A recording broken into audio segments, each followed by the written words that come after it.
Today's spacewalkers that you see on your screen are Victor Glover on the right and Michael Hopkins on the left. It's Glover's fourth spacewalk, and he'll be EV1, extravehicular crew member 1, and he'll be wearing red stripes around the legs of his spacesuit. It's the fifth spacewalk for Mike Hopkins, who is EV2, and will be wearing an unmarked suit.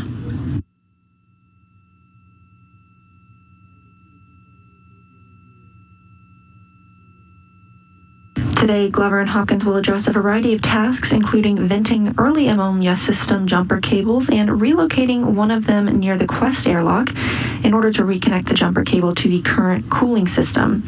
The pair will also connect cables for the Columbus Bartolomeo payload platform, continuing work from a January 27th spacewalk, and replace a cable for an amateur radio system. Additionally, the astronauts will replace a wireless antenna assembly on the Unity module and install a stiffener on the airlock's thermal cover to provide additional structural integrity. They will then route cables to provide Ethernet capabilities for 2 high-definition cameras on the station's port truss or backbone.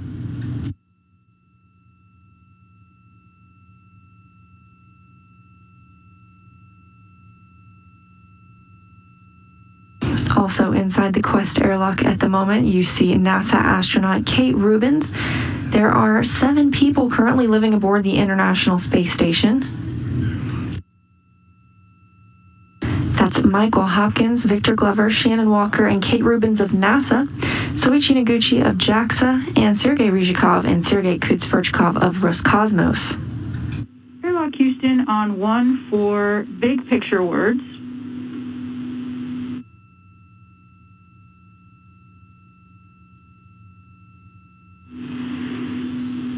So, Airlock, we are looking to swap out this comm cap, but we are hoping to be able to do it in 10 minutes to avoid having to depress the airlock again. We definitely don't want to rush through it or make mistakes, but that will be the goal. And with you guys having already have completed it, we know you're experts.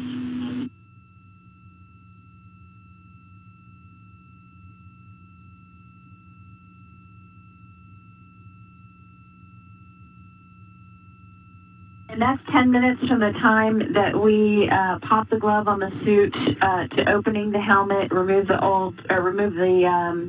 HECA off before that 10 minutes starts. Can you give us the very specific start and steps? So, Kate, in step 9.2 of that break-in pre-breathe procedure, 2.107, there's a warning that they'll give you more words. It's step 9.3 through step 13 that must be performed in 10 minutes. 3, 2, 1, rest. Copy, Kate, and you copy end exercise.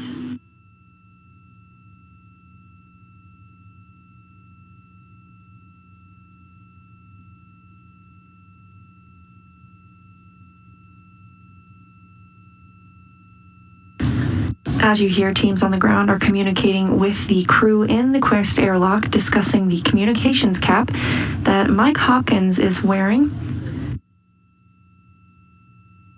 There are multiple spares on board, and he is having trouble hearing in his comm cap, and so they will be swapping out that cap as we continue preparations for today's spacewalk.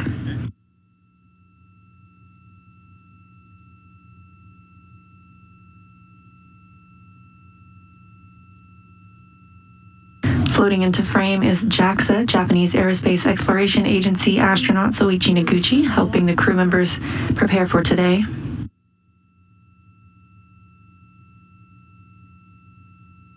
Copy, Ronnie, and we see in step 7 that we will be taking care of the HD EMU camera before the critical time, so that sounds good.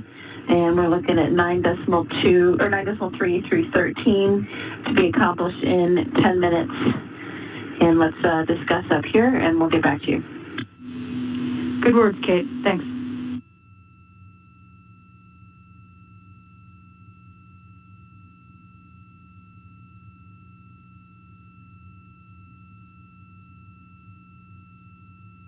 As you heard Rubens mention, they'll have a 10-minute time frame to complete the work of removing and replacing the communications cap.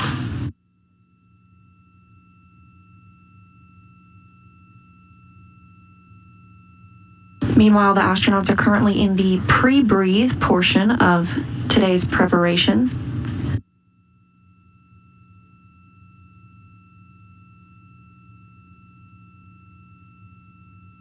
Pre-breathing consists of two phases. In the first, the crew breathes 100% oxygen through a mask to begin purging the nitrogen from their bodies. And in the second phase, which is where we see the crew members now, they are in their spacesuits and conducting something called the in-suit light exercise, or ISLE, where they move their arms and legs and raise their metabolic rate just ever so slightly to help speed up getting rid of any excess nitrogen.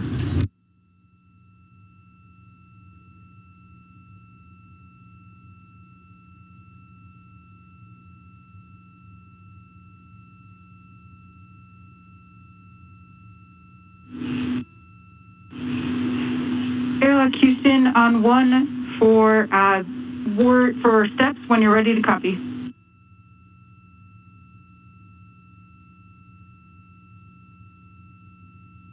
We are ready to copy.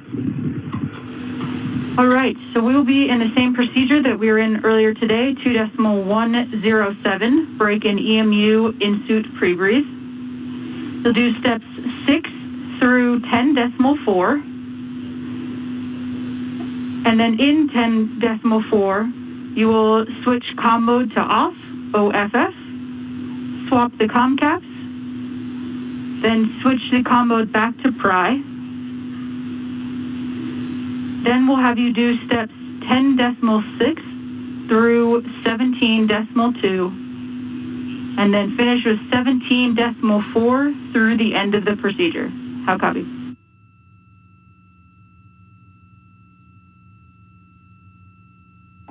Starting step 6 through 10.4, then comm mode off, swap comm cap, comm mode back to PRI. I guess you want to do the comm check.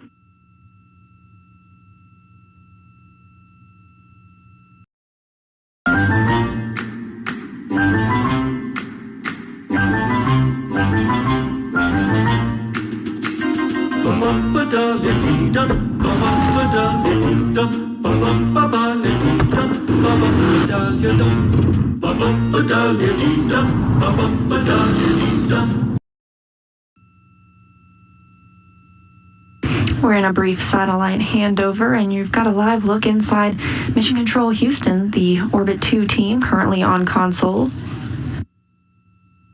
Leading today's team is Chris Edelin, the flight director, and Capcom for the astronauts inside the International Space Station is Kathy Bolt. However, relaying the tasks to the astronauts once outside the space station is Andy Mogensen, an ESA, European Space Agency astronaut. After switching the comm mode to PRI, and we actually will have you do the comm check after the 10 minutes, so we won't eat into that. Okay, I understand. So you will not do the comm check after comm PRI. So we go to the 10.6 through 17.2, then 17.4 through the end. Good read back, Soichi. And you 3, 2, 1, end exercise. And Wani, the only thing that I'm going to add to that we noticed the last time is when we're switching the comm caps, we're going to put 3 twists in the comm cap. We cut that for Ike's, but that's important because that's out of our usual. And Copy, Kate. Good catch. Procedure that you read to me, then steps 9.3 through 13 are the critical ones where the 10-minute timer applies. Those are good words, Kate. 3, 2, 1, start exercise.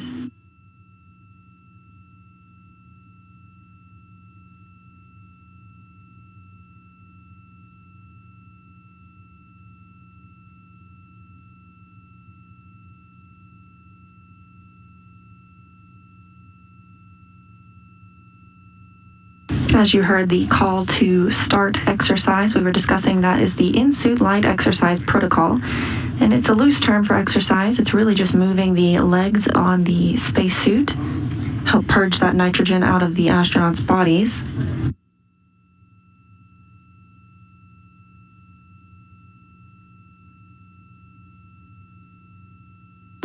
And crew members Soichi Noguchi and Kate Rubins are preparing to swap out the comm cap for NASA astronaut Michael Hopkins. He is EV2 today, having some trouble transmitting through his comm cap currently.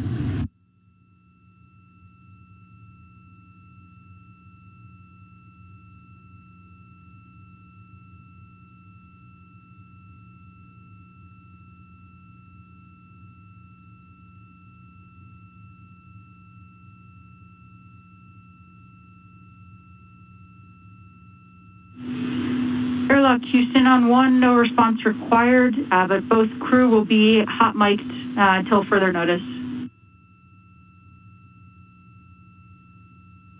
Copy or thumbs up.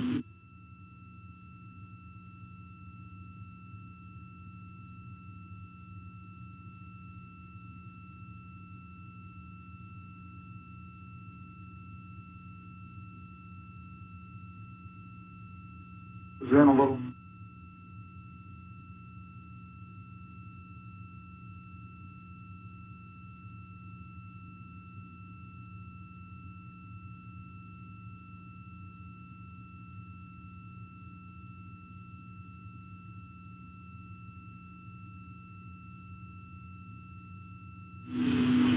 Airlock Houston on 1, just one clarification. We are on the 9th cycle out of 10 for exercise, and then once we're complete with the exercise is when we'll start into those steps in 2.107. That totally makes Copy, sense. So we wait until exercise complete. Copy.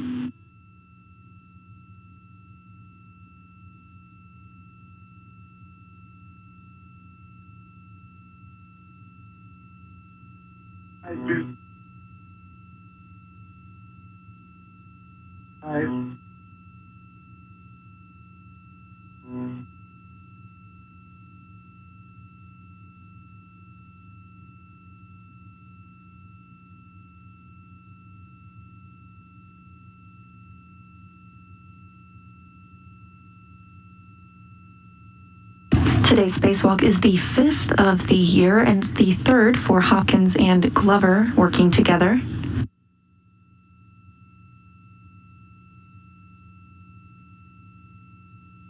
Earlier this year, the astronauts have continued station upgrades as well as preparing the International Space Station for new solar arrays.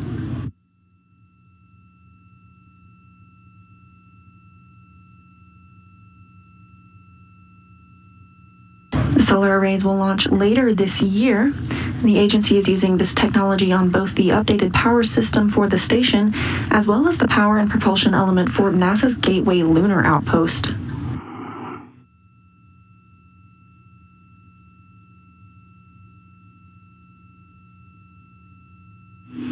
Three, two, one, end exercise.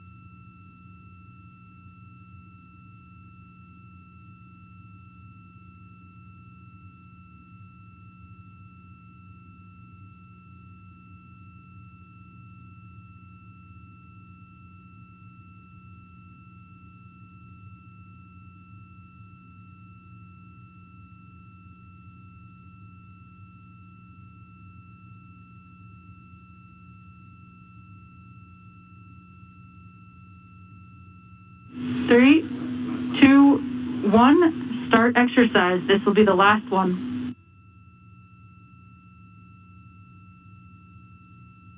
Let's go faster.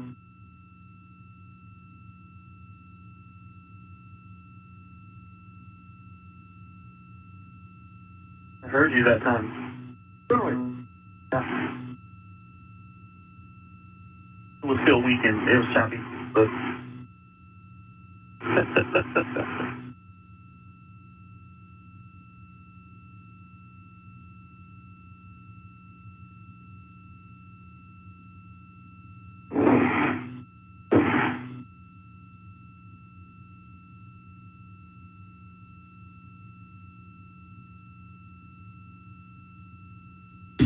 NASA astronauts Victor Glover and Michael Hopkins continue the pre-breathe portion of their EVA preparations today.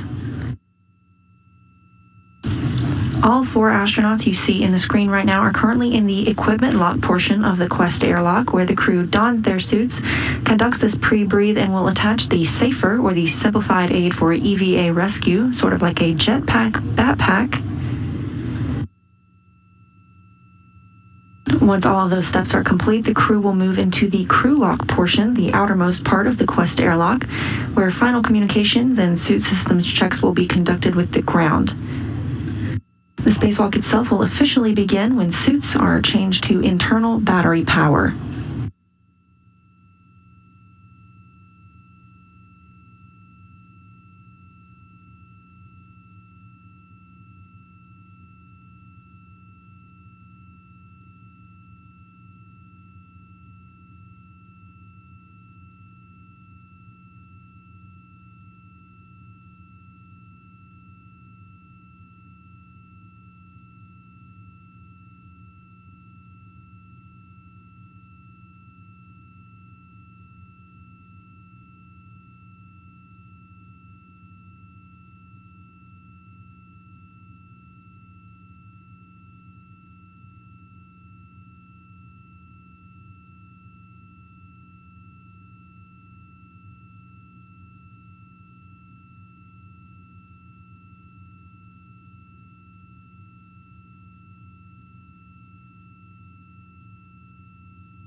The in-suit light exercise, or ILE, pre-breathe protocol is now complete.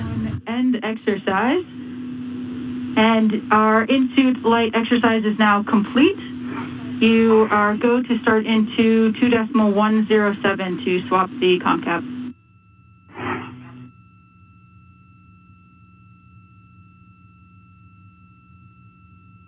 Two decimal 107, starting step 6. Good words.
Just electrical connections. Just electrical connections.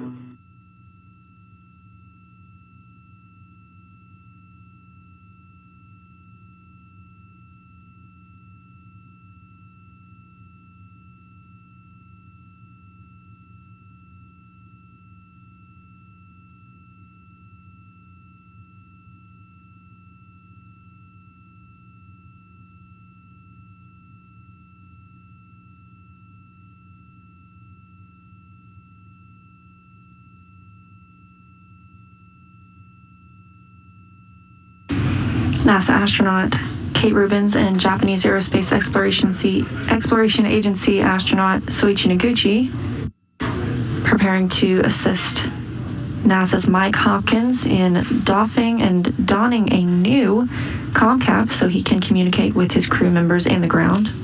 Time is 11:21. Copy 11:21.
Kate Rubins and Soichi Noguchi making a quick switch of that comm cap. You see Mike Hopkins now donning. That will be underneath his helmet and allows him to hear and communicate with teams on the ground as well as his comrade Victor Glover.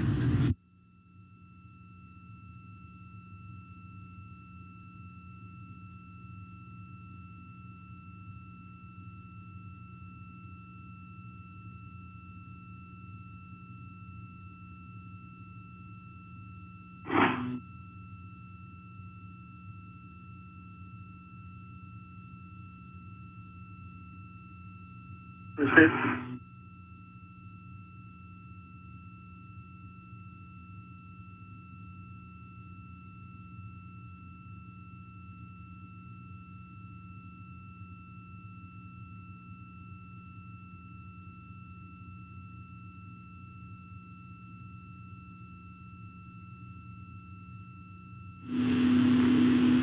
Airlock Houston on 1. Go ahead and move the comm mode to Pry. 345. Test 1, 2, 3, 4, 5. Have you loud and clear? I've got you loud and clear. And we have you loud and clear, Hopper, as well. Welcome back.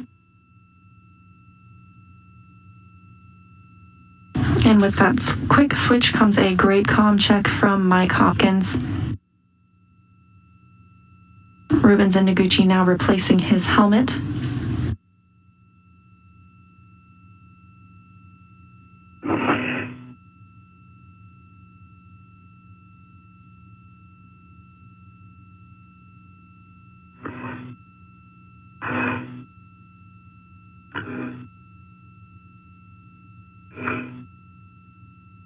Nicely done. You hear me? Yes. Okay.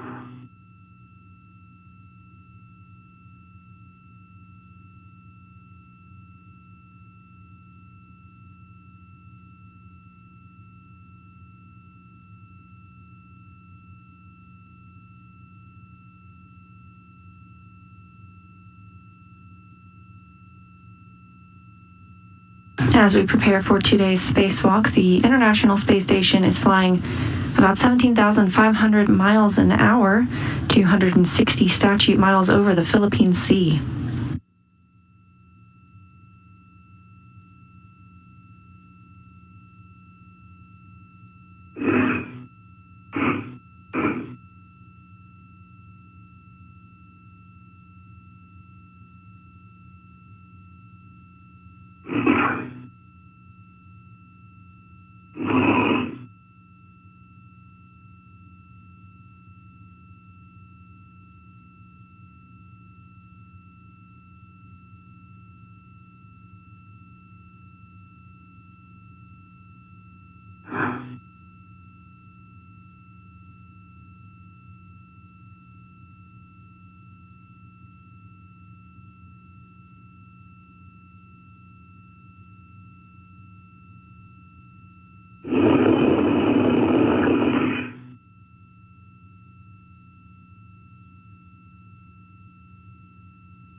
As the astronauts continue walking through their procedures, preparing to exit the Quest airlock this morning,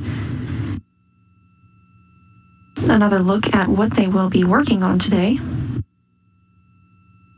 First, both astronauts will go to the early ammonia system and vent 2 jumpers. Glover will relocate one of those to near the airlock. Break time was 11:27, which means only 6-minute break, and I started the 12-minute first timer. Copy all, Soichi. Excellent work.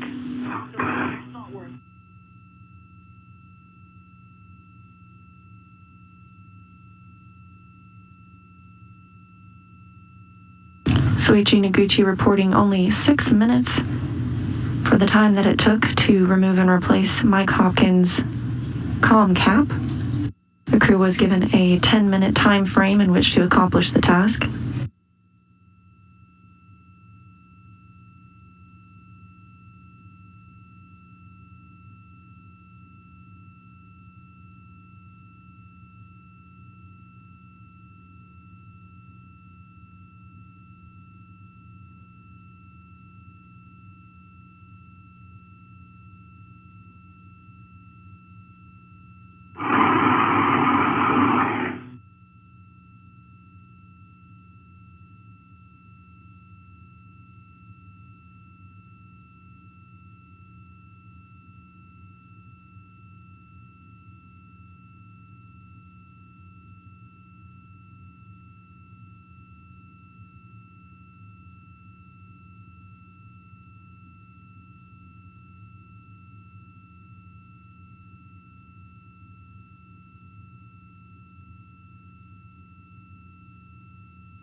Yep, I can feel it.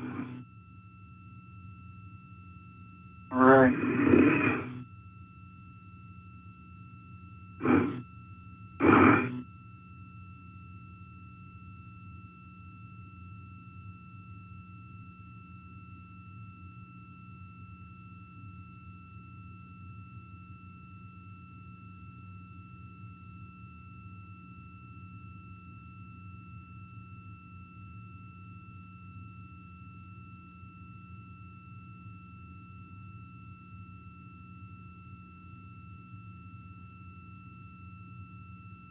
We are in a quick satellite handover of the satellites on the tracking data and relay satellite system. These handovers of audio and video are tracked, and we expect to regain communications with the crew shortly.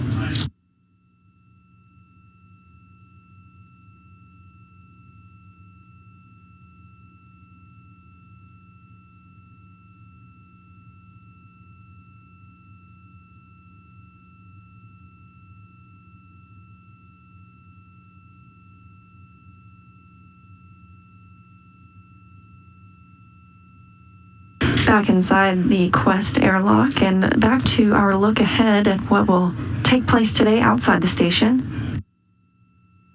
Victor Glover will also remove and replace a wireless video system external transceiver assembly known as WADA. There are 3 WETAs that receive video from wireless video systems. This one failed in December 2020, so he will remove the current unit and replace with a brand new one.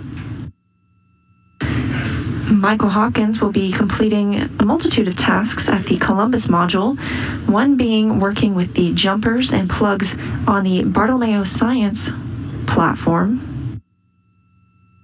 During EVA 69, US EVA 69, astronauts reported the jack socket tines might be more closed in than was expected, so he will be troubleshooting some of the work there today. While at the Columbus module, Hopkins will also reconfigure a ham radio, and he'll continue work on the Bartolomeo Science platform by fully closing 11 cable clamps that were originally used to hold down the cables during launch.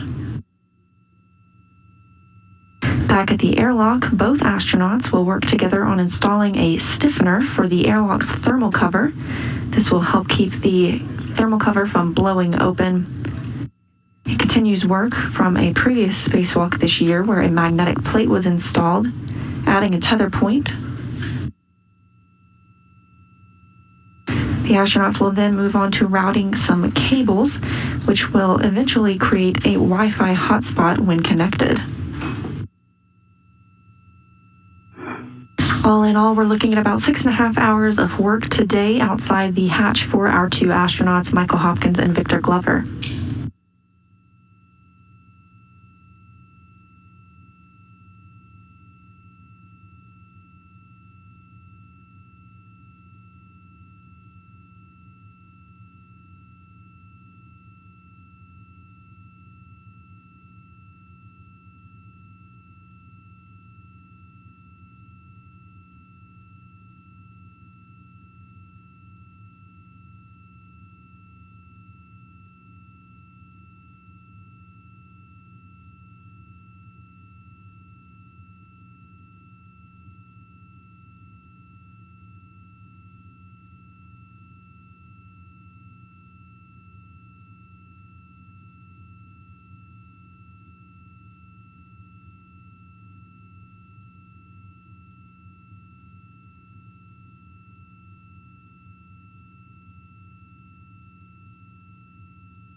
And Houston Station 1, that's step 17.6. I turn on the EMU TV just in case you want to check out. We copy, Suichi.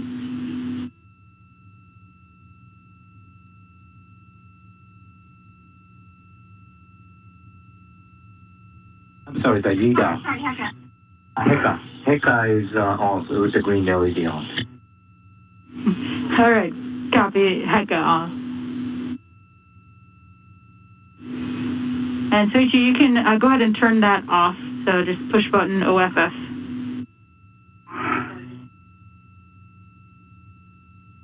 And the green LED OFF. Copy all. And Wadi, now it's only 7 minutes into the purge. I believe we have to go through 12 minutes for the purge, right? That's affirmative, Suichi.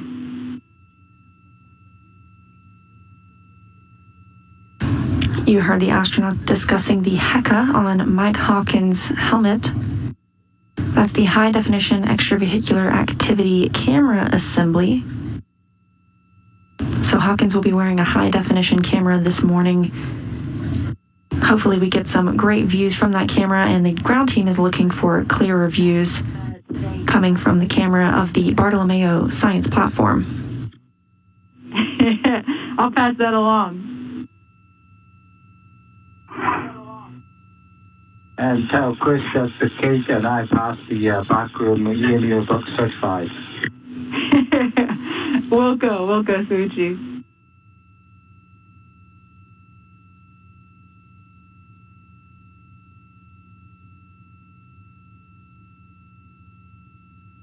Not so shocking.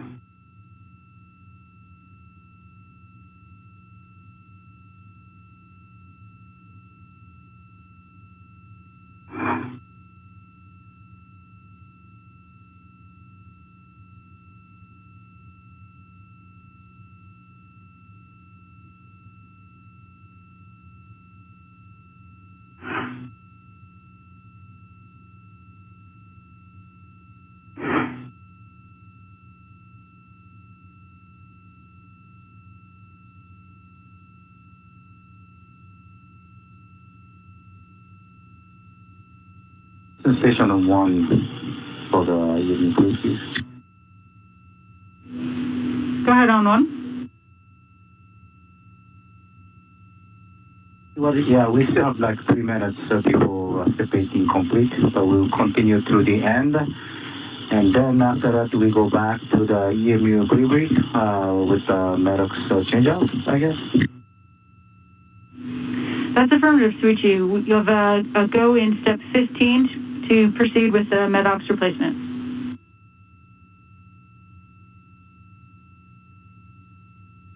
That'll be after this procedure complete, go back to step 15. Good words.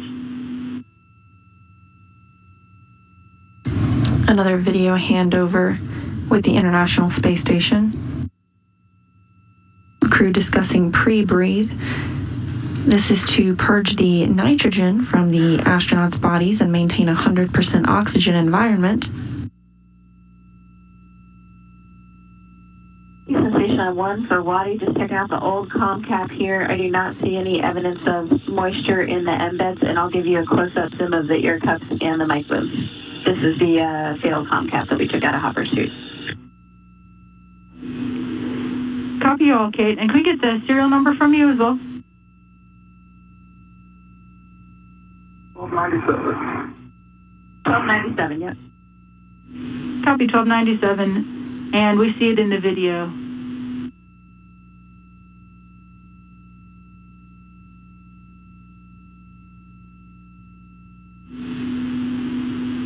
Excellent. Thanks, Kate. And can we see the mic booms as well? Yeah, perfect.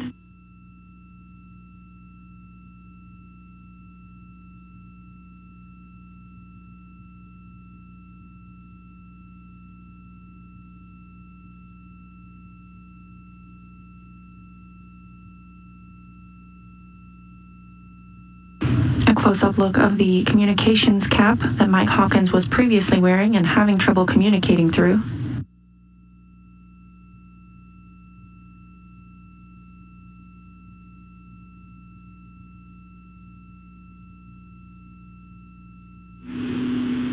Copy. We see it.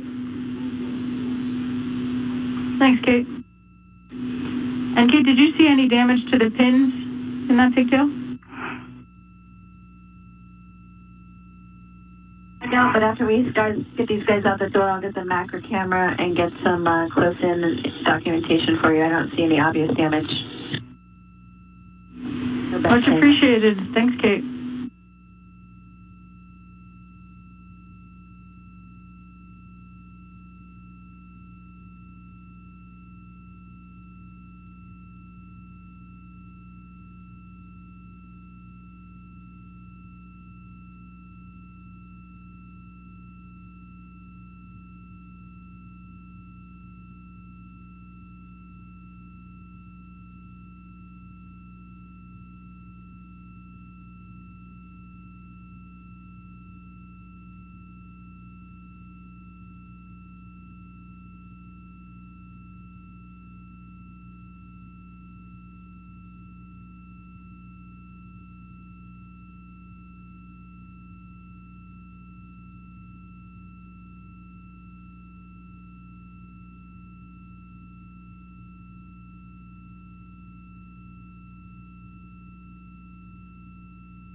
Houston Station, step 18 is complete.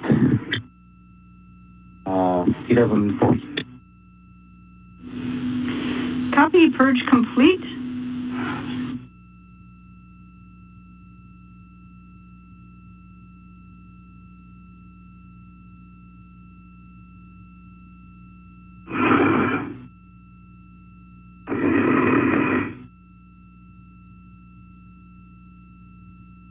Noguchi reporting that purge of nitrogen from the spacesuit is complete. The spacesuits are kept at a lower pressure to help allow for more flexibility. The gloves inside the spacesuit are extremely rigid, and with a 6.5-hour spacewalk and using hands the entire time, helps to have a little bit more flexibility. So inside the spacesuit, the pressure is about 4.3 psi. And to mimic that on Earth, you'd need to be at about 30,000 feet elevation. The average atmospheric pressure we're used to on Earth at sea level is about 14.7 psi, so that's similar to the pressure of the inside of the International Space Station with a mixed oxygen and nitrogen environment, again, just like we are used to here on Earth.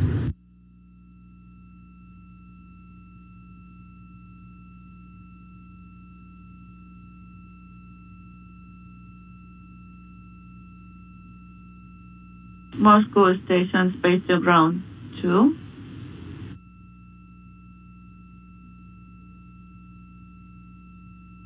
Go ahead on Space to Ground 2.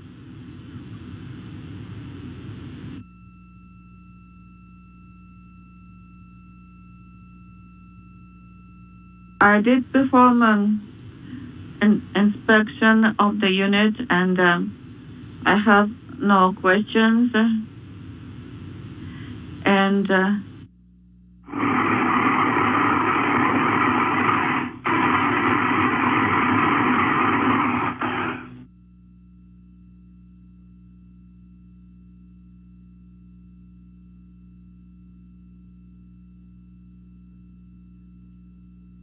If you are in the Houston area and watching this morning's spacewalk, in less than 10 minutes you can go outside and see the International Space Station fly overhead.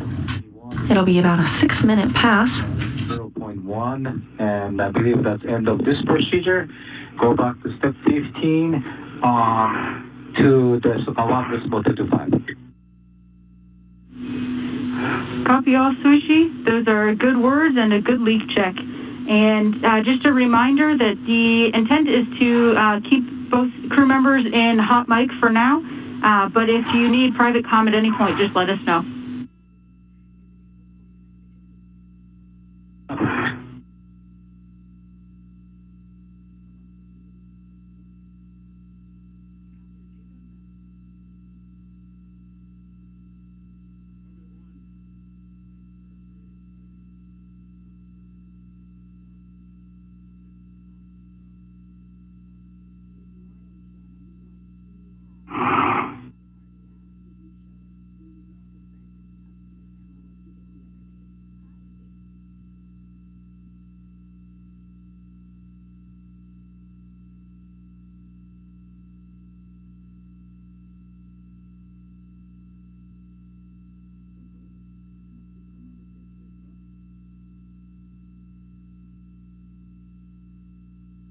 Houston Station on 1, double check we are allowed to start the Maddox change out at this time. Maddox replacement crude. That's affirmative, Sushi. You are go. Yep.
Soichi Noguchi and Kate Hopkins working to remove Victor Glover from his place in the crew lock portion or the equipment lock portion of the Quest airlock, and will eventually move him into the crew lock portion, the outermost part of the airlock. Working through another satellite handover, but in the meantime, here's another look at the team working today's spacewalk in the flight control room here at Mission Control Houston. Here's your team for today. Victor Glover and Mike Hopkins are spacewalkers. Soichi Noguchi and Kate Rubins working inside the equipment lock portion to prepare the crew for the day. Your flight director leading all of the teams on the ground who are monitoring the station systems, Chris Edelin, and Andy Mogensen, the ground IV, who will be relaying tasks to the astronauts once they begin the spacewalk.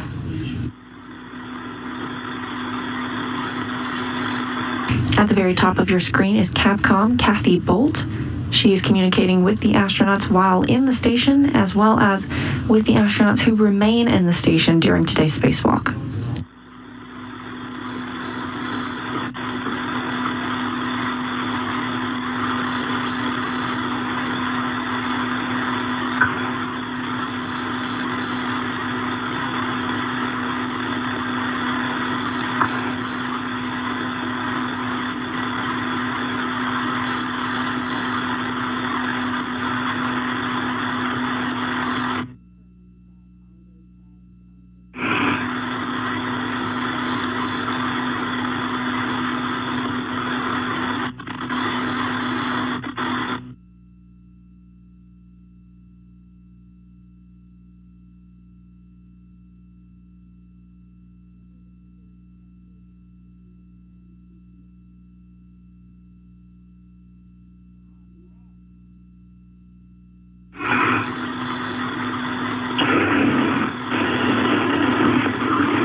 Okay, we copy number 10, and we saw 9 earlier for Ike.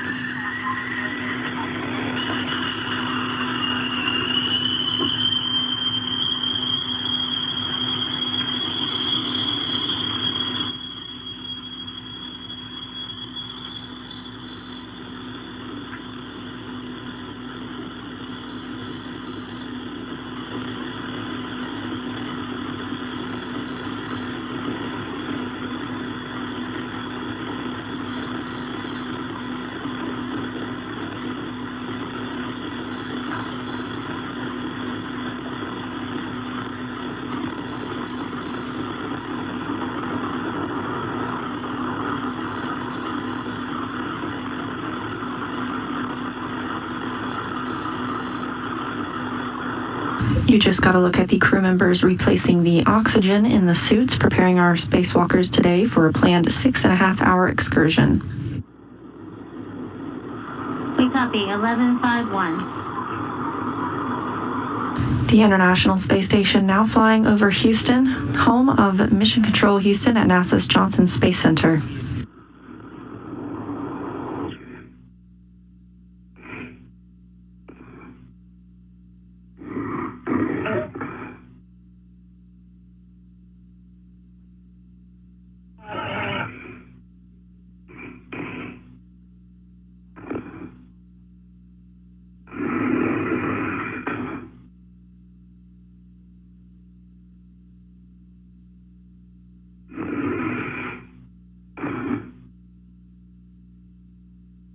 If you'd like to know when the International Space Station is flying over your area, you can go outside and see it yourself.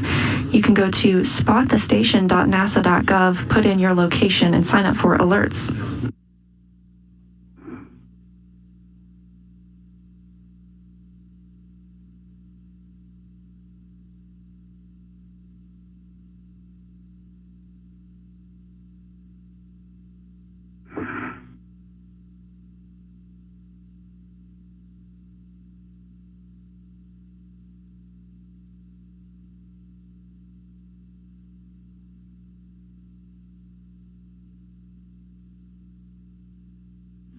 And Airlock Houston on 1 for Kate or Suichi. Can you confirm the MEDOX serial numbers for what you put into Eichenhofer?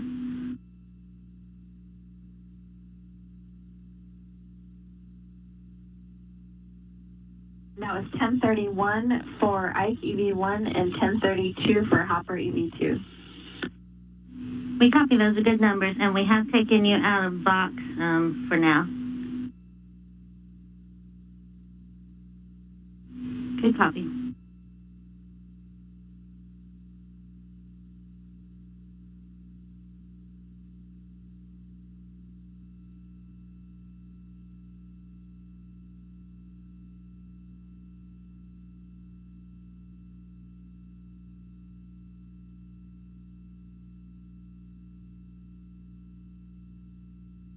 As the astronauts continue preparations to head outside the hatch for today's spacewalk, we are taking your questions. If you're on Twitter, use the hashtag AskNASA and let us know what you want to answer. We will try our best to get that done. This one asking, will these activities on Mike Hopkins EMU impact the start time? An EMU is an extravehicular mobility unit, also known as a spacesuit. These activities of replacing the communications cap that we saw earlier do impact the start time. We wanted to make sure Hopkins had proper communication with his crew member Victor Glover as well as with the ground. And earlier today we saw Victor Glover having to have his communications cap replaced for audio issues. So the astronauts were originally scheduled to head out of the hatch at 7:30 a.m. Eastern Time, but we will see that happen a little bit behind schedule this morning. Copy, 1154.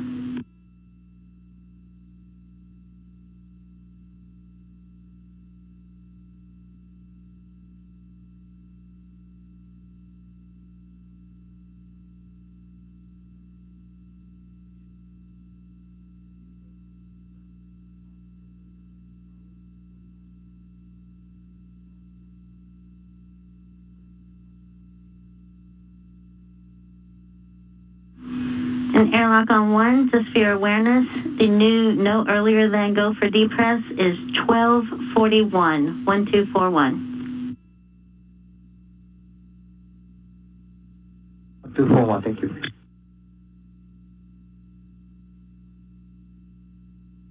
Capcom Kathy Bolt relaying to the crew that depressurization can begin as early as 45 minutes from now. That's 6:41 Central Time, 12:41 Greenwich Mean Time, GMT. That's the time that the astronauts use aboard the International Space Station.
One goes past the manual leak check and now go back to step 16 of EMU pre-brief. We copy and concur.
A couple more Ask NASA questions coming in as our astronauts prepare for their spacewalk today. You can see NASA's Victor Glover. He's our EV1, or extravehicular crew member 1.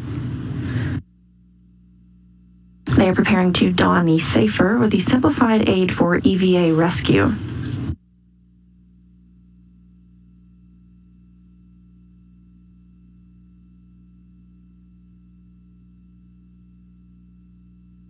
The SAFER is essentially like a jetpack backpack, only for use if a crew member were to become detached from the International Space Station. However, that's a very unlikely event as they remain tethered at all times.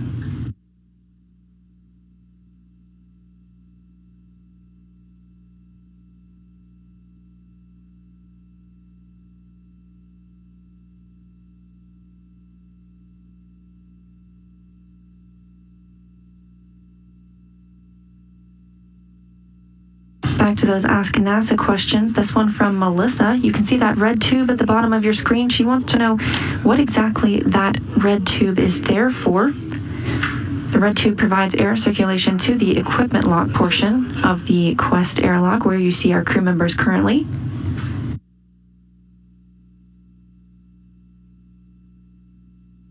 And another question, this one from Joseph, asking how the microphones are attached to the wall. Is it a Velcro or magnet? You've probably seen Kate Rubins and Soichi Noguchi taking the microphones off of the wall to speak with the crews on the ground and within the suits this morning. Those are attached with a Velcro, a hook and loop closed piece of fabric. You'll also notice that sometimes on astronauts' pants and other clothing items. That way they can properly attach things and keep them from floating away, as you see the tablet currently on Kate Rubins.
Kate Rubens and Soichi Noguchi now moving Victor Glover toward the crew lock portion of the Quest airlock, the outermost portion.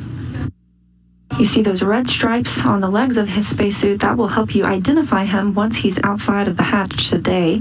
He is EV1, or extravehicular crew member 1. Meanwhile, Mike Hopkins, who is still attached inside the equipment lock portion of the Quest airlock, has an unmarked suit, and he will be EV2.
NASA astronaut Victor Glover now in the crew lock portion of the Quest airlock, and preparations being made for Mike Hopkins to join him there as well. In the meantime, just a look back at what we expect to see the crew members work on today during the spacewalk. They will be venting the early ammonia system jumper cables, and one will be relocated near the Quest airlock itself. Mike Hopkins will connect cables for the Columbus Bartolomeo payload, as well as clamp down 11 clamps to secure some wires there. He'll also work on the ham radio in the nearby area.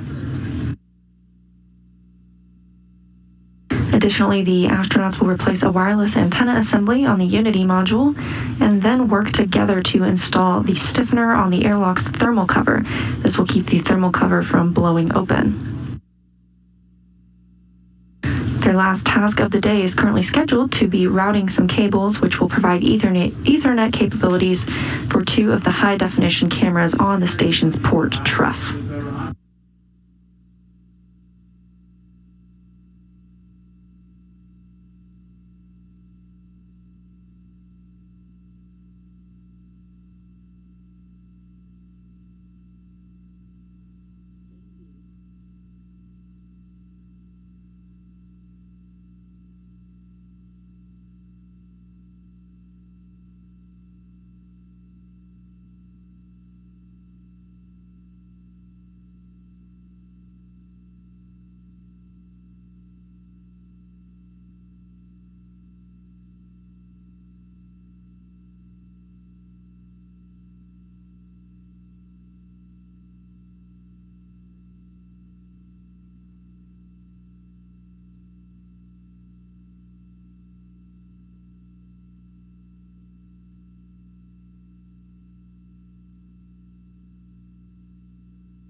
Kate Rubens and Soichi Noguchi attaching the safer, simplified aid for EVA rescue to Mike Hopkins, and we are answering a few more of your Ask NASA questions.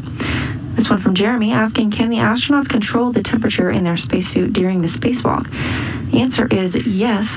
Whether the astronauts are in the sunshine outside the station or in the darkness, they can experience up to 250 degrees Fahrenheit or negative 250 degrees. However, their spacesuits keep them cool by being white, a reflective color, as well as they are wearing a cooling and thermal garment underneath that allows them to keep cool during the spacewalk.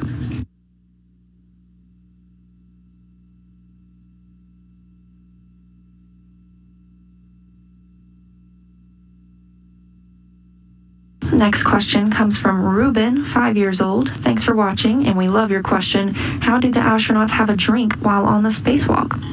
Of course, you can expect the astronauts might get thirsty in 6.5 hours or more of tedious work while outside the space station. The astronauts do have a drink pouch inside their suits, and near their mouth is a bite valve. Whenever the crew members bite down on the valve, they are able to drink water, and when they release, that valve is closed.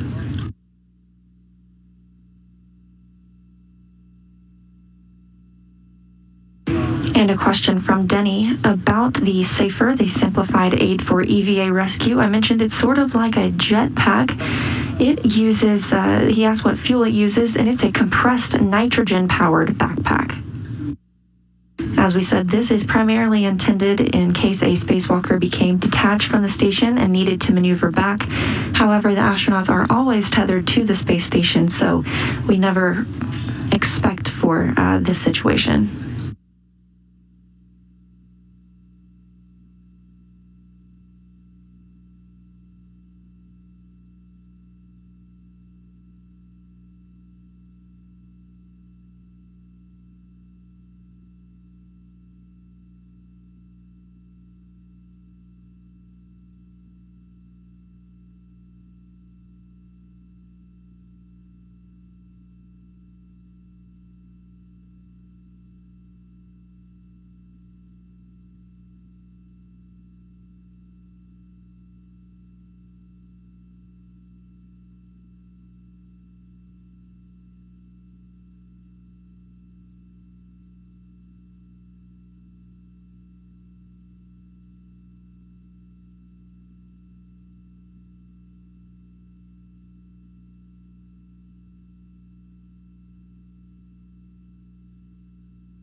Both Victor Glover and Mike Hopkins now inside the crew lock portion of the Quest airlock.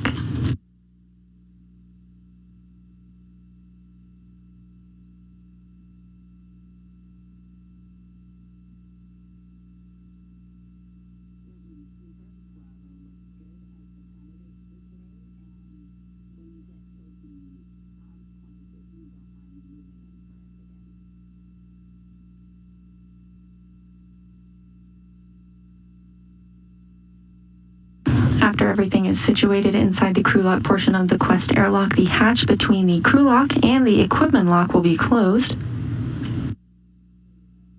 The astronauts will conduct some final communications and suit systems checks with the ground. Depressurization will begin, and the spacewalk itself will officially begin once the suits are switched to internal battery power.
Both astronauts now in the crew lock portion of the Quest airlock, and we've got a few more Ask NASA questions. This one from Brianna. Thank you for watching, and she wants to know how long the astronauts can be outside the space station. We plan for about 6.5 hours of work for our crew members in today's spacewalk. However, that can be modified to be longer or shorter based on the consumables that they are using. That includes their oxygen in their spacesuits.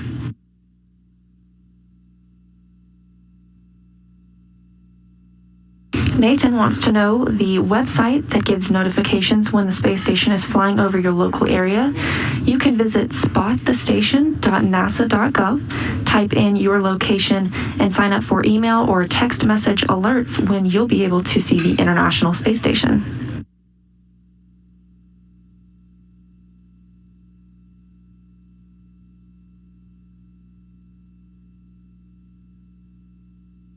As you can see, those spacesuits are pretty large, and this next question, wanting to know what is the rough mass of that equipment.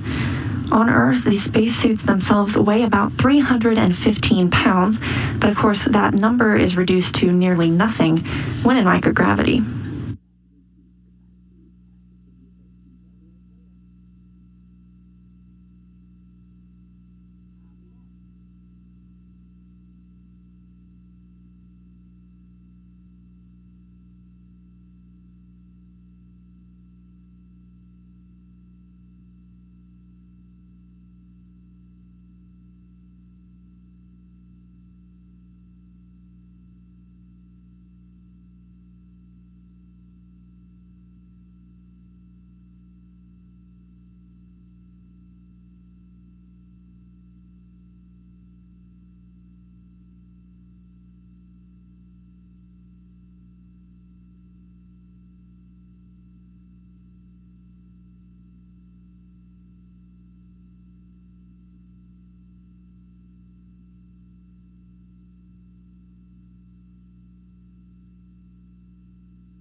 NASA astronaut Kate Rubins now closing the hatch between the crew and equipment log portions of the Quest airlock.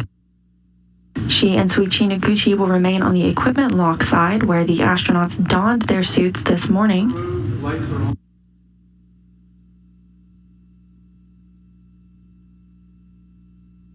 Meanwhile, Hopkins and Glover are now inside the crew lock portion, fully suited and ready for today's spacewalk.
Houston Station System 1, we're checking step 73. You guys can do the step 74. We copy. We'll put that in work.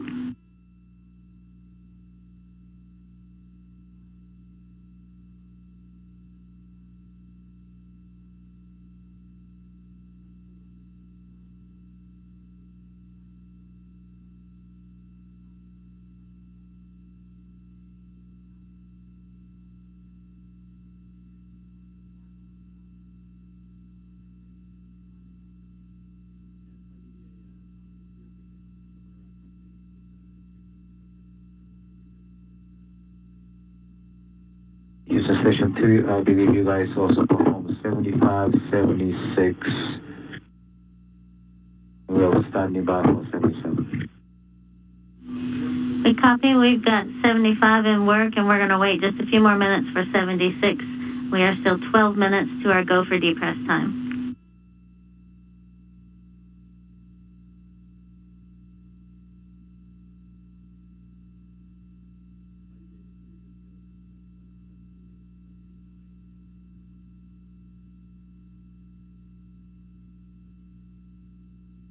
Things moving smoothly for the astronauts now as they prepare to exit the International Space Station. However, we still have less than 12 minutes until depressurization of the crew lock portion of the Quest airlock begins. We'll be bringing that down from the pressure about 14.7 psi, and that's what we're used to here on Earth. That's typically what the space station is near.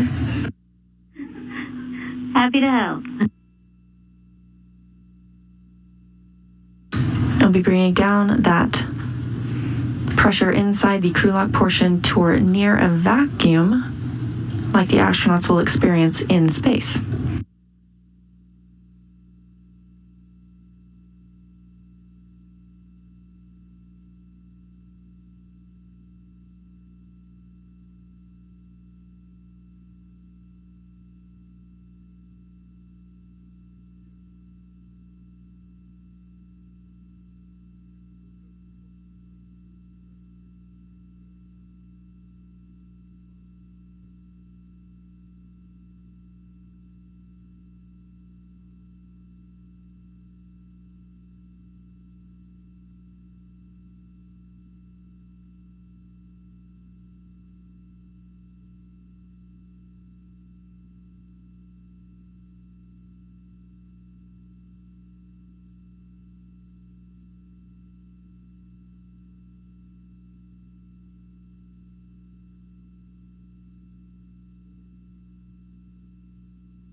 We did. Okay.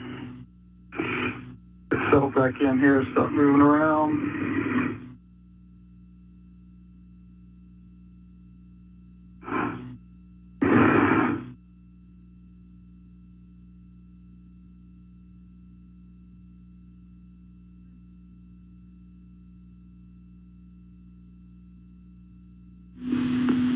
And Airlock Houston on 1. EV crew are now hot mic on space to ground 1. And Soichi, you are go for step 77. EV1 copy. Great to hear from you, Kathy. EV2 copy. And EV1 copy, step 77 is complete. Copy all. You guys have fun out there and be safe. Looking forward to a good day.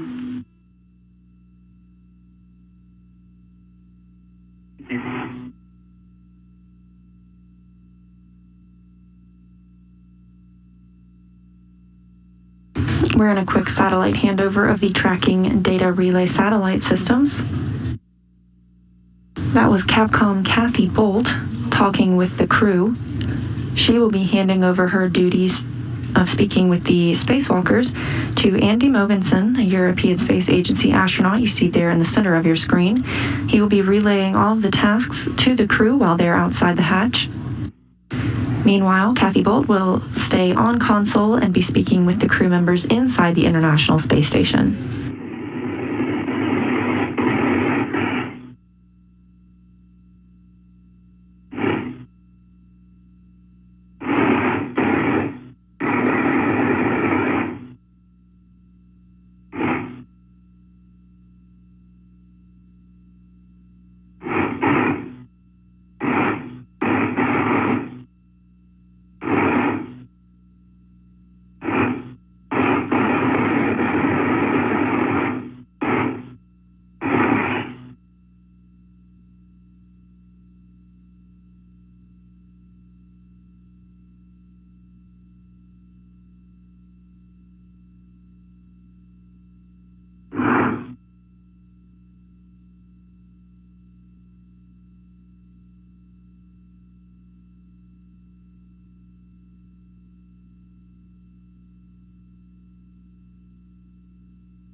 While we wait for depressurization of the crew log portion of the Quest airlock to begin, we are still taking your Ask NASA questions.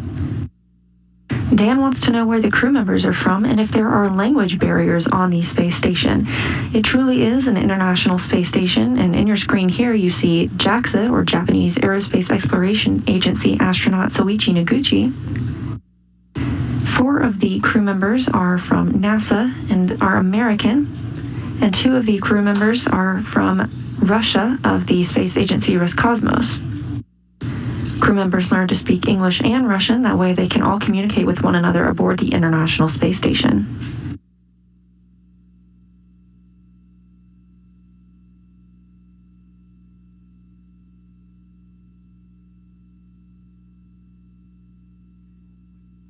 Venkat wants to know, well, thanks for the live feed. We are happy to provide it.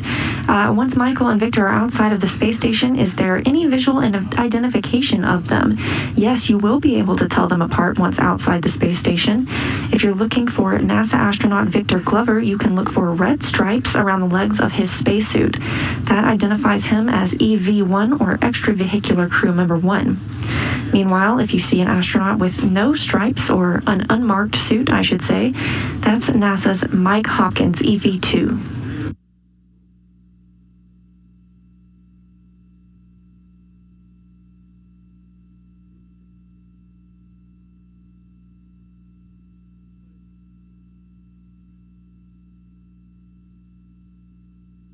Teams on the ground conducting their go, no-go poll for depressurization today, and everything is looking good. This next question is from Nathan, age 6. Hi, Nathan, and thanks for your question. He would like to know how fast the space station travels and how many minutes it takes to go around the Earth. The space station travels at about 17,500 miles per hour, and it sees 16 sunrises and sunsets a day. So it takes about 90 minutes for the space station to go around the Earth, and every 45 minutes they see either a sunrise or a sunset.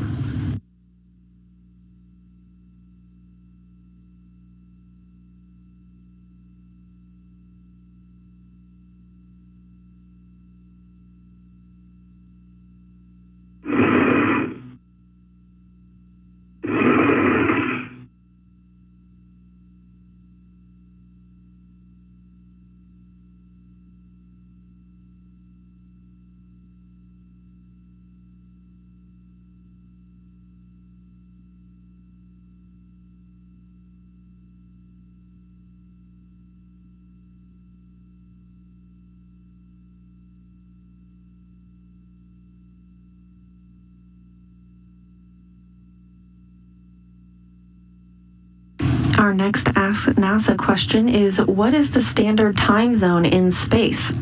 Well, we are in Houston and in Central Time, and those in Roscosmos are about 12 hours ahead of us, so the time zone that the space station uses is a GMT, or Greenwich Mean Time. That's about halfway between both of the command and control centers.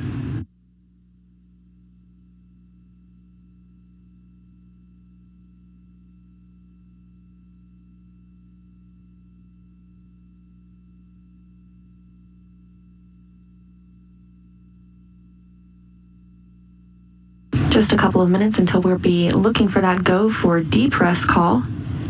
And this next question from Arya wanting to know how old the space station is.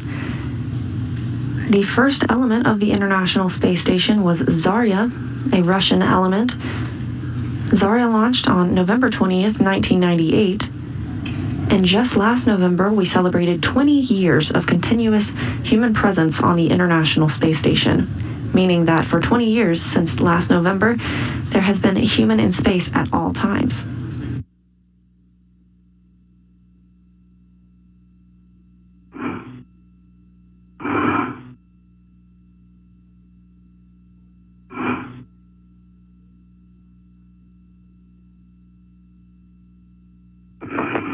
Another question, this one from Ashwin, wanting to know if the replacement items are hooked up to the suit during the spacewalk so they don't fly free. That is correct. You'll probably hear a lot of talk about tethers today once the astronauts are outside of the station. Of course, the crew members themselves remain tethered to the station at all times, but they also keep their workstations and any tools or replacement items they need tethered to themselves.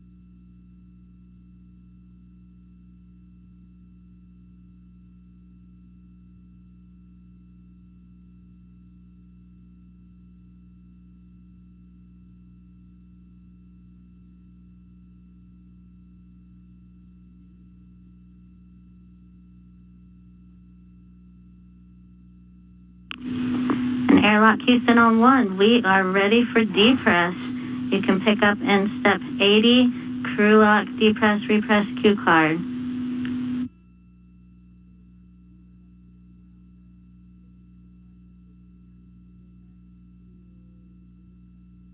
Station copies. Station copies.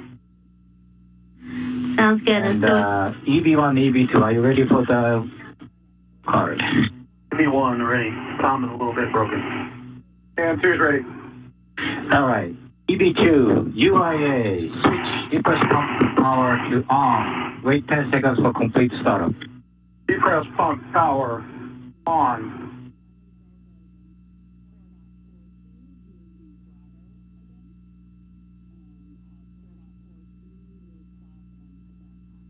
All right. EV2, depress pump manual ISOs open. Expect alert down.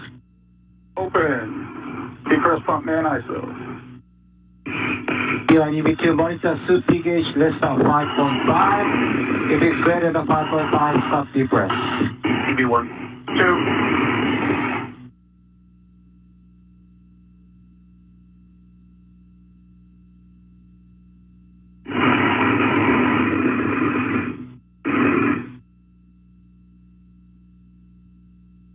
Depressurization has begun in the crew lock portion of the Quest airlock. This is a very slow process, bringing that pressure in the crew lock portion down to as near zero as possible, equating it to almost a vacuum, which is what the astronauts will experience once they are outside of the hatch.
Crew lock pressure now under 10 psi. Depressurization will continue until a pause at 5 psi.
And EV2, next step will be when the crew lock at 6.0, you hit alert tone, and at 5.0 psi, you close the manual ISO valve. EV2.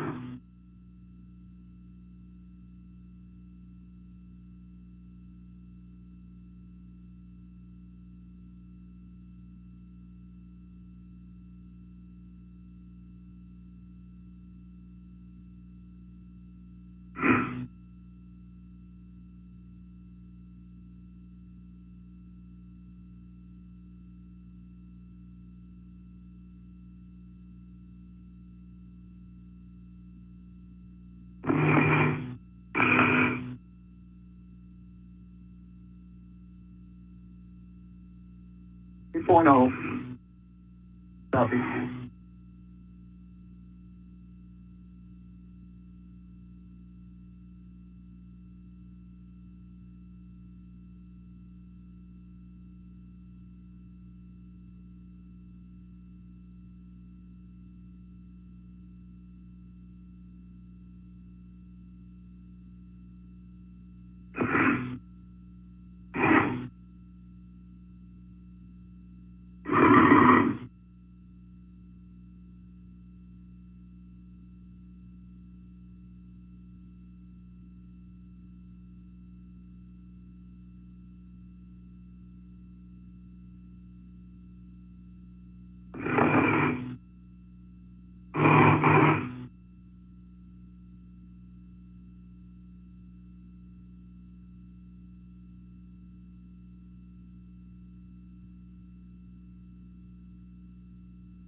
Depressurization continues in the crew lock portion of the Quest airlock, and in your frame right now you see Japanese Aerospace Exploration Agency astronaut Soichi Noguchi peeking in on the crew members as he monitors depressurization. We have another Ask NASA question, this one from Pippa. Hi Pippa. She wants to know the temperature on the space station. Inside the station, the temperature stays at about 72 degrees Fahrenheit.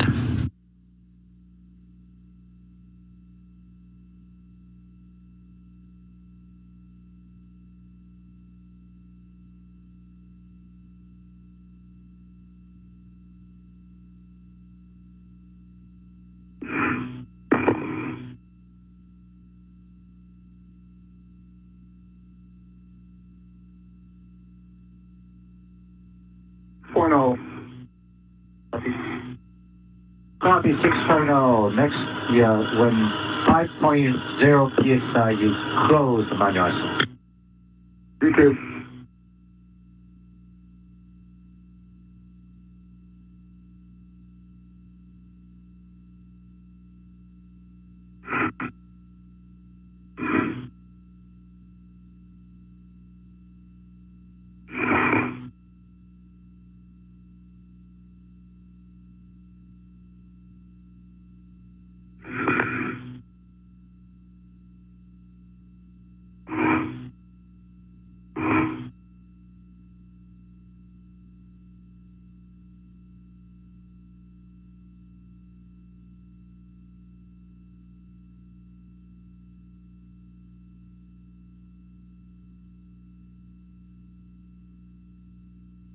Move my feet, Nader Hopper. I'm sorry, Venus. Okay.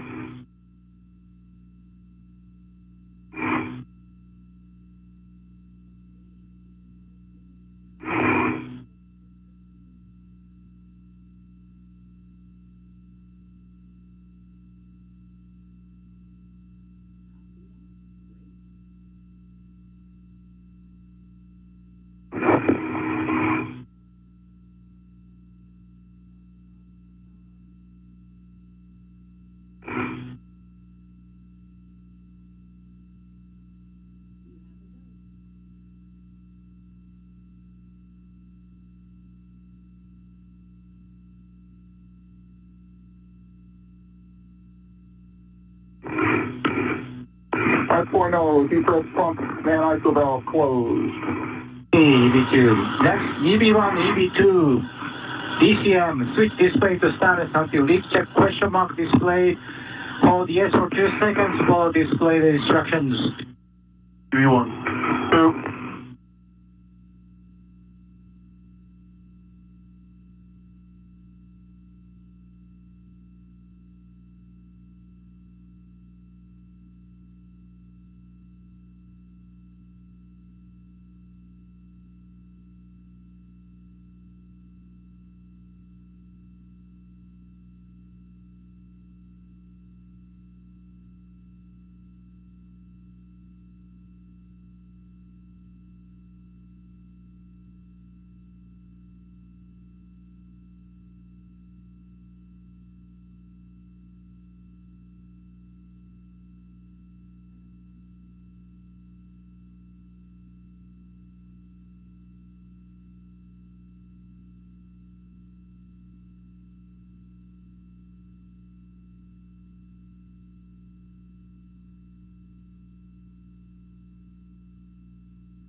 Preparation for today's spacewalks continue.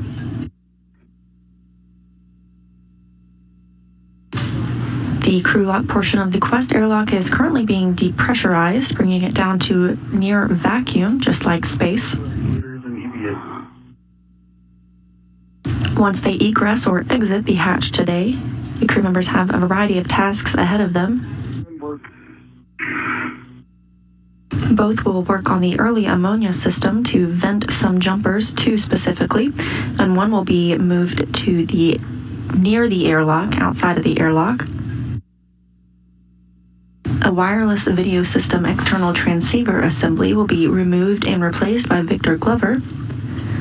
Meanwhile, Mike Hopkins will be working on several tasks at the Columbus module, including at the Bartolomeo platform, where he will be working to connect cables from a previous spacewalk this year.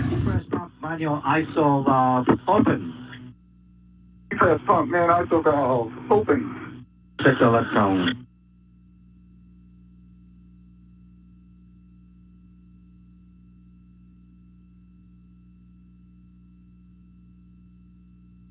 And the emergency impulse is now open. EV1, EV2, monitor SUPI gauge less than 5.5. EV1. 2. And EV2, your next action is when the crew lock is at 2.0 psi, you will close the manual ISO valve and the pump power to OFF. EV2.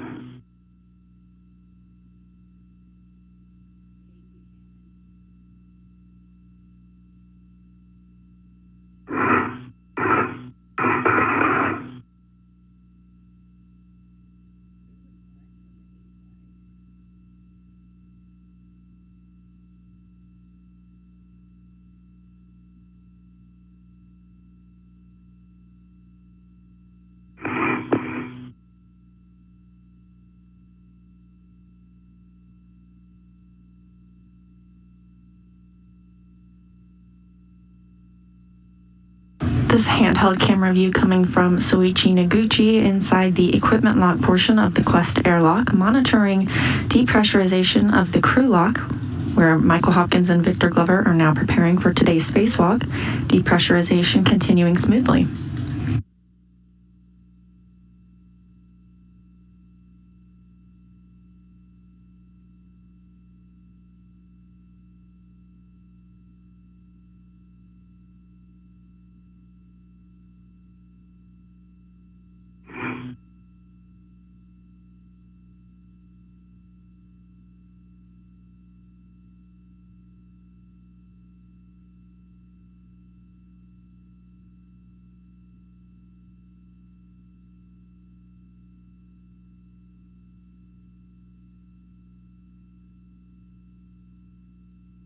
We're in a quick satellite handover as depressurization continues.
2.0, defrost pump man ISO valve is closed. Copy, and you can turn pump power to OFF. Defrost pump power is off, OFF. Okay, I see it off. It's been a pleasure serving you. And now the Space Ambassador of Denmark is going to take over. Andy.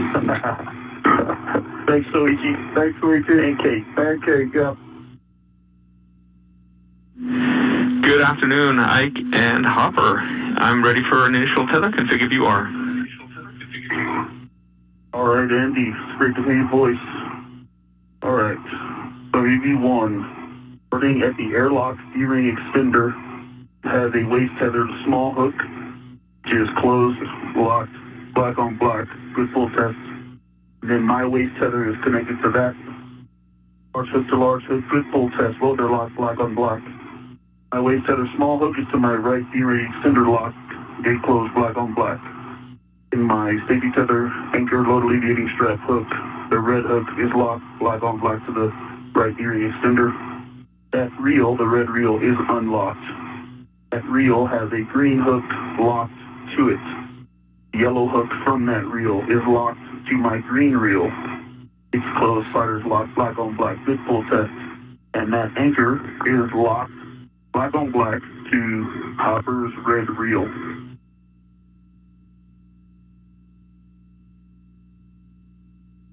And that reel is unlocked. Copy all for you, Ike. That sounds good. Okay, we're going to start for EV2 with my right D-ring extender for my waist tether. It is, small hook is on that. Still close, solder lock, black on black, good full test. And the hook is to my T-bar. Also on the right D-ring extender is my red small hook.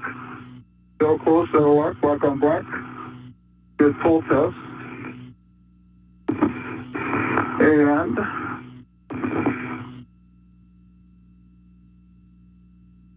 the yellow hook from my red reel, which is unlocked, is attached to the green reel. Still close, solder lock, black on black, good full test. Green reel is unhooked or unlocked. The small green hook is attached to my red reel, and that is unlocked. And my anchor hook is to my T-bar. Also attached to my red reel is EV1 already reported, is his anchor hook, fail close, solder lock, black on black, with a good full test. Excellent. That's a good config for both of you.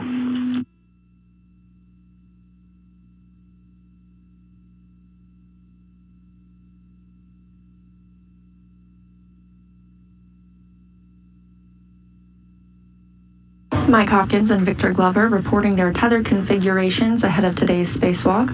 This view you can see through the window of the hatch that separates the crew lock and equipment lock portions.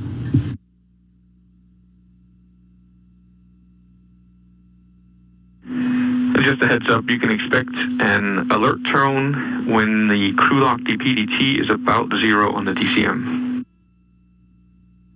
EV1. Boom.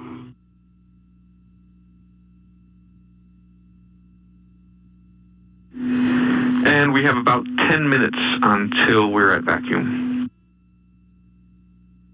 EV1. 2.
Depressurization of the crew lock slowly continues, bringing that down to a vacuum before the astronauts open the hatch and egress or exit into space.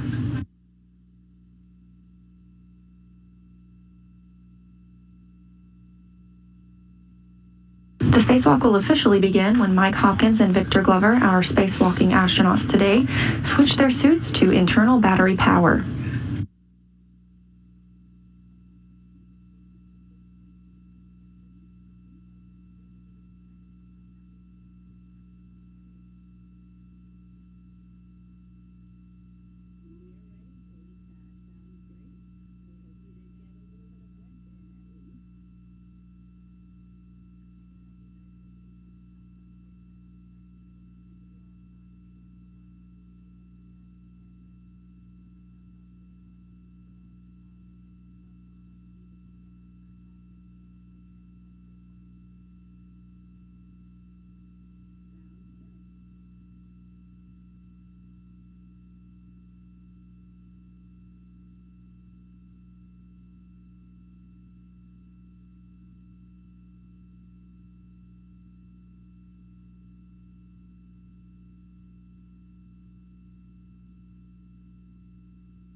As we await depressurization's completion, another look at what we can expect to see the astronauts work on today.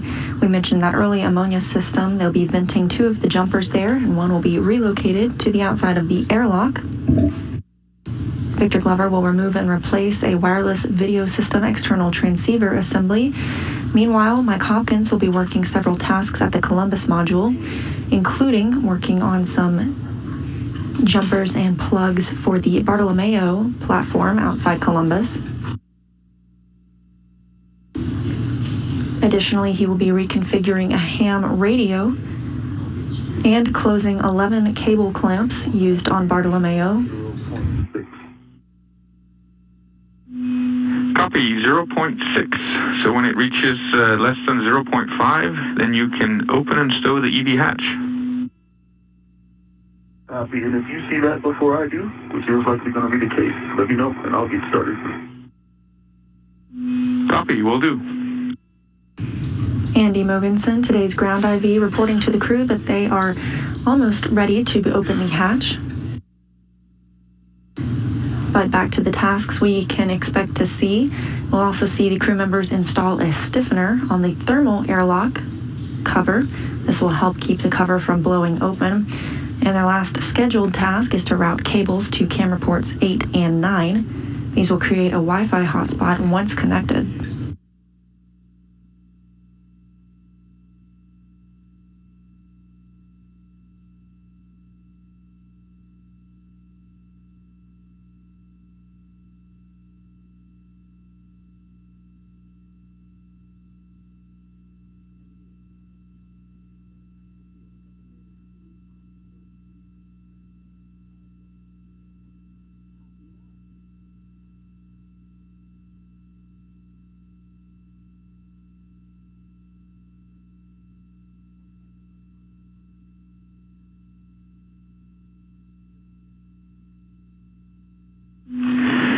right, Ike, we see a delta P of less than 0.5 psi. You are go to open and stow the EV hatch.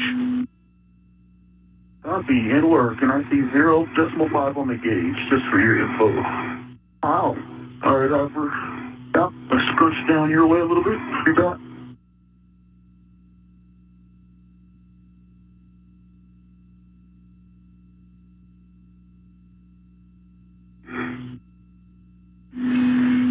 All right. That's just unlocked.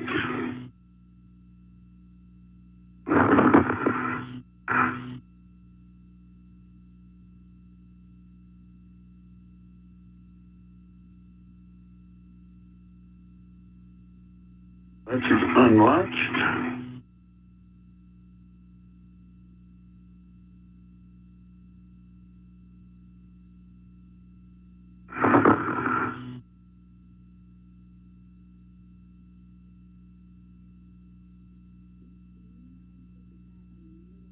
Nicely done, Ike.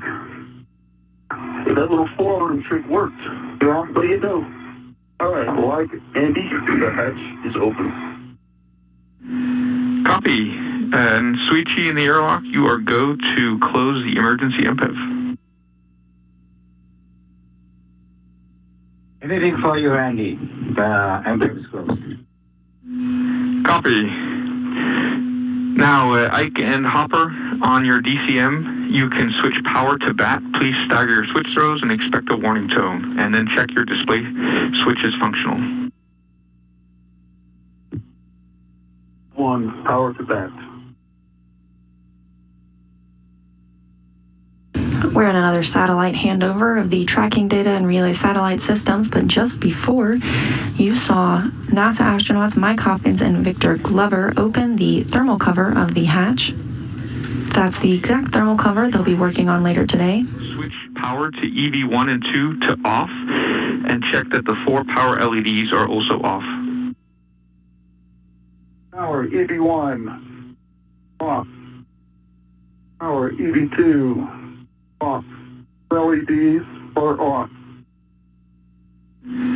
Copy. Now you can disconnect the SCU from your DCM, install the DCM cover, and stow the SCU in the pouch. EV1 in work. EV2.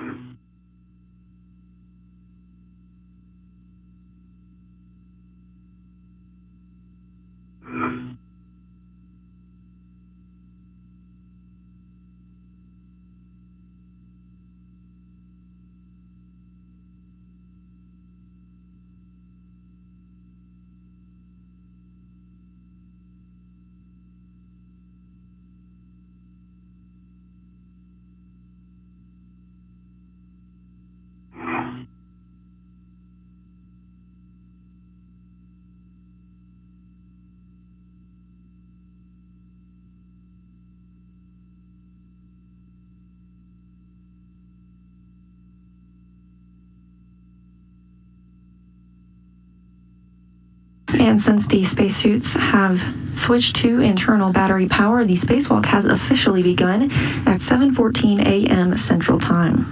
See you in the pouch. Copy. Hopper, you can now check that the depress pump man ISO valve is closed. Depress pump. ISO valve closed. All right, both of you on your DCM, please take your temperature control valve to max hot.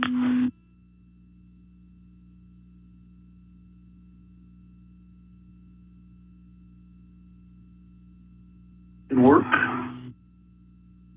E1 max hot. EV2 max hot. Now switch water to on, ON. EV1 water on. EV2 on. Check your DCM is blank and bite is off. EV1 blank bite off. EV2 blank bite off. Now you can set your temperature control valve as desired. EV1. 2. And check your suit P gauge and report please to us. EV1, suit pressure gauge is 4.2. EV2, 4.2. All right, you'll be exiting into night, but there's only about 5 minutes left, so you can set your visors as you'd like. One, two.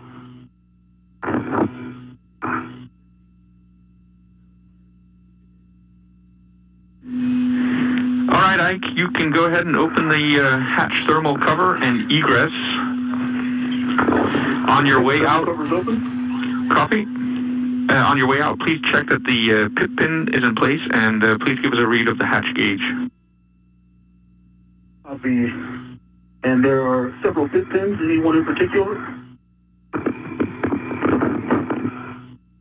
And the hatch gauge is 0.2. All right, Hopper, I am heading out. Roger. Copy, 0.2. I'm going to come your way a little bit first. You bet. Can you go toward the UIA? Here. Here you go.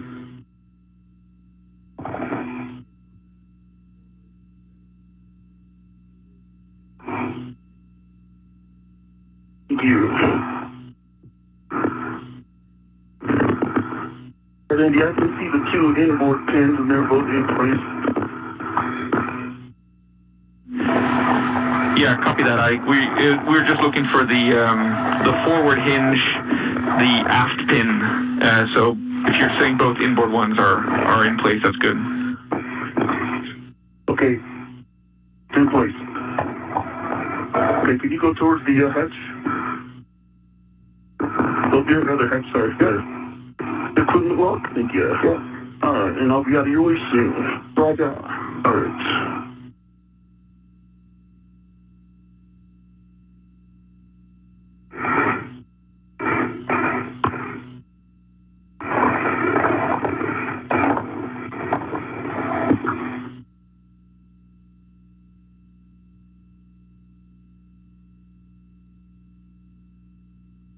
All right, ED1.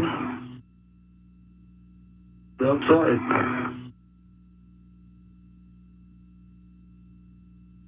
And Hopper, I'm aft and port inboard. Copy. And Hopper, for you can transfer crew lock bag number 3 to Ike. All right, I see it. Get a red on it. For sure, yep, that says 3. Thanks for direction. Actually, let me present you the other side.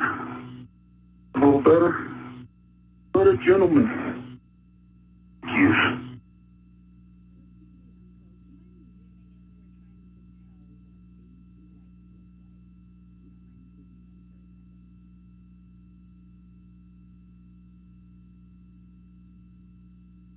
I've got a red on it. Okay, let me take the... I've got control. You can take the red off. Roger. Red is off. Thank you. And it's to... just one of the rings on the airlock here. Perfect. And you ready for me to come out? The safety tethers are kind of hanging out in the hatchway. Roger. And the weather is great. Ship will go to rest. Roger.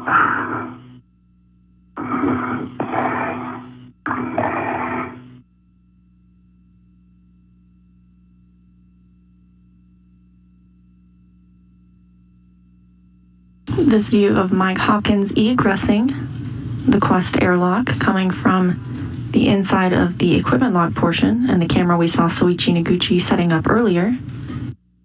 Already outside the hatch, he is joining NASA's Victor Glover. You'll be able to tell them apart today by the stripes on their spacesuits. Hopkins is wearing an unmarked suit. Meanwhile, Victor Glover will have red rings around the legs of his spacesuit. Roger. Let me get my Heka. It's Heka with the green LED. Roger. I see 1, 2, 3. Actually, your BRT tab looks a little different than the other two. Come this way. Roger. Okay, yeah, it's up. Has a little bit of play, but it's up. You got 3 tabs up. Give me a yaw each direction. I'll check your safer handles. Okay. All right, your right safer handle is down. Hand control module door closed. Your left safer handle. Looks like you might be able to tap it like half a centimeter down. Roger that. It's down. Okay. And safety tethers. Unlocked, unlocked. Your hooks are locked. Ring extender has 2 small hooks.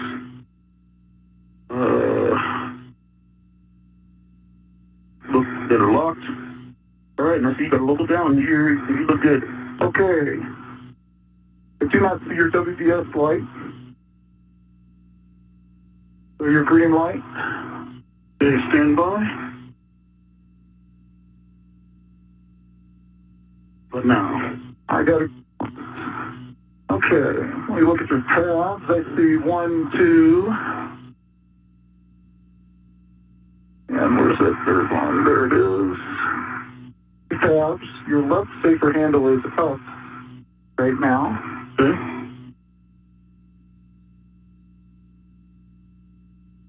Thank you. And now it's closed.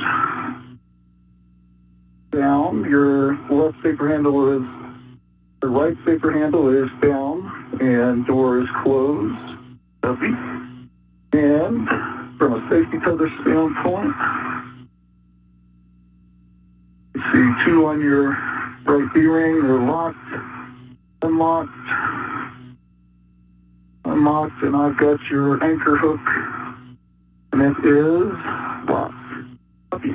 I show you in a good config. I'm going to lock that green hook as well. Enter. Copy. Good config. Sounds like good buddy checks for both of you. We'll take a baseline HAB check and a hatch thermal cover close, please. Roger. EV1 tap is dry. EV2, half is dry. Okay, I'll initiate once the tether is Copy. clear. Roger that. All right. Thermal cover is mostly closed, and we've got the weight tether going in there, so. Yeah, thermal cover. we copy that. So whenever you're ready, Hopper, you can retrieve the vent tool extender bag from the top of the airlock. On my way.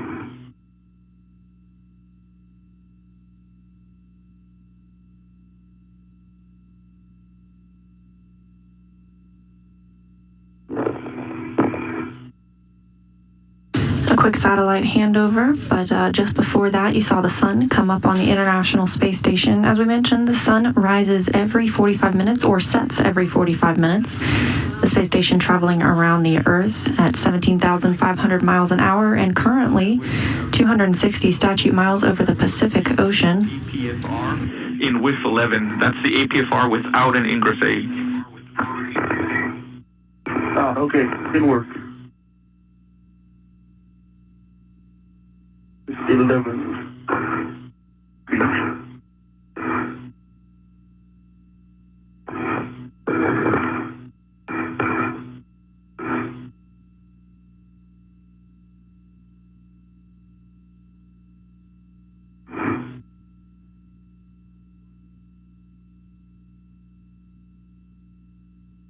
The tasks have already begun, with Mike Hopkins preparing to grab the vent tool extender bag.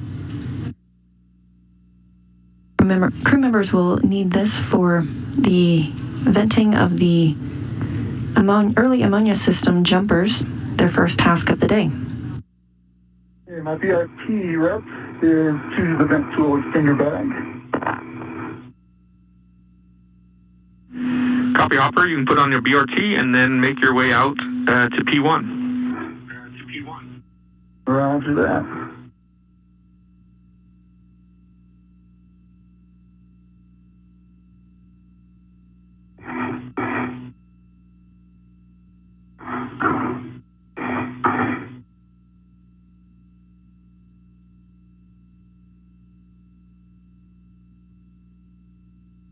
Andy for EV1, just confirm, I am taking the whip extender, correct?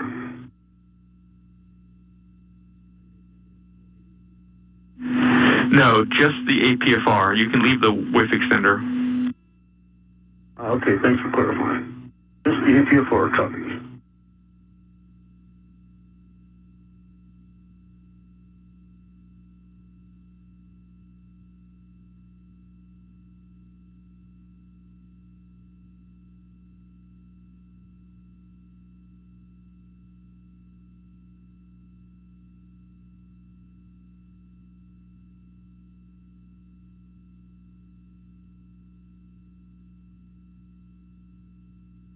That bag look, Hopper?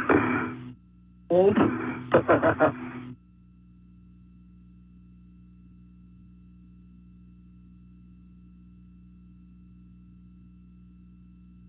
let's do my VRT. This view from Victor Glover's helmet camera will be seeing astronaut eye views throughout the day today, and you'll be able to distinguish whose is whose by that number in the bottom right-hand corner. Victor Glover's camera is marked with the number 20, and Hawkins has the number 22.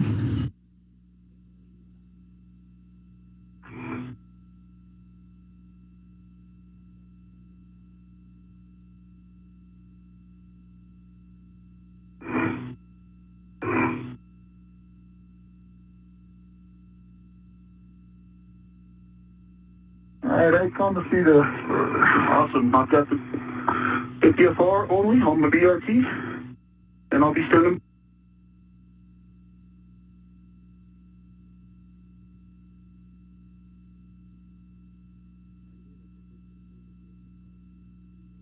We're in a quick handover of the tracking data and relay satellite systems. Just beforehand, we heard Victor Glover discussing with the ground team that he was using the APFR, that's the Articulating Portable Foot Restraint. He'll be taking that with him today.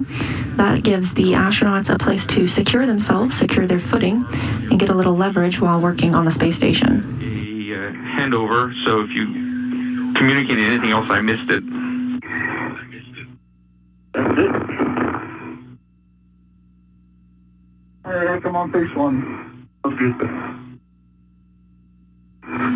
All right, Hopper, you're looking for the Bay 12, where you'll drop your anchor hooks on handrail 3651 and 3652.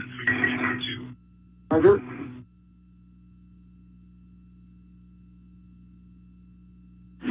And just a quick reminder about a caution to avoid inadvertent contact with the deployed TUS cable along the zenith and nadir cedar rails.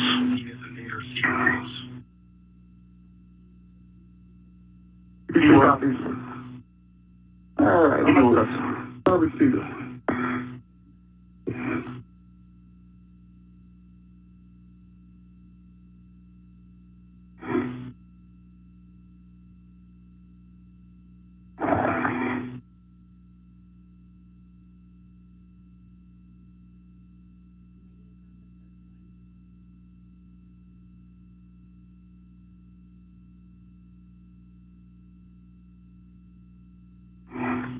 Okay, going out of the NT.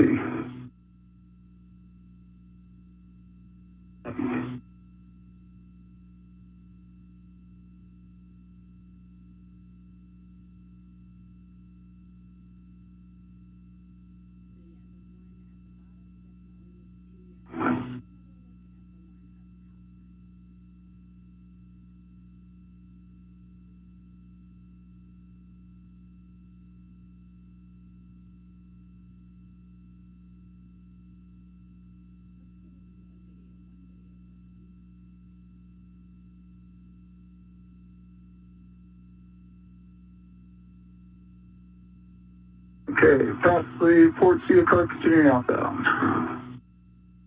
Making great signs.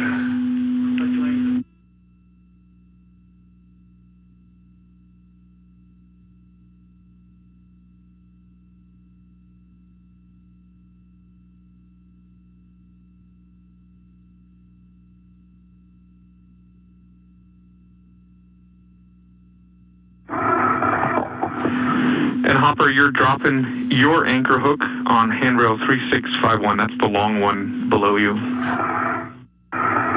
Roger that.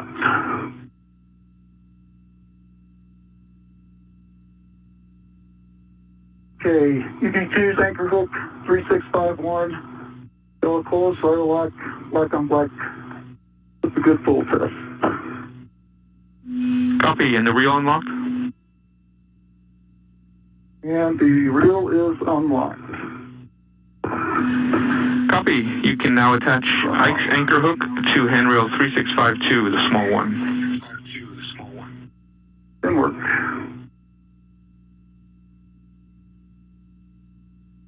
This view from the high-definition camera on Mike Hopkins' spacesuit.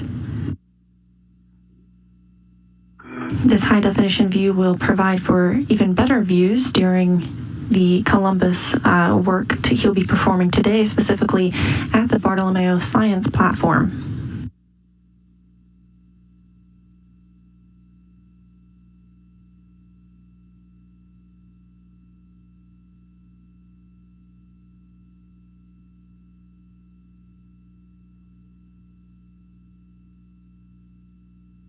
All right, your anchor hook is attached to 3652, bell close, photo lock, black on black, good full test.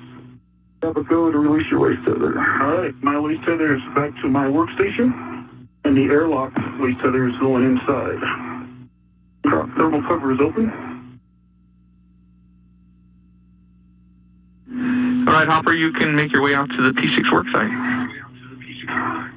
Copy that, gauntlets are in place. Copy. Okay. Andy, the thermal cover is closed. Excellent, thank you. Then you can head out to the P6 worksite as well. On the way.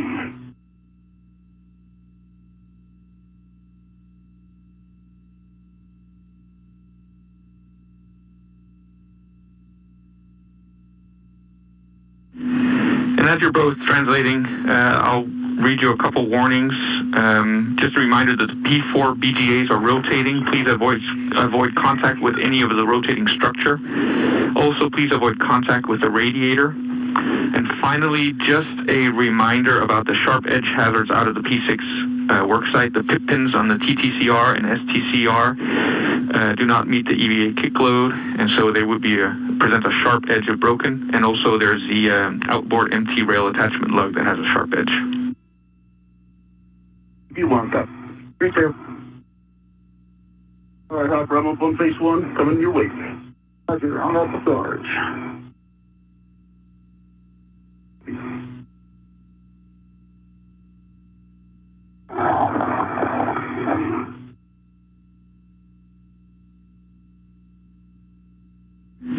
And also just a reminder to you, Ike, to check your gauntlets are in place before you cross the Sarge. Will do.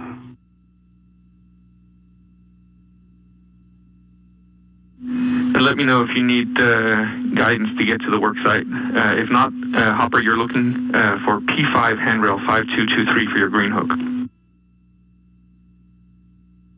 Copy. All right, Hopper, I'm going under the MT now. Roger.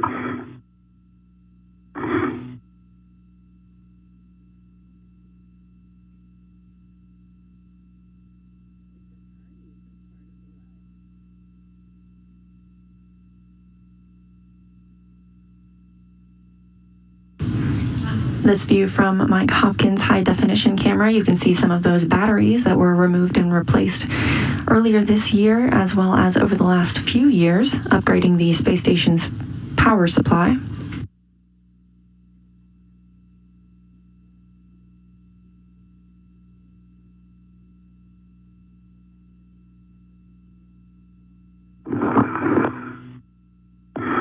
All right, now I'm passing our safety tether anchors. Roger. Nice work, nice work.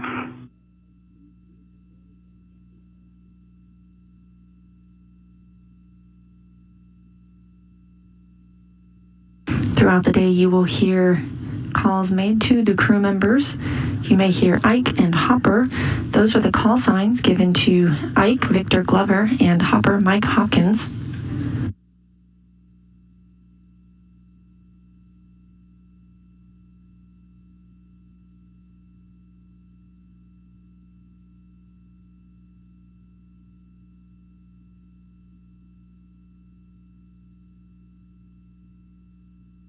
Glover now making his way to the first work site to vent those early ammonia system jumpers alongside Mike Hopkins.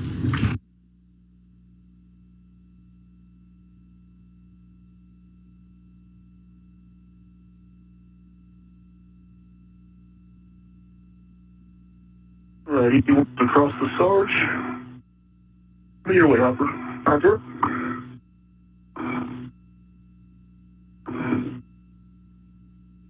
Okay, green hook is down.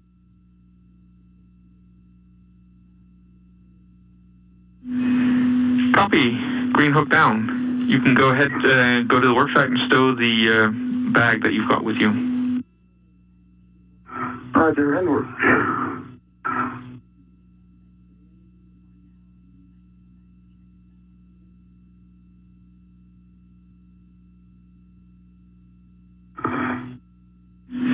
And Ike, you're looking for handrail 5231 for your green hook. BX 5105 heading out.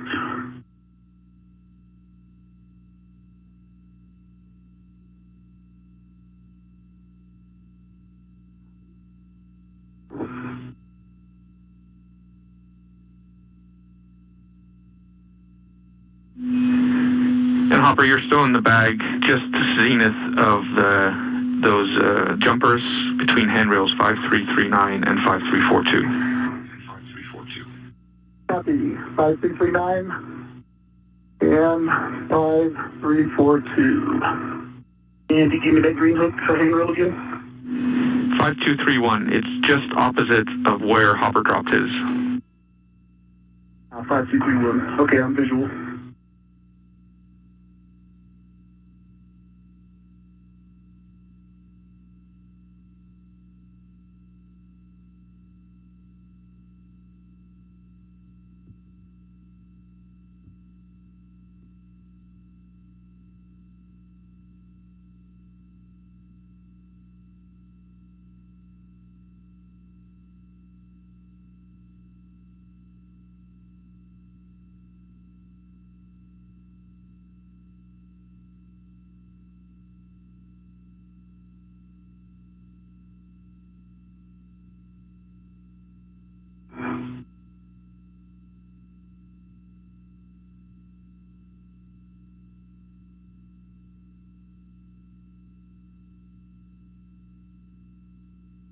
Andy, you have any issue with me just dropping it right here on 5203, which is just right adjacent to it? Then I don't have to cross over the top of it and stick each other. Yep, that's fine.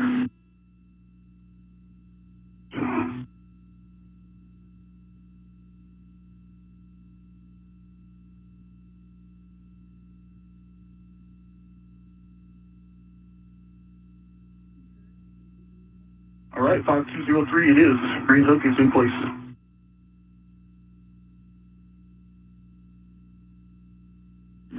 Copy. You can translate out to WIF 27 on P6 where you'll be still in the APFR. On the way.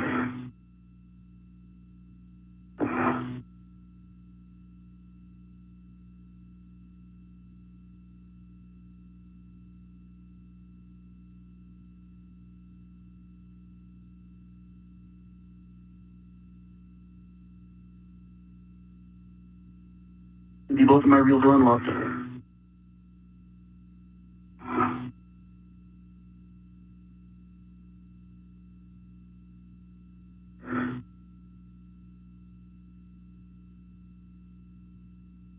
Okay, Andy, I'm heading out to put my bridgeman down. Get me out of the way if I like. Copy.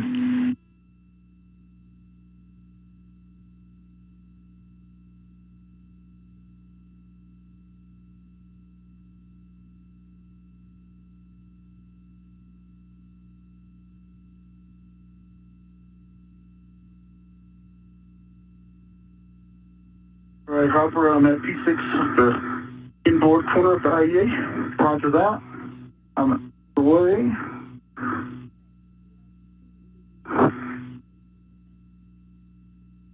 Okay, Andy, give me that whiff number again. 27, so it's on the forward edge. It's almost about as far out as you can. There should be an APFR in the adjacent with 31. She'll be putting this one in 27, which is just next to that. That is a great detail, right next to the, sorry about that, Hopper. Right next to the other one, all right? See it? I also see the vent tool back.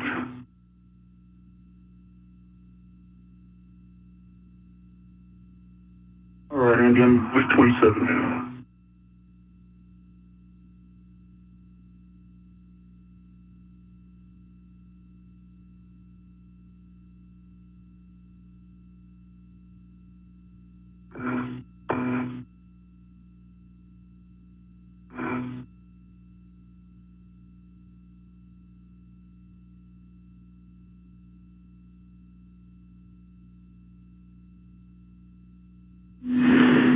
And Ike, when you stow the APFR, clocking is not so important. But if you want to, you can put it at 12.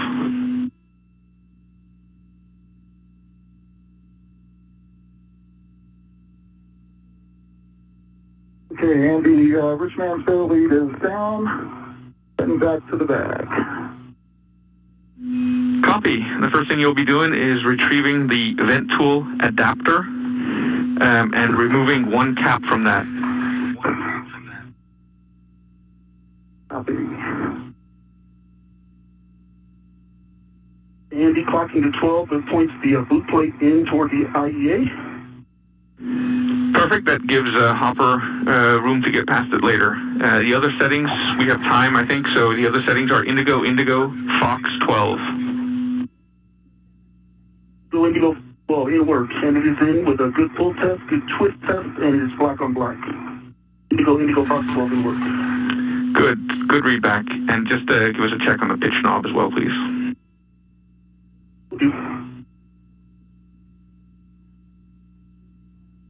The astronauts are now at their first workstation of the day, where they will be working on the early ammonia system, venting 2 jumpers, one of which Glover will later relocate to the outside of the airlock. Remove the cap.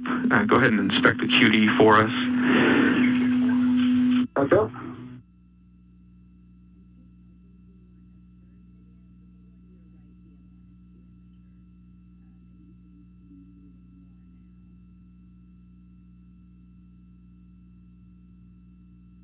There are a lot of moving pieces for this first task, and you just heard about the QD. That's the Vent Tool Quick Disconnect. From the lock position, it's a little sticky and ratchet to push in. Wasn't huge though, 15 pounds of force maybe, and then turning it the first 15, 20 degrees, it was that same feeling.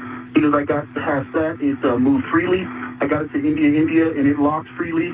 And then it's the same thing. The last 20 degrees, a little ratchety, but it popped out. And I can push it in, and it pops right back out. We copy all that. We appreciate the words. No problem.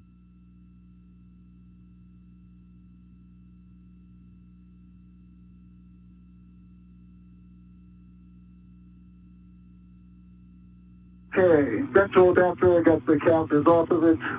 Do an inspection, no fog, good sleeve, good seal. Copy. You can grab the vent, you can remove the plug from the vent tool QD and give us an inspection of that too as well, please. Roger, in work. And I see a good lanyard. Once Hopkins has removed the plug from the Vent Tool Quick Disconnect, he will mate that quick disconnect to the Vent Tool adapter. Good fingers, good feels. Copy. So now we'll mate the Vent Tool adapter to the Vent Tool QD, and I'll read out the steps in Block C for you. I need a copy. Okay, so verify that the female QD is ready to mate by making sure the detent button is up and the forward white band is not visible. Up and not visible. Go ahead and mate the QD and check that the forward white band is visible.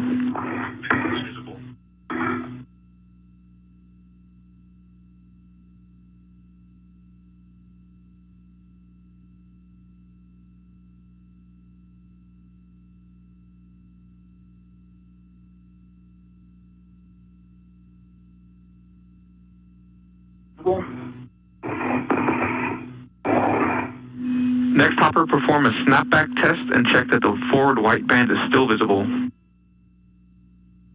Roger.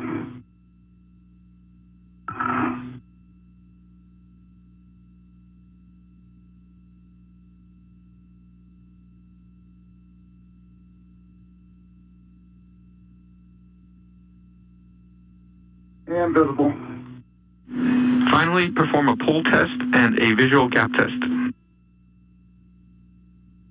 Pull test looks good.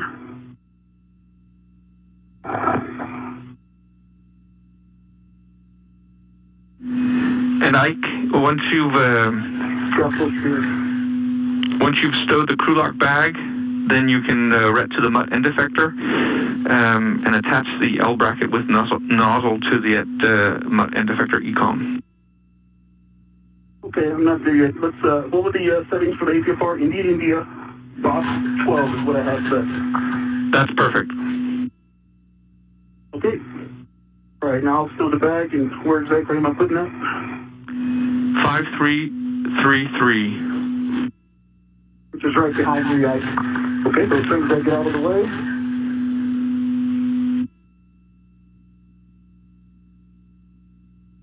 Okay, Andy, I have the tool and adapter ready. Yep, and I'm ready to... Next, we'll open the vent tool QD valve, and when you're ready for that, then you can depress the detent. Okay, go ahead and depress the detent button and move the bail to the forward position. Roger.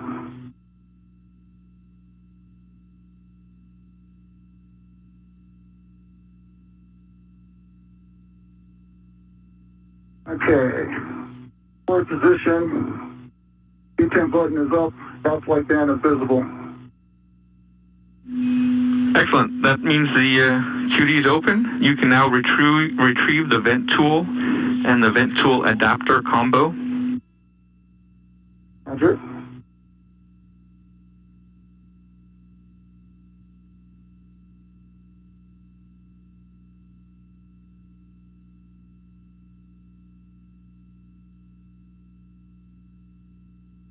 And I got an audible for you. Roger. I'm done. What's your audible? Will you can stow the bags and just behind you, and I can start on the vent tool bag stuff? Yeah. Stand by. Roger.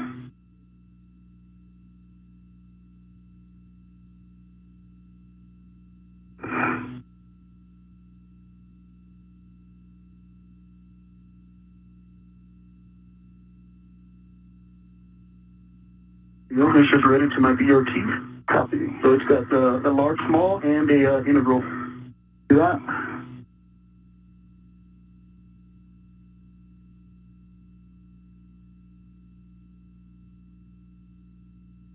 Okay, you can take your rep.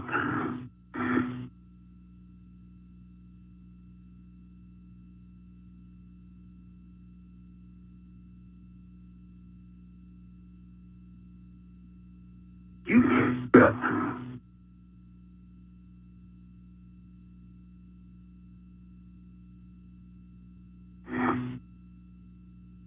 All right, Andy, I'm at the vent tool bag.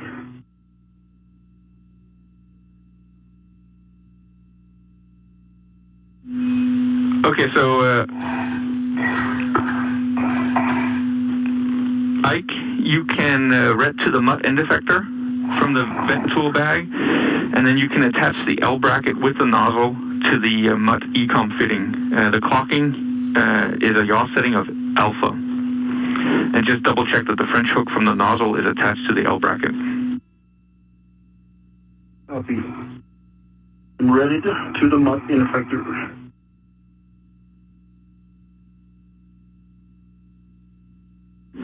That's the nozzle. The French hook is connected.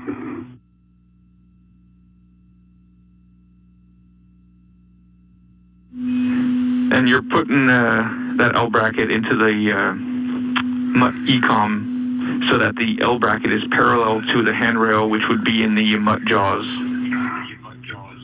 It didn't work. And Hopper, once you have a RET on the vent tool and the vent tool adapter combo, then you can translate down to M10 on the T6 long spacer. That's the inboard side of the connections. Roger that. I am there. Okay, you can remove the wire tie and booty and then the SPID from M10. Roger. Work. And just a reminder for a caution here, that handrail on the EAS jumper box cannot take BRT loads. Roger.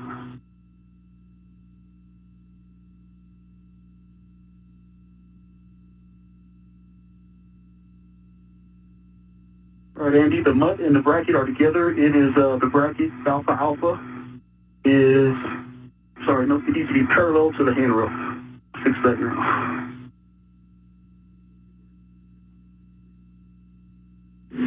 Yeah, it looks like you're about 90 degrees off. Yep.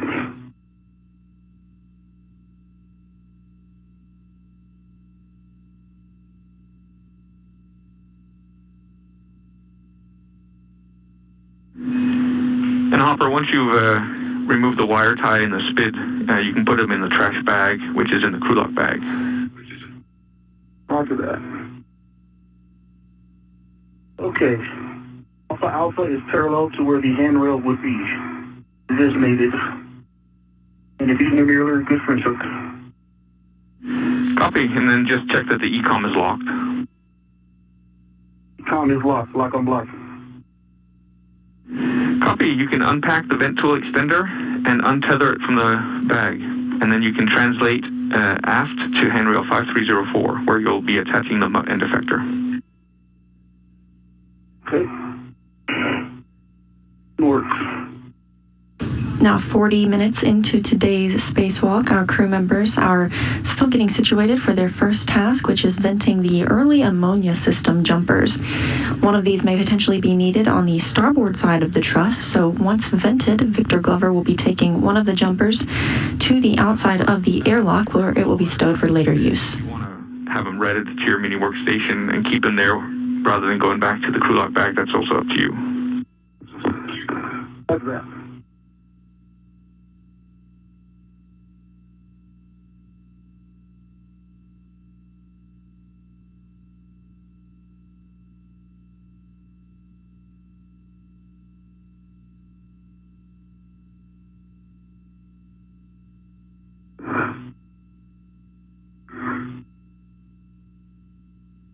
All right, Pepper, I'm going to go over the top of you.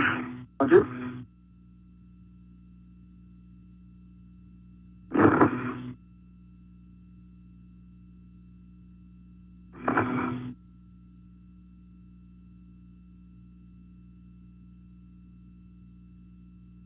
All right, Andy, now I'm on my way. Give me that handrail again, please.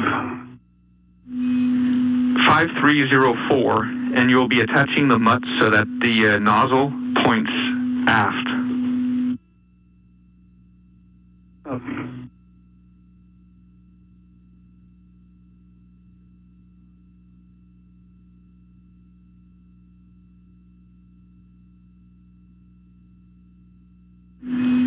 And Ike, just make sure, please, that the jaws on the MUT end effector are attached to the handrail between the two stanchions, because this one does have a part of the stanchion going over. Yeah, part of the handrail going over the stanchion. Yep, I see that, and I'm at 5304, and I won't put it on the little cantilever part.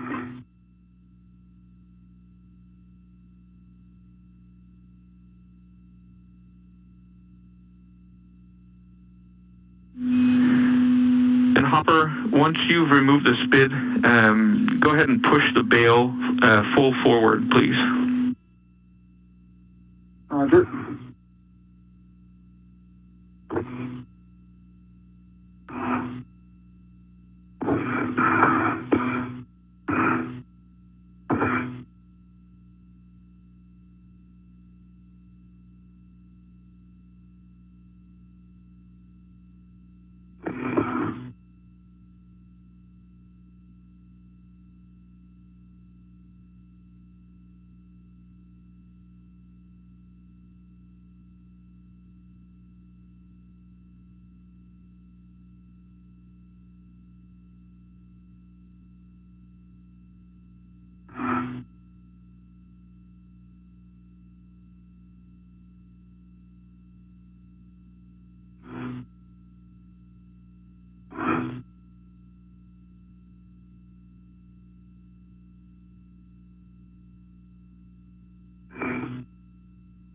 Andy, Alpha Alpha is parallel to the hand. It's in between two stanchions. Working on the pitch to 1 now. Copy. Pitch to 1 is good, and then just double check that the MUT end effector is locked.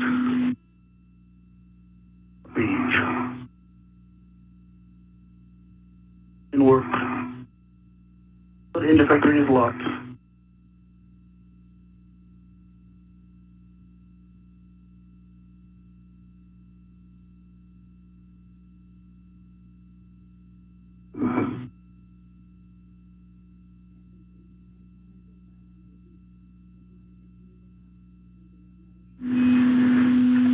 And so, Ike, good position is 30 degrees from aft, so slightly above the horizon.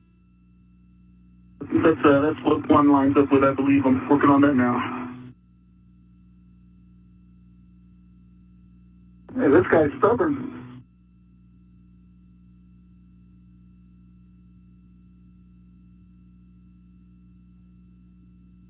The crew will orient the jumpers so that they are venting ammonia away from the crew and away from the space station.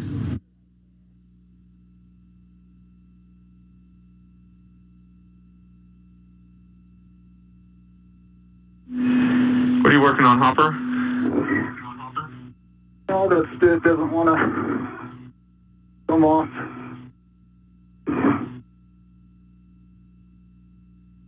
Your orientation.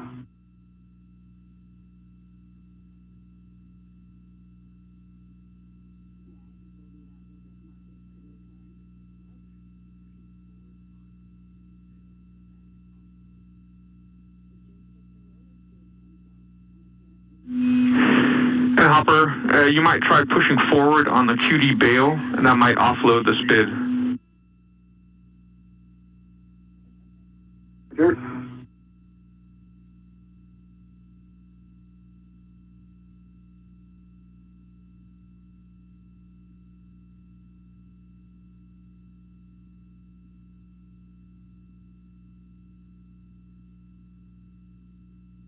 There we go. All right. Excellent, we saw that. Good move.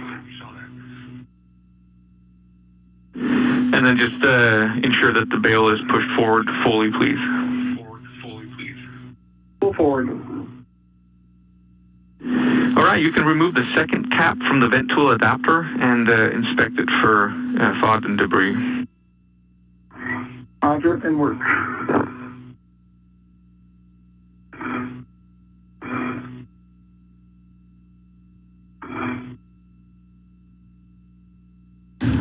This view from the helmet camera of Victor Glover, our EV-1 extravehicular 1 crew member today.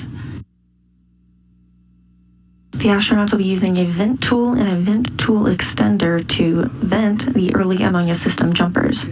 About 50 degrees zenith from the horizon. Yep, that looks excellent. We're seeing it in your helmet cam. Looks perfect. Now just check that the ECOM is locked. Both are locked, left on black. Excellent. You can head back to the vent tool extender bag.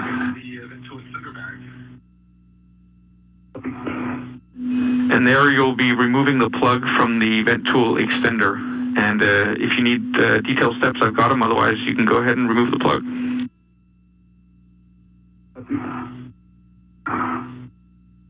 Okay, it's removed.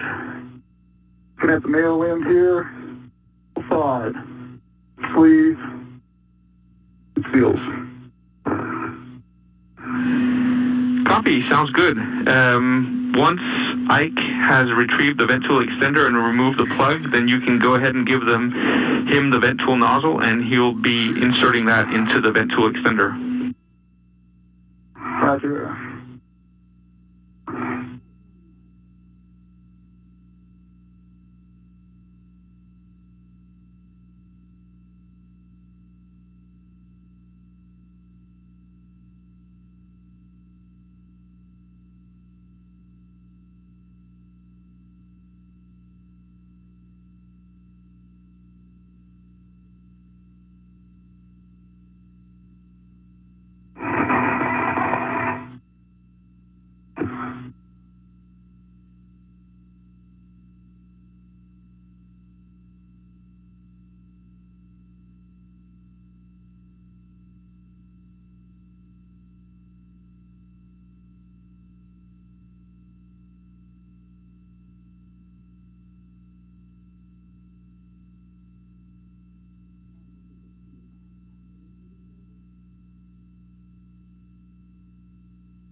Next to your left arm there, right? Say again? Said the plug is right next to your left arm. Okay.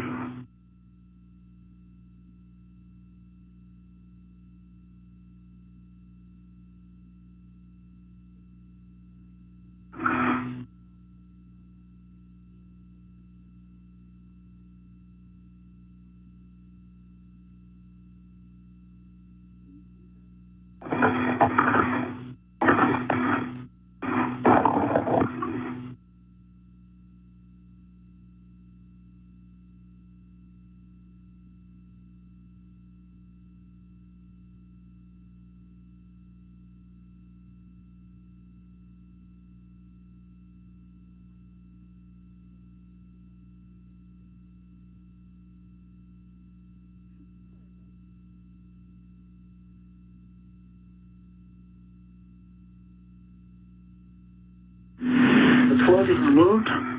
Andy? Copy. You can get the vent tool nozzle from Hopper and insert that into the extender. The vent tool is inserted into the extender. The lock soft dock is very, very soft, so it's locked right now, but it pulls out of lock very easily.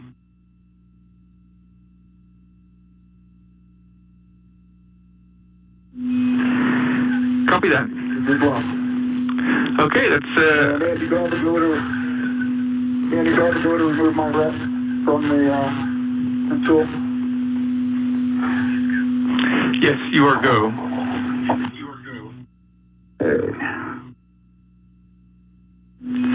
And as you're doing that, I'll just give you a big picture. We are about to start venting ops. We are in orbital night, so we do have 20 minutes, so we do have time for this. Big picture words. Hopper, you'll be working on M10. You'll be closing the QD, then you'll be demating it, then you'll be mating it to the vent tool adapter, and then you'll be opening the valve. Roger. I'm looking at M10. Hey, Hopper? Yeah. My VR key right here. Is that going to mess with you? Nope, not at all.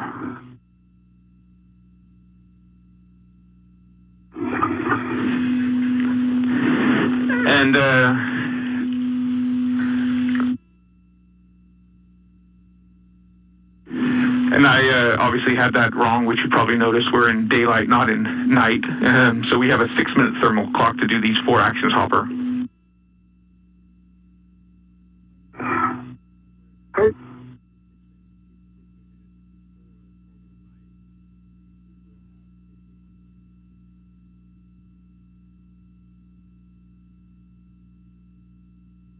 Let's review them already.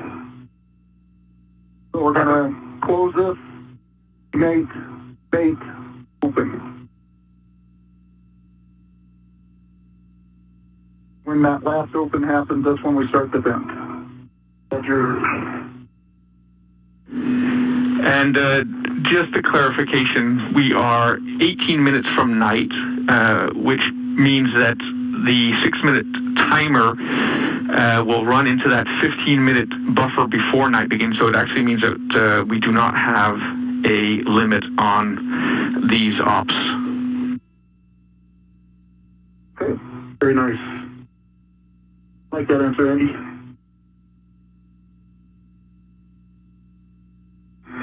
Okay, Ike, when you are in a good position on the forward edge, then I'll start with the ops for Hopper. Ike is in position. Copy. Are you ready, Hopper? Ready. Okay, so you can close the QD extender on M10, and I'll read you the steps. First step, move bail forward to the full open position. We're full open. Check that the aft white band is visible. So I do not see. Now I do. I got an aft white band visible. Check detent button is fully installed, that it's up, and that it can be depressed. We installed up and depressed. Assess and counteract side loads. Copy. While depressing the detent button, move the bail forward to the open position with significant force. Complete. Then depress the detent button and move bail aft.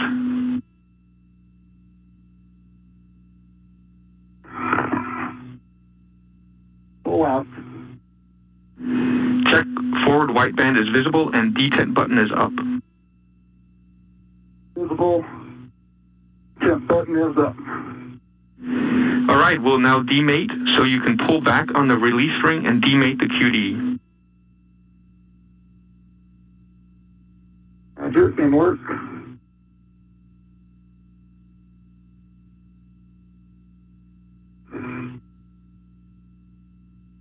Stand by.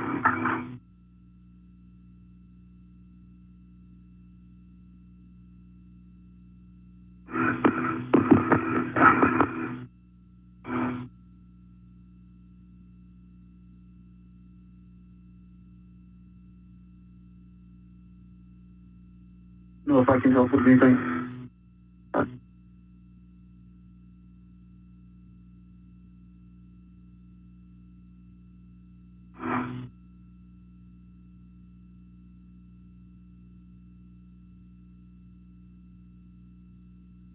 Yeah, you want to grab that the release tool? Release tool. Yeah. Copy.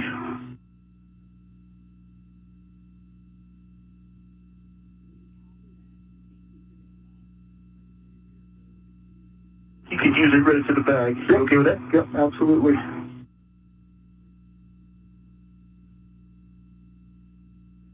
What you're expecting? Exactly what I was expecting. Okay, I'll give you some slack on the red. But you got it. I got the red. Roger.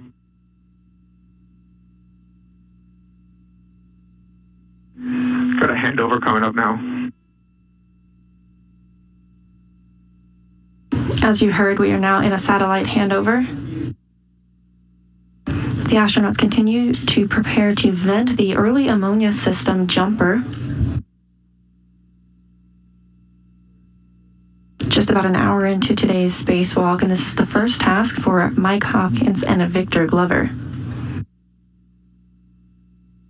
At the early ammonia system, they will vent 2 jumpers, and one will be relocated to the outside of the airlock for future use. The bail on this one right next to you is also Yeah, I in know. the way. This is a tight Yeah. area. Okay, is it in place? Yeah, it's probably in place. If you try, I'll hold it in place.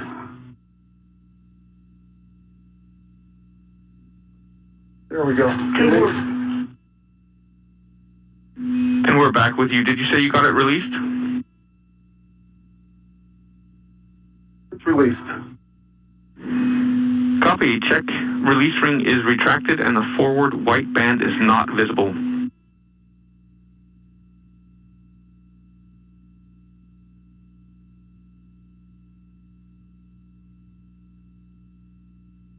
No see a white band. No white band. Copy. Inspect male and female QD for debris damage or ammonia crystals. Okay, we have a few ammonia crystals that are coming out from the female. Yeah, we see that.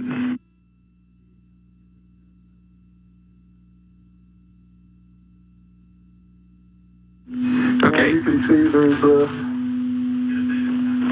Yep. Let's go ahead and mate that hopper. So you can mate the QD extender to the vent tool adapter. So verify that it's ready to vent. Check that the detent button is up and the forward white band not visible. Detent button is up, forward white band not visible. Go ahead and mate the QD.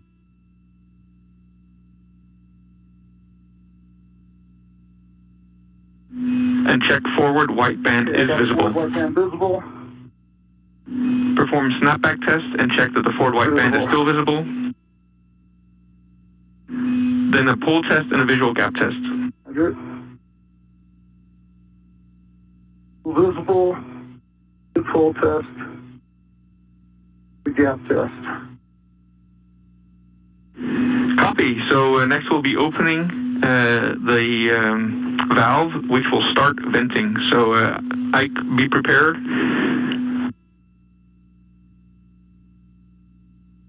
Ike is prepared. Hopper, you can depress the detent button and move bail to forward position. Pull forward. Off like invisible. Detent button is up. I see venting. Copy all.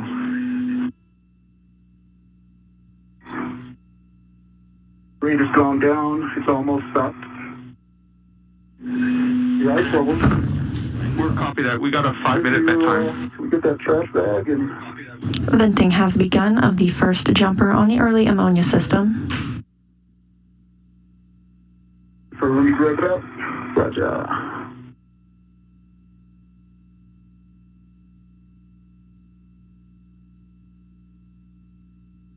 Oh yeah, look at that go. Can you see that in the Hecka? Yeah, we can just see it on the edge of your view. Let me,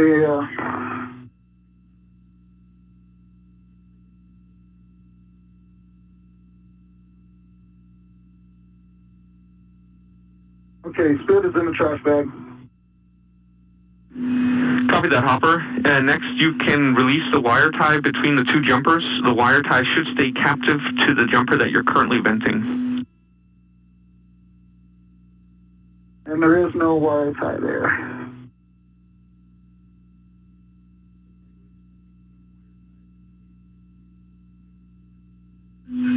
Jumpers are independent. Copy, so no wire tie between the two jumpers. Is that correct? That's affirmative. Wow. Get the right view.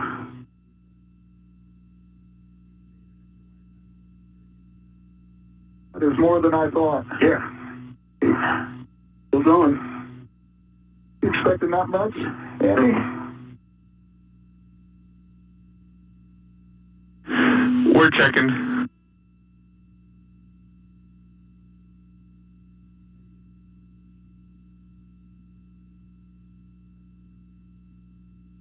M3 closed. Hopper, do you want to check if M3 is closed? M3 is closed. On my way.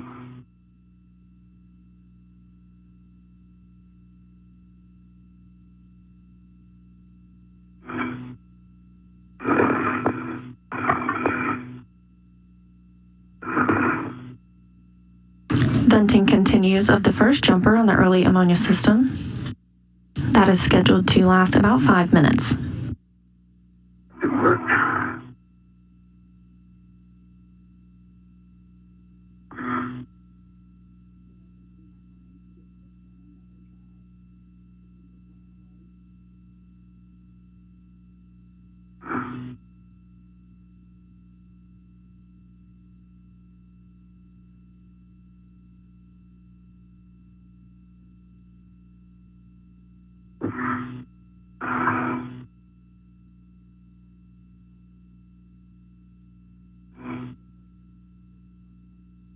Okay, I'm at M3.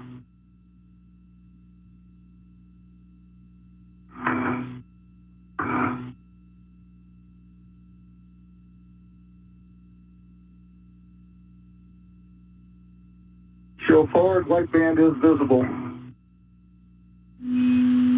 Just to confirm, Hopper, you said the forward white band is visible on M3, is that correct? That is correct. Okay, that's a good config. The QD is closed as expected. Great.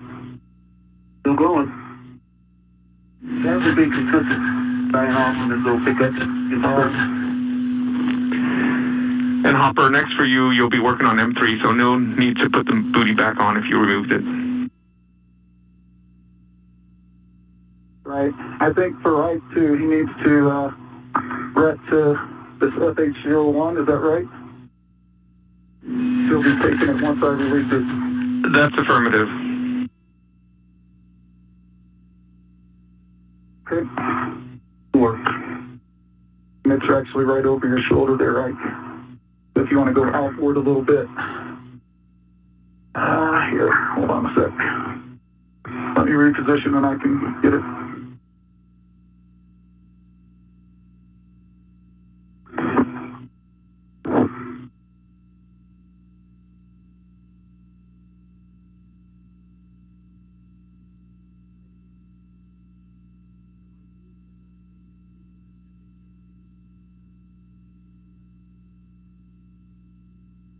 There you go.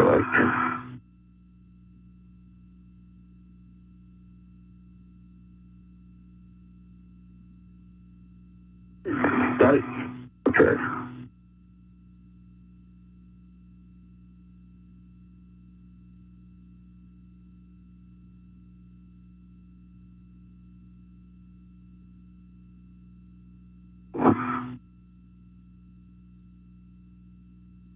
As venting continues on the early ammonia system, the International Space Station has crossed the terminator line, or the difference between day and night while on orbit.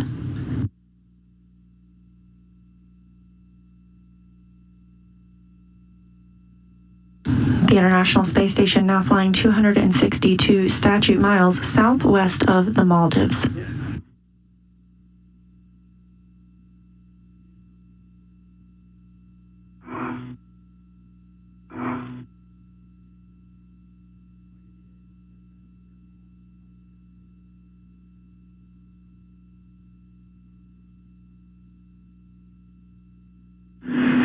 All right, our 5-minute vent time has expired.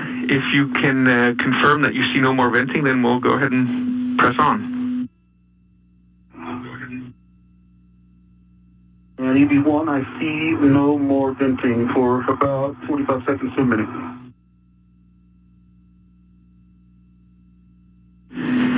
All right, Ike, you can go ahead and close the QD extender valve. I'll read you the steps when you're ready.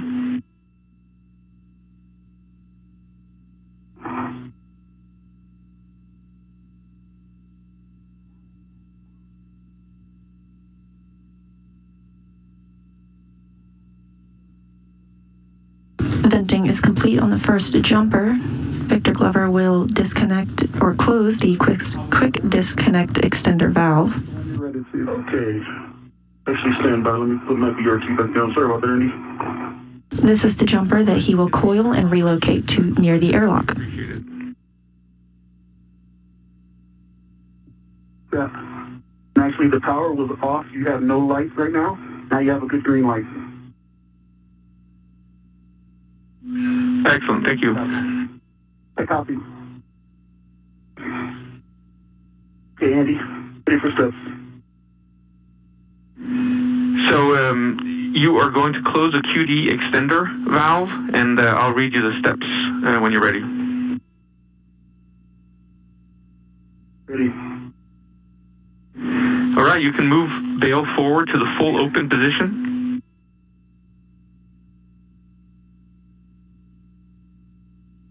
Bail is forward, full open. Check aft white band is visible.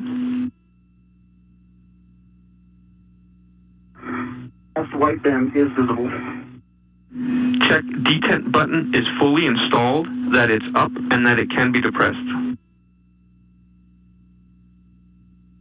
Fully installed, up and depressible.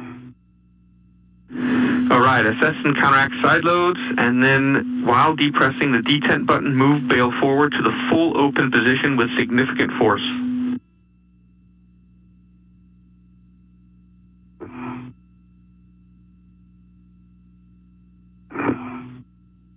Bail is full open, full forward. All right, now depress the detent button and move bail aft to close the valve.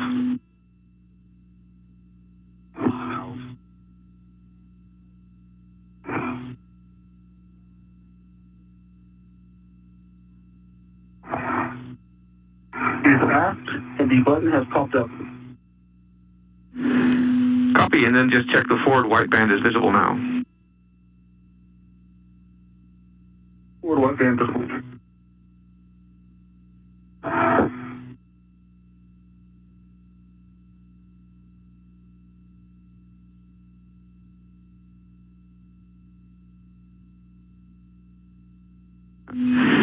All right, guys, we'd like to take just a minute to stop at this point and have a quick discussion about your impression of the amount of ammonia that was vented when you demated M10.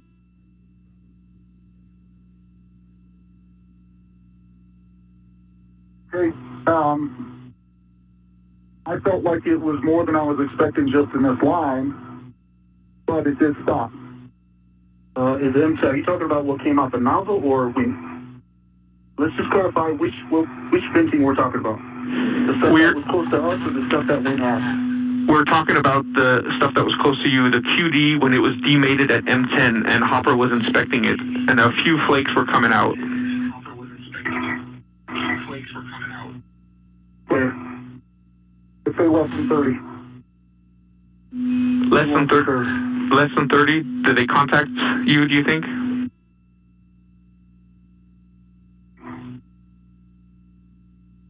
I had some contact my advisor. EV1 didn't see any contact, EV2 or EV1, but I was in a weird position with the sun.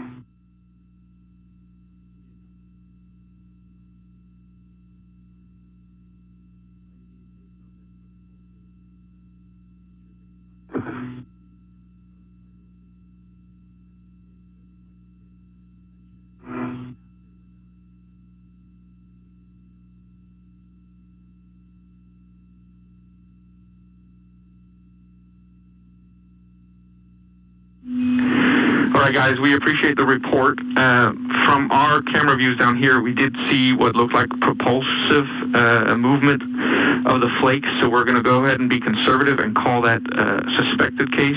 And so at the end of all of these ops, we'll do an inspection of both of you.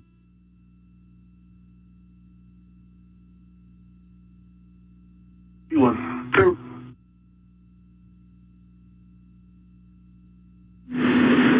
All right, so Hopper, you can make your way down to M3, where we'll be starting to demate that.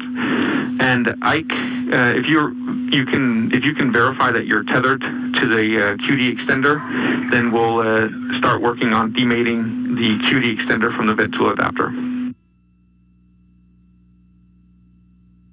Okay, I'm currently threaded to the bail of the QD extender. That's the piece that is on the extra bail that's on the end, F2, right? I'm talking about the adapter. I'm ready to a bail. Yeah, that's fine. You're ready to the bail of the QD extender. That's good.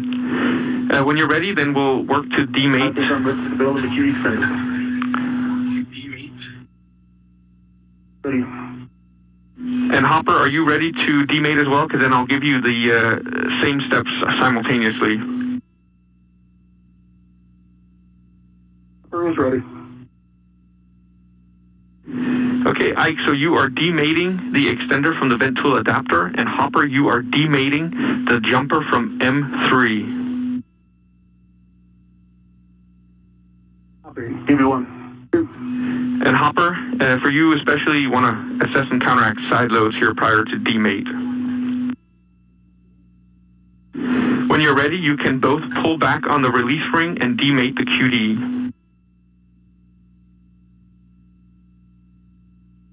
EV1, demated. EV2, in work. Once it's released, then check that the release ring is retracted and the forward white band is not visible. E1, white band not visible. All right, Ike. White band not visible. Copy. You can inspect the QD, the male and female QD, for debris damage or ammonia crystals.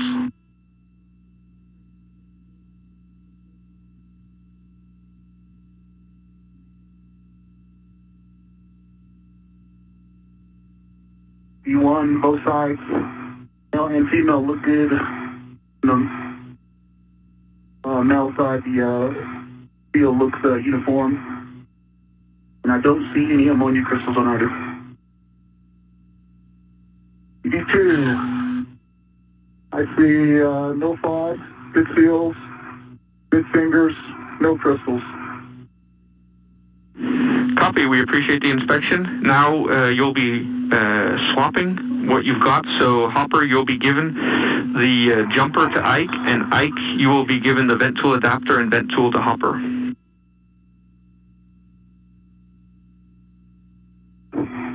Stop that right there at the end. I have the jumper in hand, Hopper. Roger that. Let me get on BRT here, and I'll come up and get it. Okay, copy. It's right there in the corner of the IEA. Roger.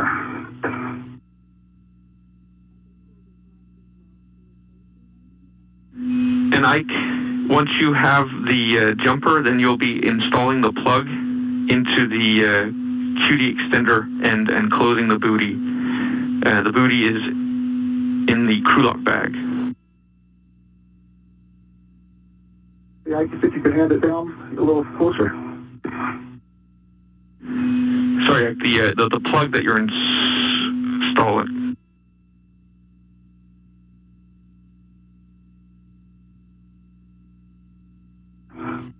Okay, I have it. Thank you.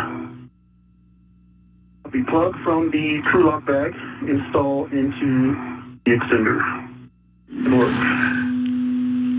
Yeah, so one plug is on the lanyard and one... Okay. One plug is on the lanyard, the other plug is in the crew lock bag. Yeah.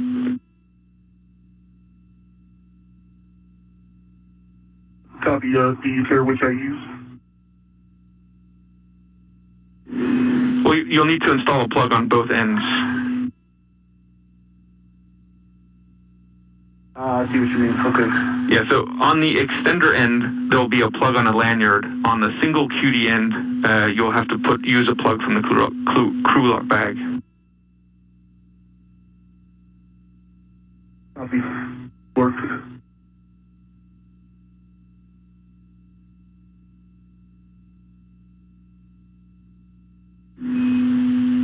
And Hopper, the QD end is test. Confirm I can take the back. Right band is visible. Forward right band visible. Yep, you can remove the red.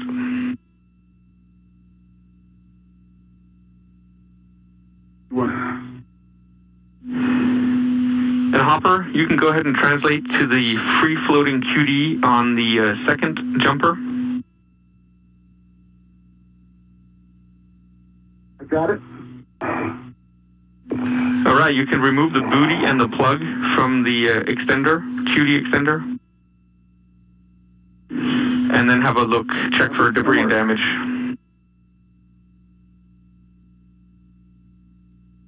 Okay, plug is removed.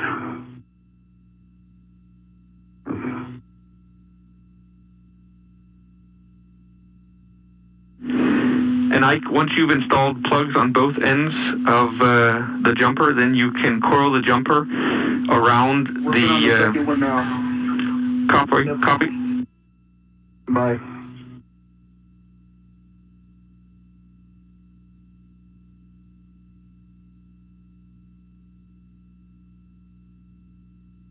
And you got a good inspection on the extender, full side, fingers, it's sealed. Copy, Hopper. So now we will be mating the vent tool adapter to that QD extender. We'll only be mating it and not opening it at the moment. So when you're ready, I'll give you the steps for mating it. Me too, ready. Okay, so verify it's ready for mate, so you can check that the detent button is up and the forward white band not visible.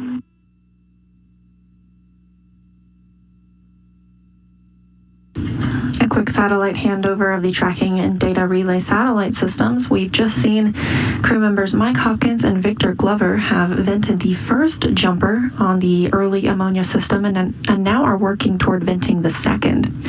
We're coming up on an hour and 20 minutes into today's spacewalk, and because of suspected contamination of ammonia from the quick disconnect that the astronauts were working with earlier, they will inspect each other and conduct some tests while in the airlock upon the conclusion of the spacewalk today.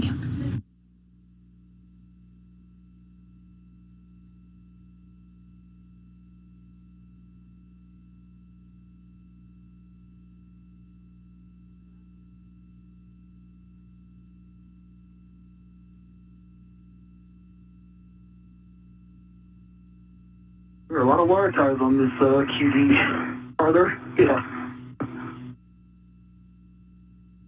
There actually was one wire tie connecting the two, but it was near the extender. I didn't put it originally. Okay, we copy, Hopper. And I am ready to make the 10 button is up. Forward band's not. Copy. And Hopper, that wire tie that you just reported, is that on the jumper that Ike has, or on the jumper that's still installed, or that you're working on? That was on the jumper that Ike has. It's on the one that Ike has. Yeah, and there's like 5 of them. All right, copy. At least you won't run out, Ike. Hopper, you can mate the QD and check that the forward white band is visible. Roger that.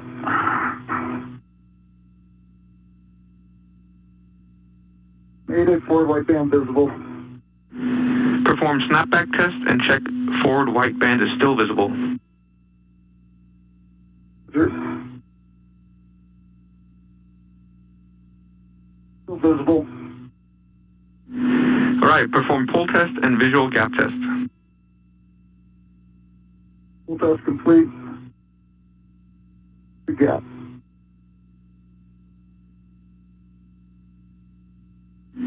Okay, you can go. You can translate over to M9 on the P6 long spacer and remove the booty and the SPID from that QD. After that. You can stow the SPID temporarily on your mini workstation or put it in the crew lock bag if you want. This is the timing. Time.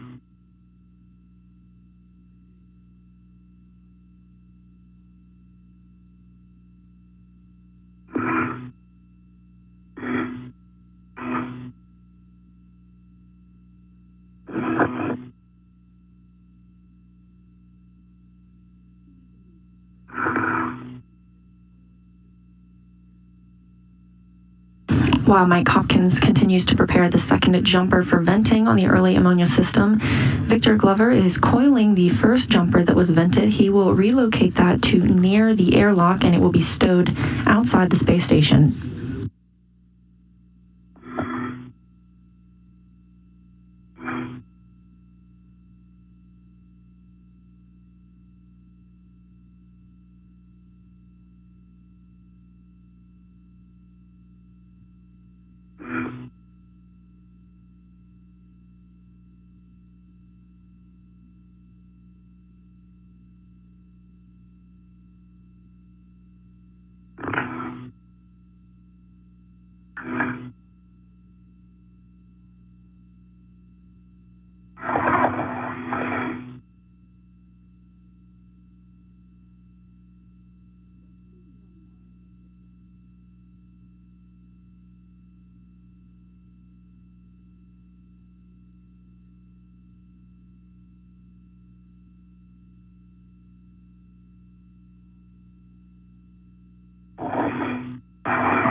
How's it going, Ike?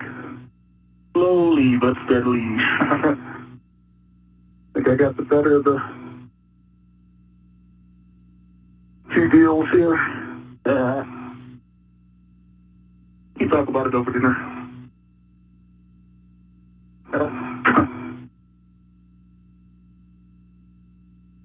Okay, one SPID removed. Copy, one SPID removed. At this point, we're We have 17 minutes of night left, so we'd like to get working on the venting ops. Ike, you can finish coiling the jumper after we've vented. So go ahead and get in position at the forward edge like before. And then big picture, Hopper, you'll be closing the QD on M9, and then we'll be opening the QD extender that's attached to the vent tool adapter. Roger. B1. Boop.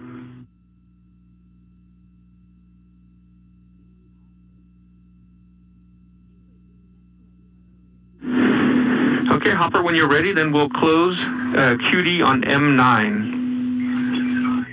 Ready.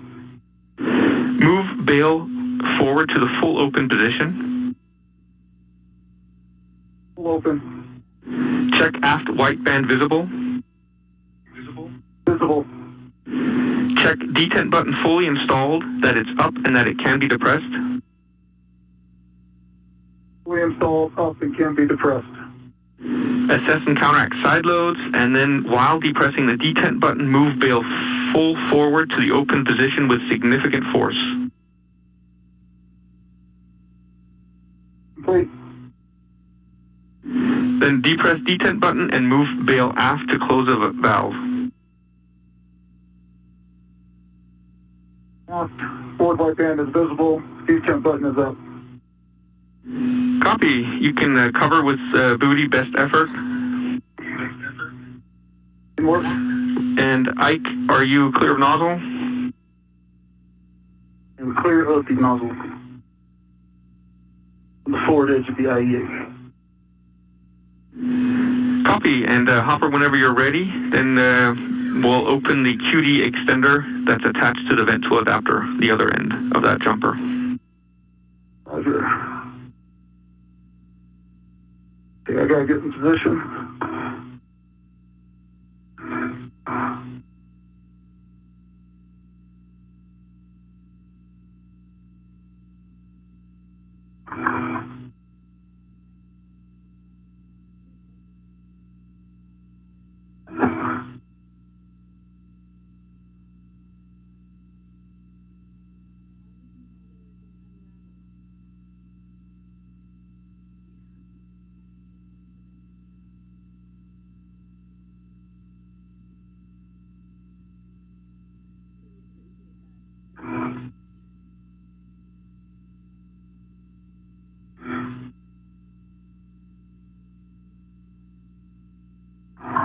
Okay, I'm in position.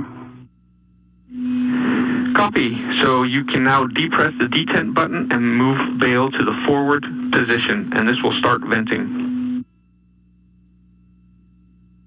Forward position, half white band is visible, detent button is up. We are venting. Copy venting, and we have another 5-minute timer on this vent. An hour and 28 minutes into today's spacewalk, the crew members are now venting the second jumper on the early ammonia system that will be vented today. The first, we saw a vent time of 5 minutes, and we're looking for the same on this one as well. Just give them a good shake to release any potential ammonia crystals. Take the tools before throwing them in the back. Copy.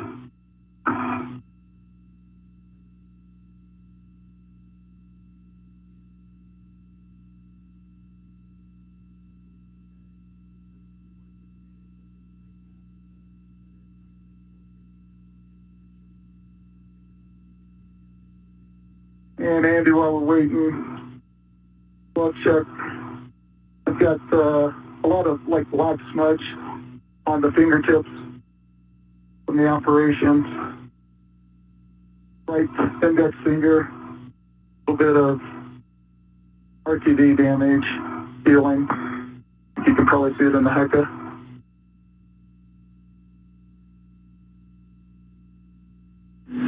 Yeah, we copy and we see, Hopper.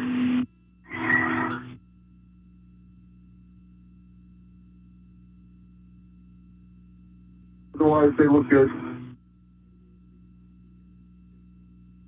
Dry half. Copy, Hopper, and we'll call that good gloves. You want have the dry half. I'll give you a glove check in a minute.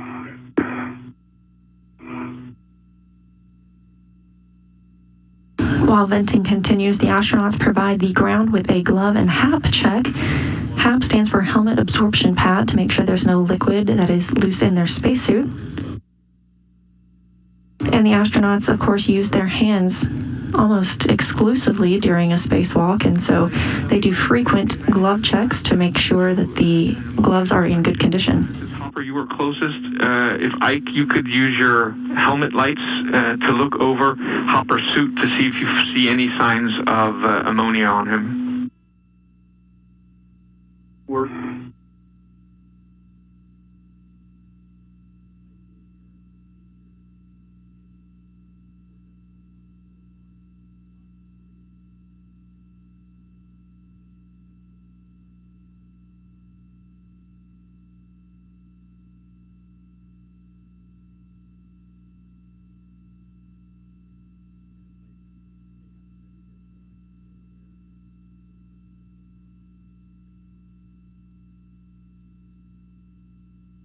Andy, what I can see is clean.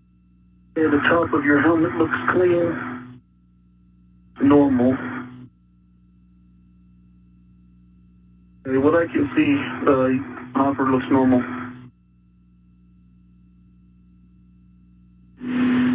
Copy. So what you... looks normal. Okay, we copy. Thanks, Ike. Hopper's suit looks normal.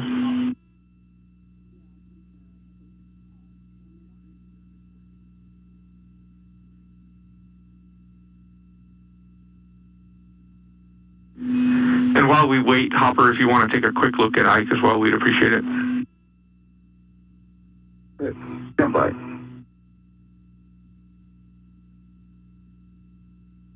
I was so comfy, Andy.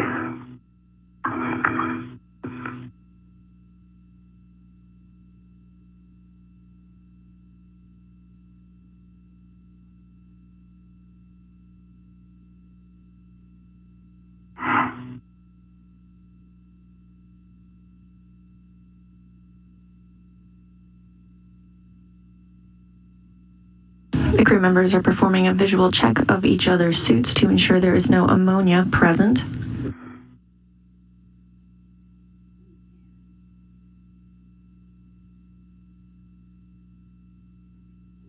was good if I didn't have this big, yeah.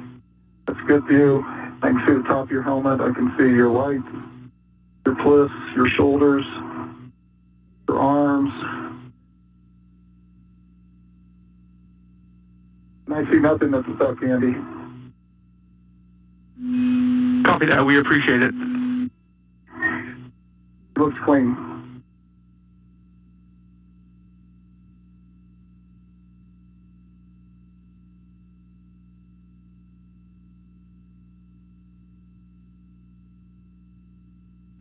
All right, so once the vent timer has expired, Ike, you'll be working to coil the jumper around that vent tool extender bag, and then Hopper will be working to close the jumper QD extender. 1, 2. And EV1 has good gloves. They look like they did when I got out here. Copy, Ike.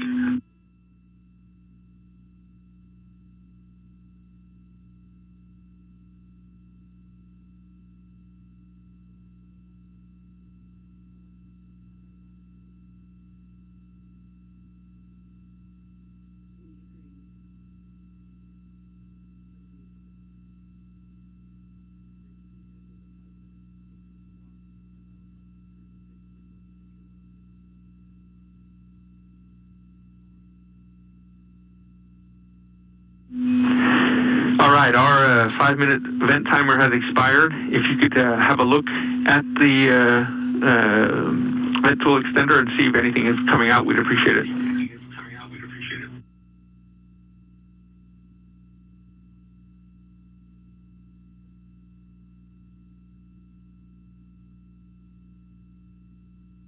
I've got my helmet light shining in that direction, and I do not see anything. It is dark, though, but I don't see anything.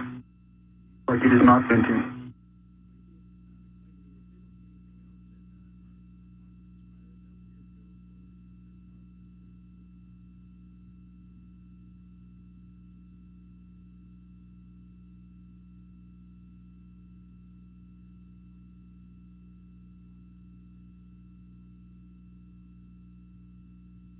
Copy, Andy. Yeah, we're copying. We're just trying to drag our feet a little bit to give it another minute or so. No problem.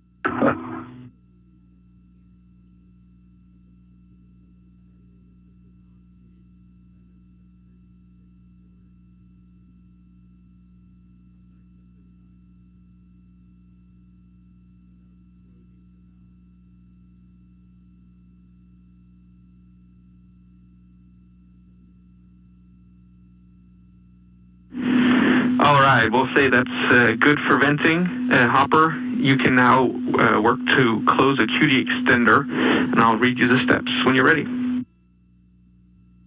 QD is ready. All right, move bail forward to the full open position. Wait. Check aft white band is visible. Visible. Check detent button fully installed. It's up and can be depressed. Fully installed, up and depressed. Assess and counteract side loads, and then while depressing the detent button, move bail forward to the open position with significant force. Complete. Depress detent button and move bail aft.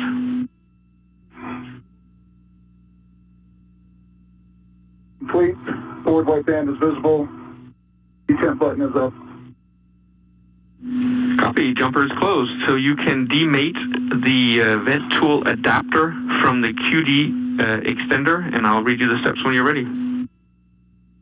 Okay, hold on one sec. When I do this, vent tool adapter is going to be, and the vent tool extender will be floating free. Okay, so the rest of your distance is still mated. Yeah, I just wanted it might come over towards you. Okay, thank you. Don't be surprised. Okay, and they're hooked together as well, so yeah, okay, secure. All right, Andy. I'll be on the lookout. Hopper, did you say you're ready? I'm ready. Copy. Pull back on release spring and demate the QD.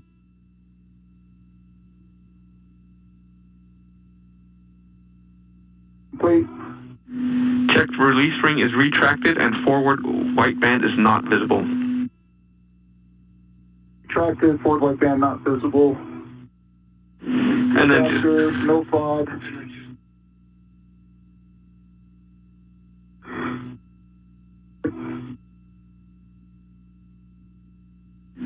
Copy, you read my mind. Good feel. Yeah. Looks like, Ike, when you take this up, like there's a few, ammonia flakes on the inside on the sleeve. Again? This adapter. There's looks like some white flakes on the sleeve on the inside. Okay.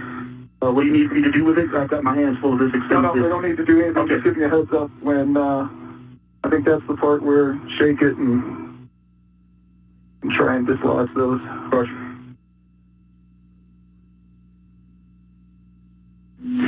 Yeah, the extender. No FOD, good fingers, good feel, no crystals.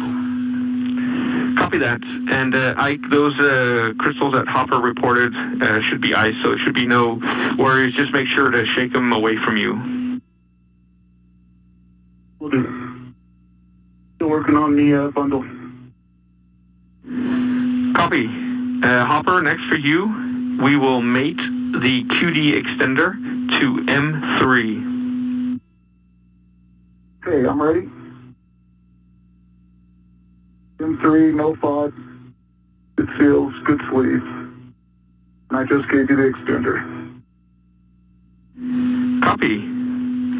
So just check detent button is up and forward white band not visible. Detent button is up, forward white band not visible. It would go to mate the QD. Didn't work.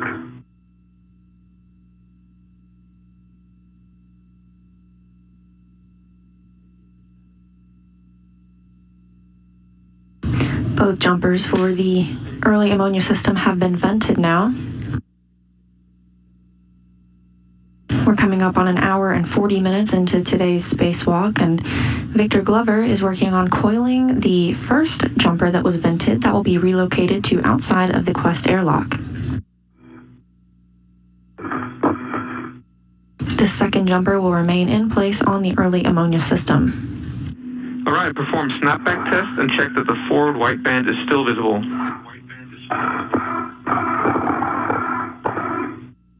Snapback, forward white band still visible. Perform pull test and visual gap test.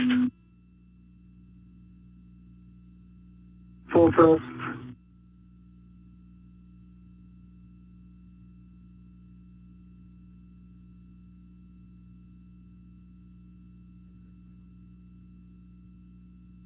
And good gap test. Copy. Now you can check that the booty is installed on that extender. Roger that, in Mark.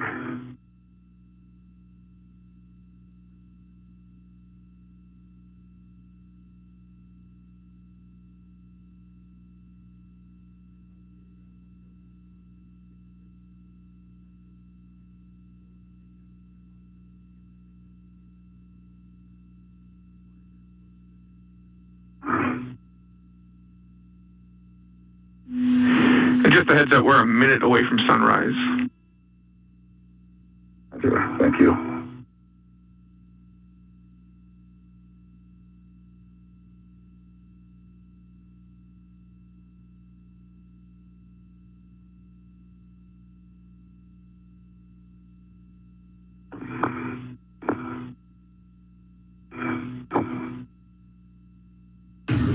As the crew members wrap up their tasks at the early ammonia system, we have a question from Jeffrey, who wants to know, do the astronauts need to make preparations for sunrises and sunsets? You just heard that we were less than a minute from expecting sunrise on the station. The astronauts do have opportunities with that announcement to make some preparations.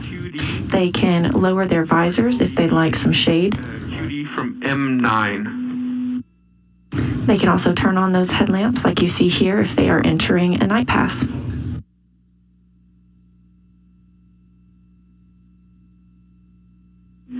So when you're in position at M9, let me know and I'll give you the steps to demate the QD. Bye.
Hey, Andy, when can I take my red off of the jumper? How many wire ties do I need to engage?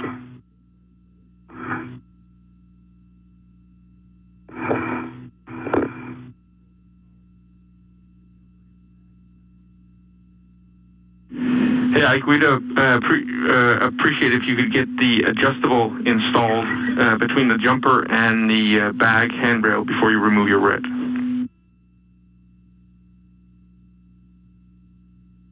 Okay.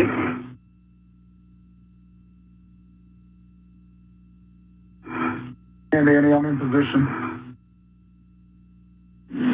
All right, so we are going to work to demate the QD from M9. So first thing you can do is pull back on the release ring and demate the QD.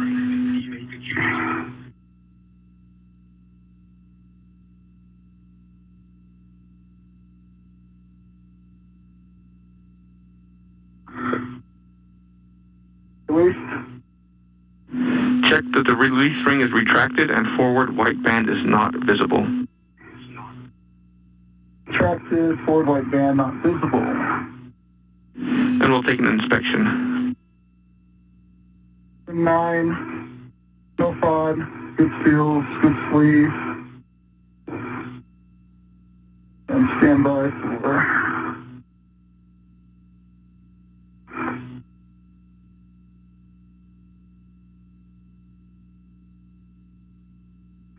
And the QD, same, FOD, good seals, good fingers.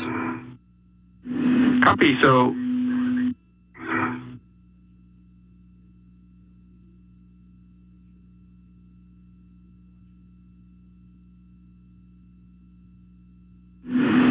All right, Hopper, we'll also take, please, an inspection of M10, which is where you'll be mating this QD to. Roger. Fine. Good seals. Sleep.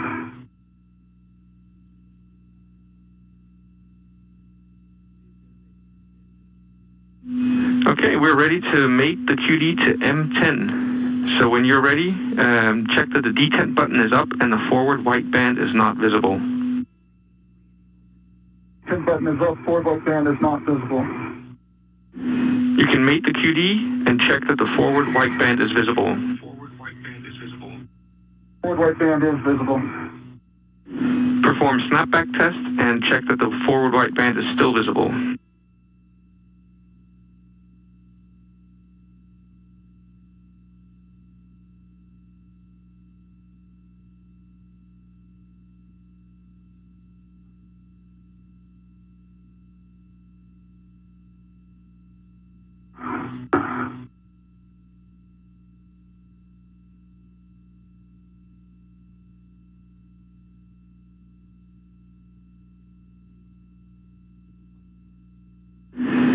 And Ike, you might have copy, so you can perform a pull test and a visual gap test. And Ike, your WVS might have switched off, so if you could try to power it on, back on for us, we'd appreciate it. My hands are busy, and when I'm done wrestling with this jumper, I will gladly turn that back on for you. Excellent, we'll take it, thanks. Good pull, good gap. Copy. We'll take that as mated, so you can install the booty over the QD pair and use wire ties as needed. Okay, and you don't need this locked, correct?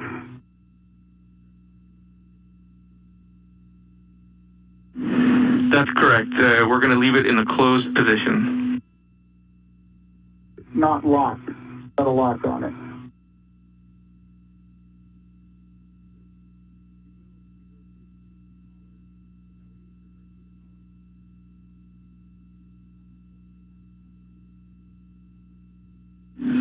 Hopper, you mean locked with a SPID? No, there's a lock on it. Not the SPID, just the rotating lock. Yeah, we'll take the collar into the lock position. We'd appreciate that, please. Okay, it's in the lock, and I could probably go do it on M3 as well, on that extender. I think there was one there as well.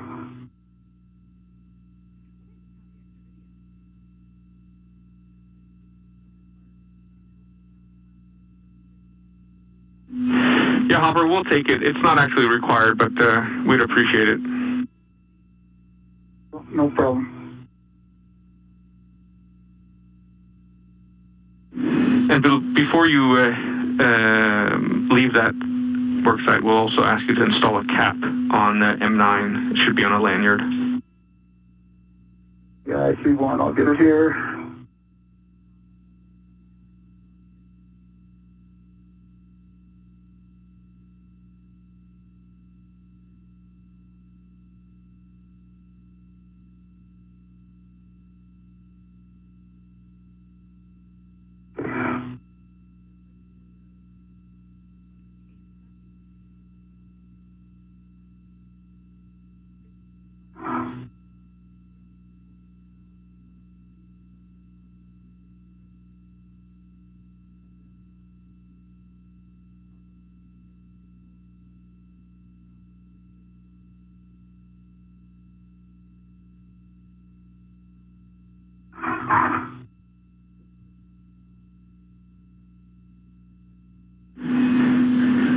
Hopper, once you've installed the cap and you're finished at the work site, you can retrieve your fair lead and then help Ike with stowing that jumper around the bag.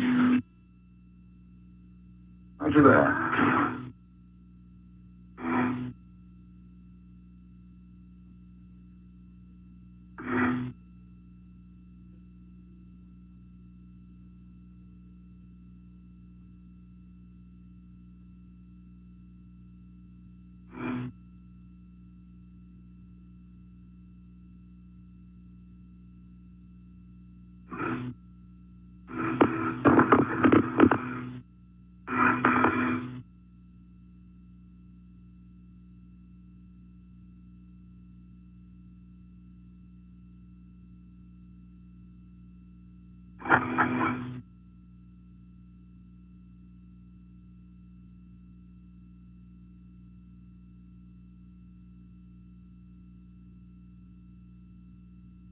The first task of the day is almost complete, with Mike Hopkins finishing up at the early ammonia system, both jumper cables having been vented. Meanwhile, Victor Glover is coiling the first cable that was vented. He will be taking that back to the Quest airlock and stowing it outside the International Space Station for future potential use. Fucking collars in place. M3. Copy.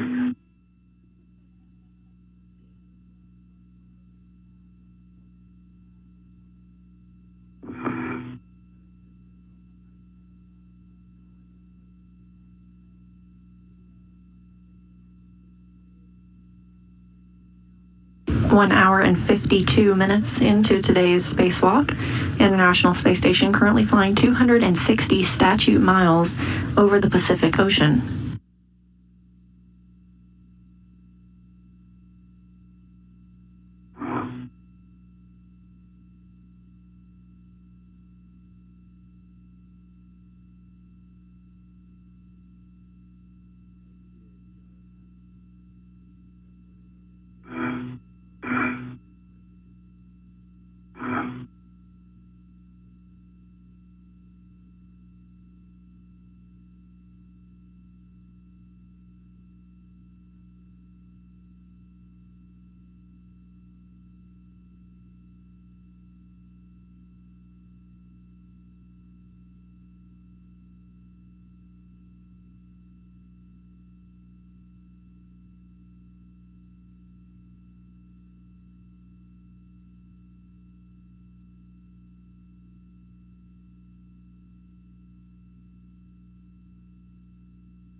I don't know if you want any of this, man. I'm on my way. No, I'm serious. I got it. It's just slow work. I don't know if another set of hands is going to really do anything. If you want me just to hold something in place while you do your magic, happy to do that. Yeah, not really sure what's going to bias, but I'll take the support. I'm finishing up now. Okay. Got 3 wire ties in, the adjustables in. It's just not as pretty as that nice drawing. 3 wire ties and then adjustable. How do you see? Yeah, that's what I heard.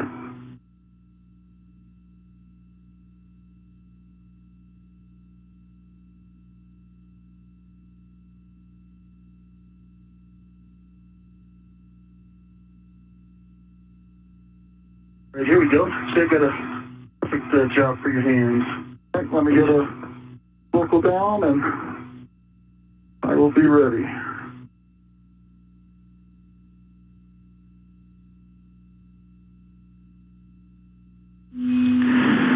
And guys, we're almost 2 hours into the EVA. You guys are doing great. We're about 30 minutes ahead, so no need to rush. Hopper, if you want, you can assist Ike. The other option is that you tighten this adjustable for me. Yep. That would be perfect. So I've got them. I'm bending them kind of together to get them snug, but there's not a way I can bend them to put slack on the adjustable. That's one right there. Yep. Yeah. So if there's something I can do to some slack or add some slack, let me know. Okay. I'm not in a good position here. There we go. That's a little bit of slack.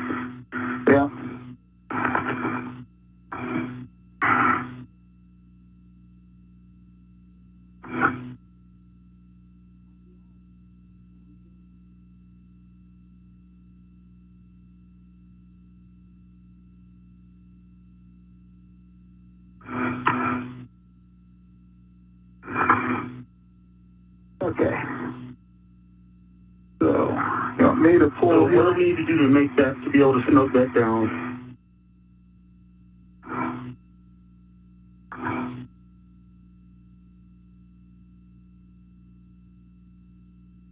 As much as we can. That's just about as far as it'll go. Thank you. You bet. That's about as far as it's going to go. That looks pretty, Ike. Yeah. Wow. Yeah. Thank you. It wasn't pretty getting there.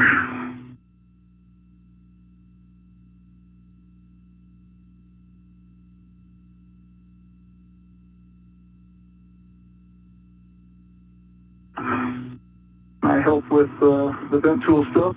Absolutely. Okay. I'm going to put my spit in the trash bag first.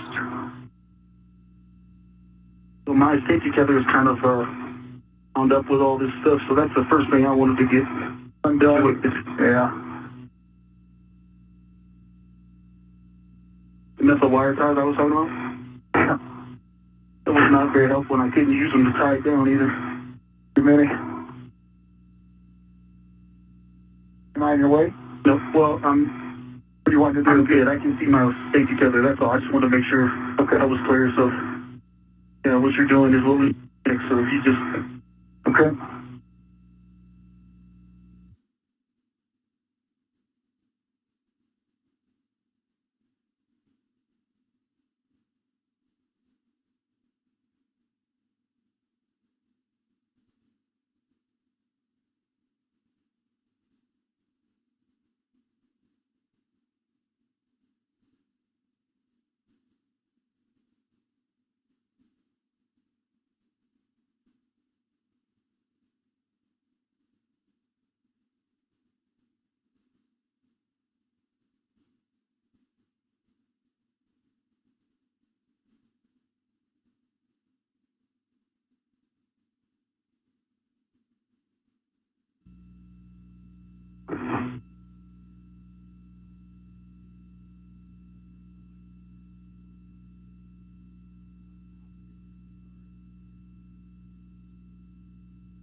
Did you clean up the true-up bag? Well, I was just putting this spit in the trash bag, getting it off my rack, and then I can do an inventory on it if we want. We got to get this vent tool in the bag, so... Yeah, I'd say do that next. I agree. You want me to go get it since I'm on this side? If you could, that'd be perfect, because I'm in a good position to coil it. Okay. I am with you. Okay, it's in the trash bag.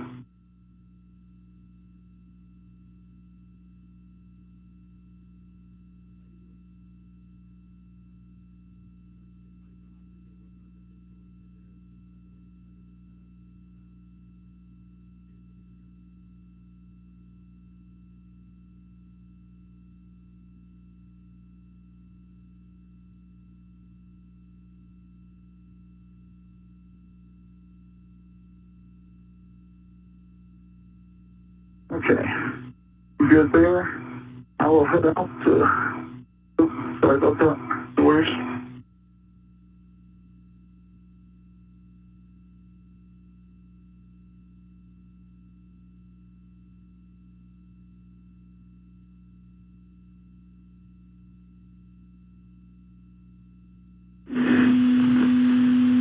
All right, guys. Hopper, am I understanding that you're going to work on the vent tool and adapter and extender? On my way. So if you pass me that part, I can rent to it. And then that way, once you can release it, and I can get all back. So, Hopper, the first thing you'll want to do is install the cap on the vent tool adapter. Should be a cap on a lanyard. I can do that. Just give it to me. Okay, got it. Okay, you have it. All right, so I'm going to go over your safety tether back here, but I think it'll... I don't see any fraud or anything to shake off, so... Okay. Good. You get anywhere, but... What are you saying now? Just telling you I'm going kind of over your safety tether here, but I think we'll be deconflicted. Okay, so we've got to demate all these pieces, right, to go in the bag? That's affirmative.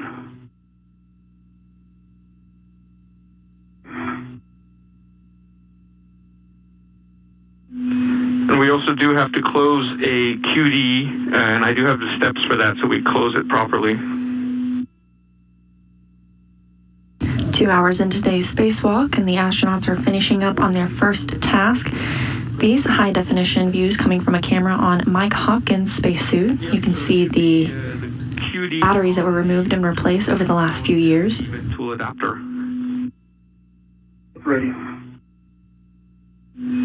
Okay, so move bail forward to the full open position.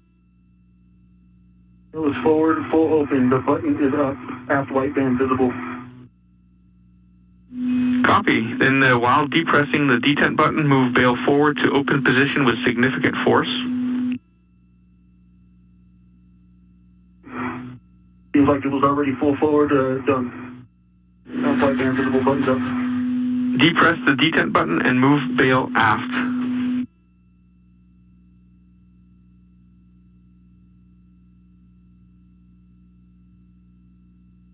And we got a handover in 20 seconds now.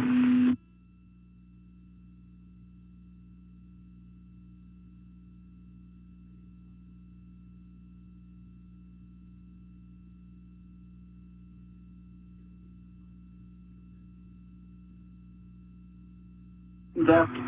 I'm sorry, the bail is aft. Button is up. Forward.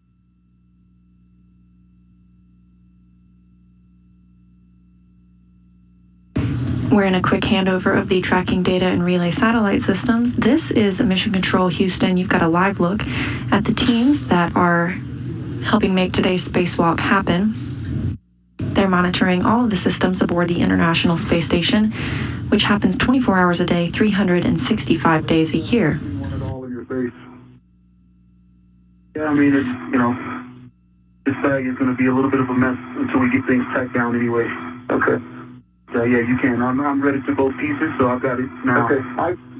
I've got it tended, so I'll just try and bring it back under control. Even better. Yep. Okay, Andy, the bail is aft. The bail is aft. The button is up. Forward white band visible. Copy.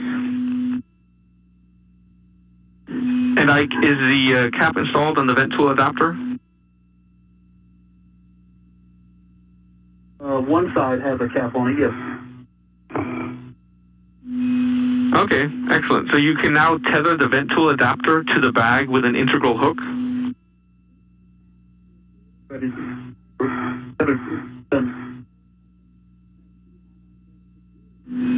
And then when you're ready, we can demate the vent tool adapter from the vent tool QD.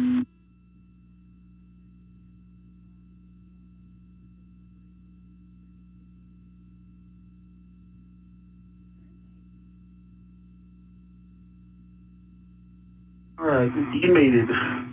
And I'm assuming I need to cap both sides of this? That's affirmative. No fog symmetric seals. Adapter looks good. No fog symmetric seals. Cap's going on.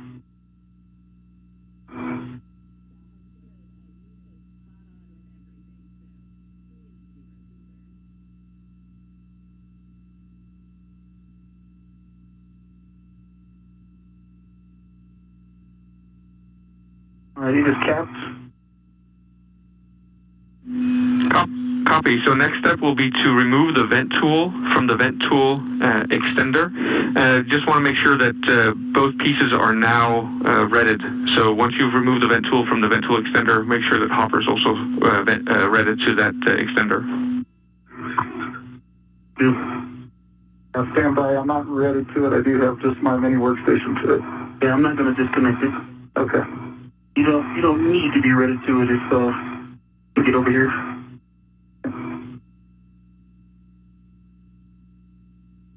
That definitely helped control it over here. Thank you. Good. All right.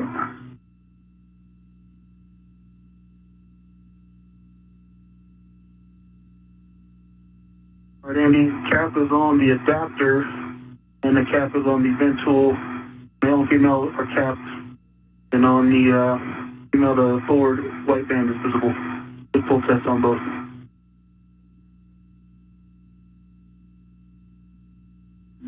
Also now coming to the bag. Past me. Usually I'm going to start coming up there. Okay. So that's what I'm going to disconnect. Sit under my tether. Yep. Bye. Go.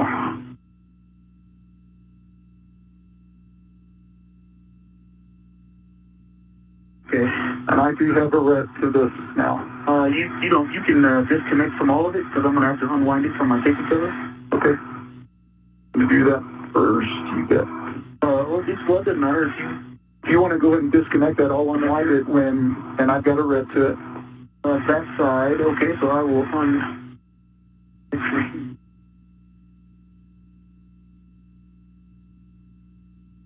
Okay, you can unwind that?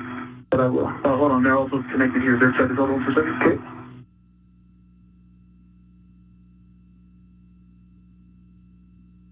Okay, you have control. I have control.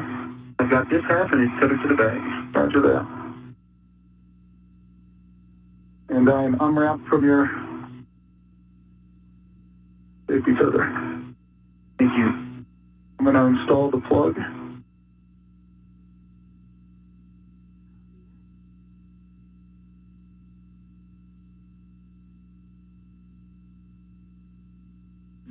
All right, Hopper, so I think I saw you install the plug into the vent tool extender.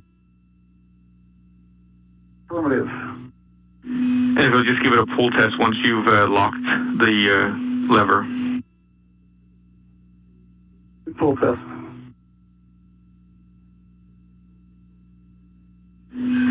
Copy. And Ike, the vent tool, you can go ahead, if you haven't already, you can use an integral hook from the bag to secure that vent tool.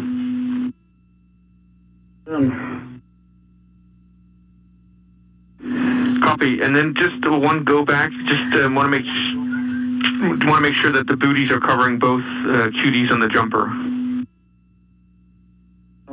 Yeah, maybe. I don't know yet if they were installed, but they come off really easily.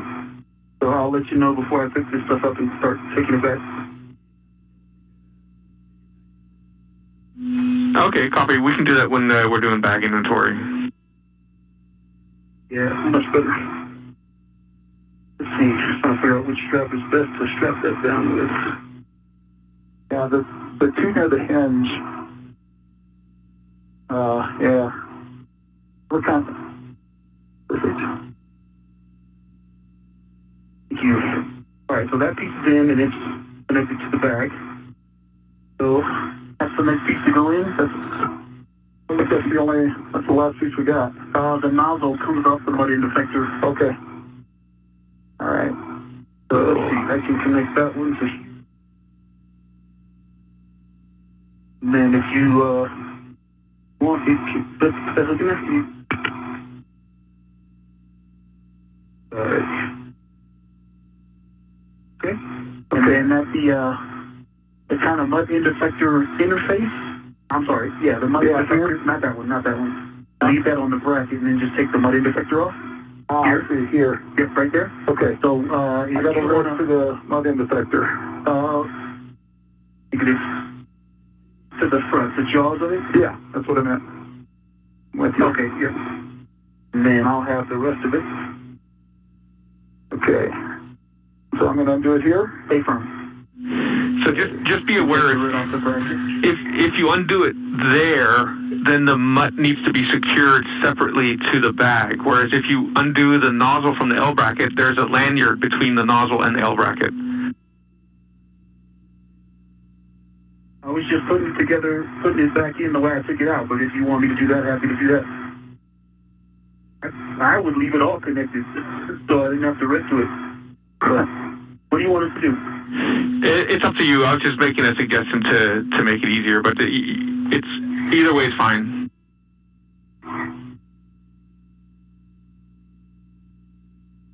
Paul, what do you want? Okay, yeah, disconnect the nozzle. They stay connected, so... Yep, they've got this lane in between them. And technically we're both ready to it, so now we just gotta get it in the bag. All right.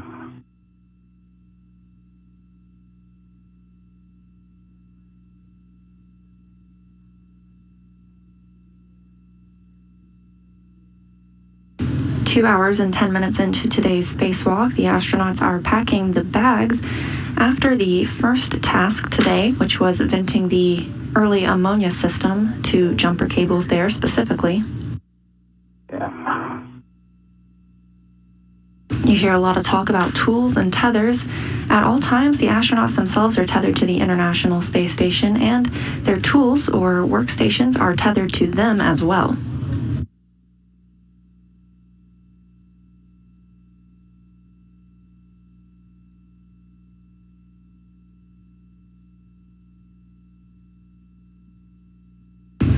Following completion of this task, Victor Glover will head toward the airlock, where he will place one of the jumpers vented today outside of the airlock. He will then pick up a new wireless video system external transceiver assembly, then head to remove and replace a failed one. Meanwhile, Mike Hopkins will go to the Columbus module, where he will be performing a variety of tasks, including connecting some cables on the Bartolomeo Science platform. And just a heads up, for the next 10 minutes, we could have Radicom due to some blockage.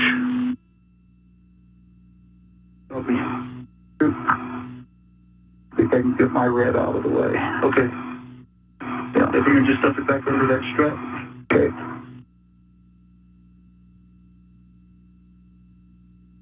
And the end effector? Yeah, can work.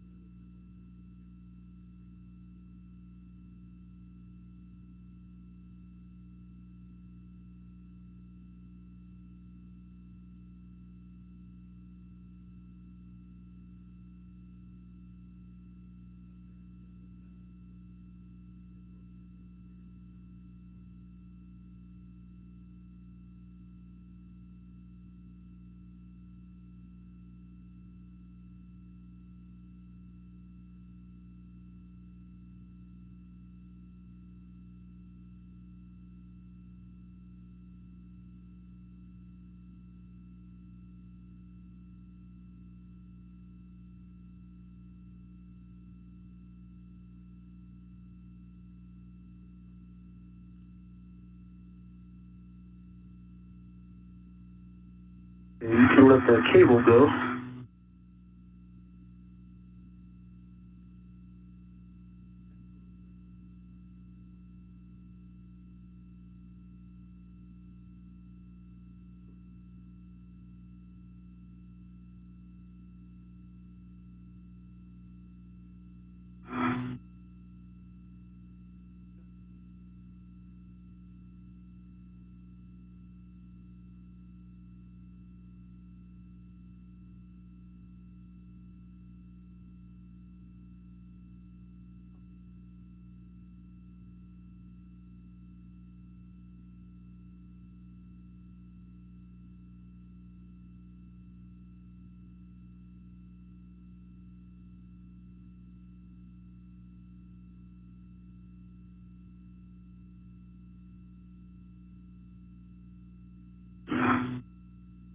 Okay. Now hold, or you want a lid? I will hold first.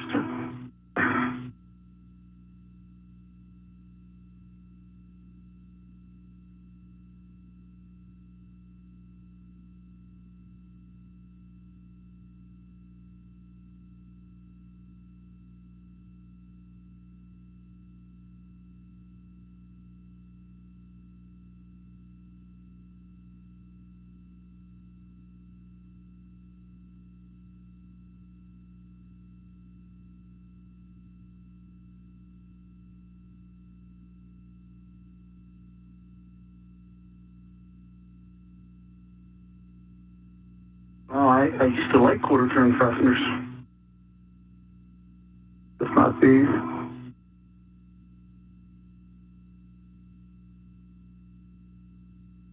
Okay, can you pinch the bag shut? Yeah, that's fine. We can stuff it after, but can you just like pinch the lid right there? Yeah.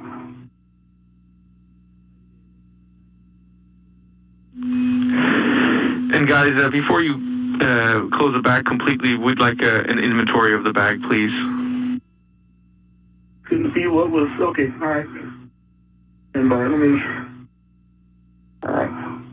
Do you want a WVS or can we just say what we put in there? Yeah, we have, we're in KU blockage, unfortunately, so we don't see anything. Okay, so the bag has the adapter in it with caps on both ends. I'll copy. Copy. Okay, then there's the vent tool, which was made from the adapter, and it has a cap on it as well. I'll copy. Copy. And then the extension piece, the plug. It has the French hook with the bracket, and that is demated at the bracket, and the bracket is still on the mutt end effector.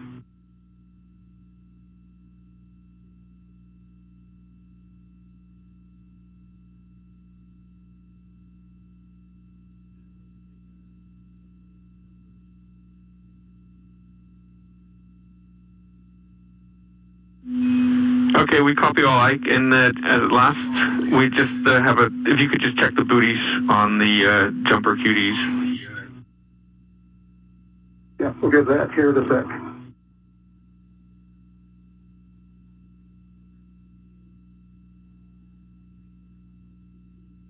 Is there actually Velcro right there?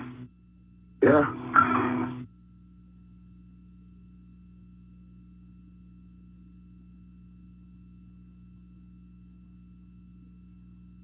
Oh, yeah. That's what I should have done is put the Velcro down first. Yeah. Thanks for the tip.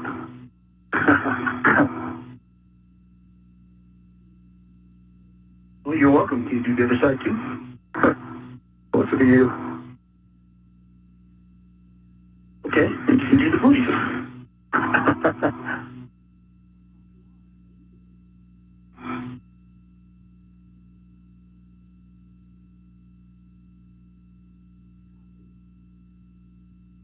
All right, that one's done. Working booties.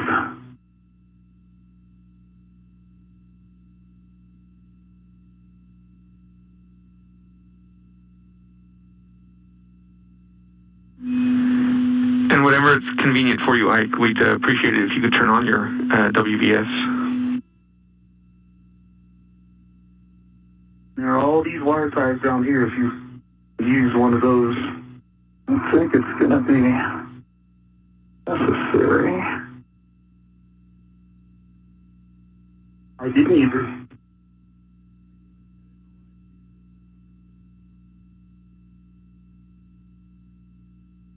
And Hopper, that looks good for the MLI out there on that first QD.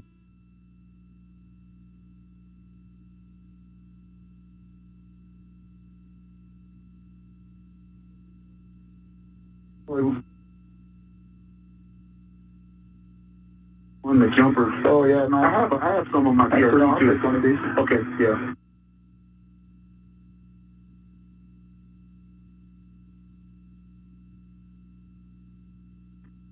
Now, which one? That's the question. What's this one right here?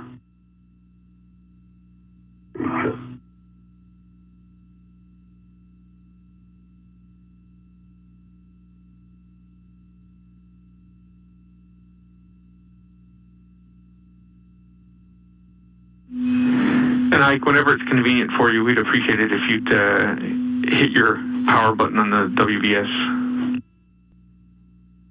Work.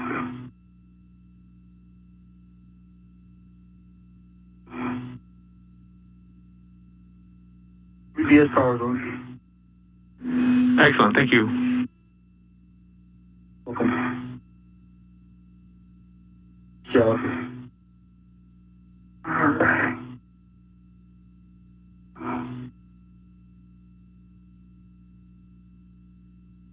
Actually, can you, I think it's better if tighten from that side, pull the two sides together, that make sense? I think so. I'm working this one right here. Yeah. Are you saying that? Thinking where you are, if you pull and tighten that way, it'll pull the two loose ends together. Yeah. Perfect.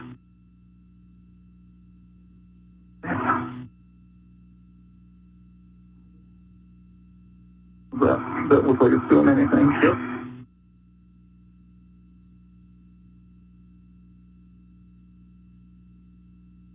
Awesome.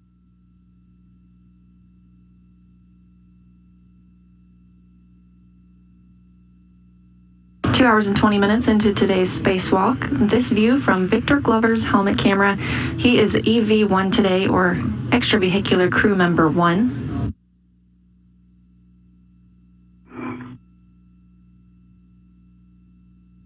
The astronauts are still wrapping up their first task, venting 2 jumpers on the early ammonia system.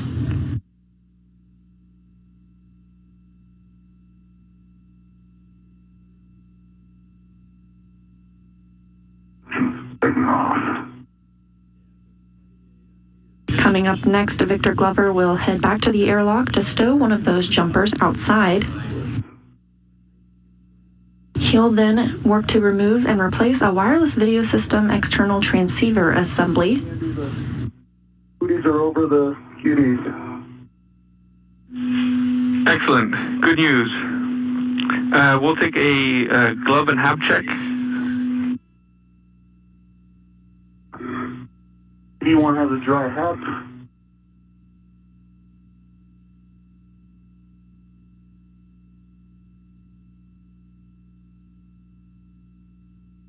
We'll change to the gloves. Copy, Ike.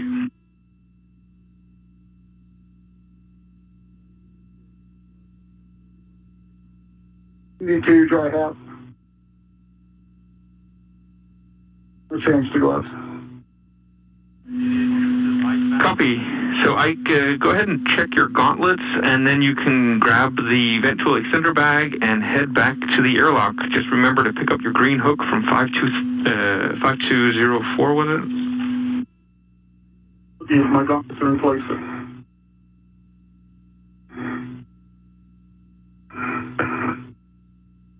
Get out of your way, Ike.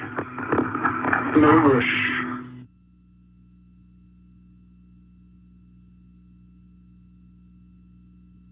And Hopper, once you have room, then you can grab the crew lock bag, and then you'll be heading outboard to the APFRs. Roger.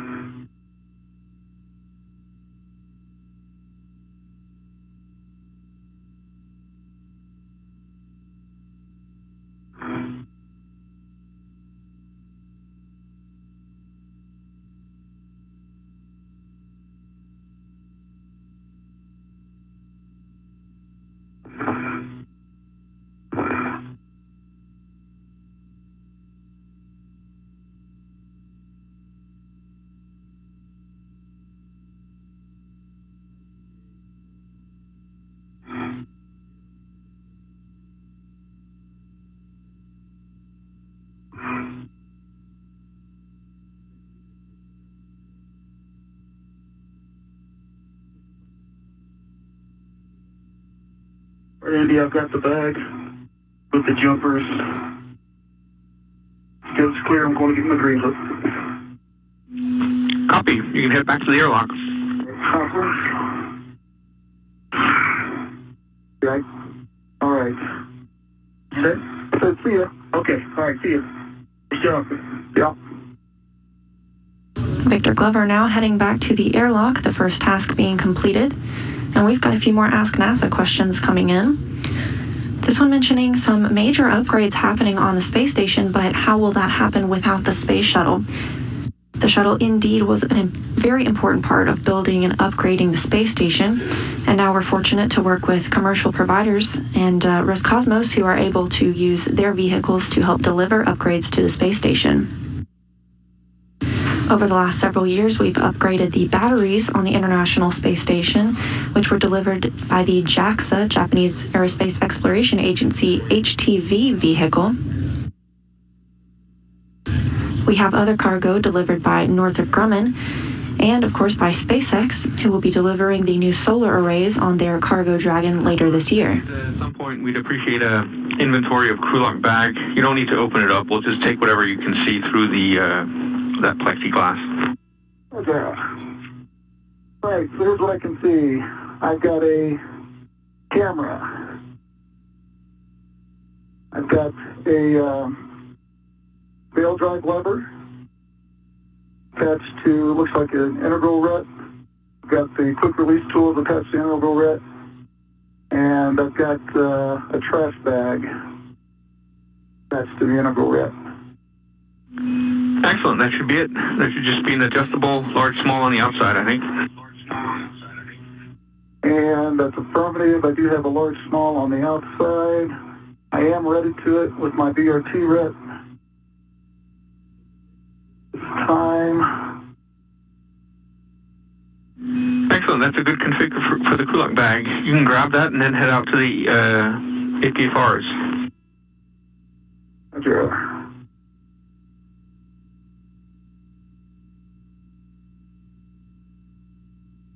Randy, I've got my green hook. Hitch to the backpack is in a good config. Yellow hook is locked. Back on black.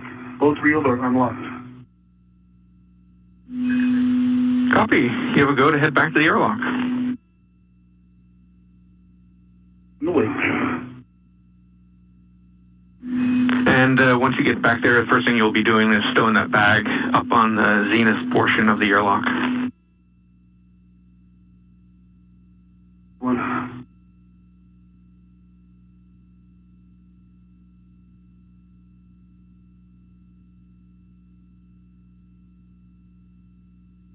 Okay, I'm heading out.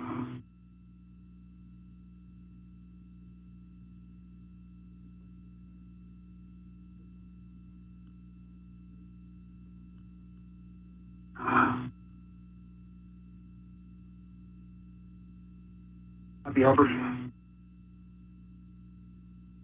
Okay. I'm gonna keep going past APFR and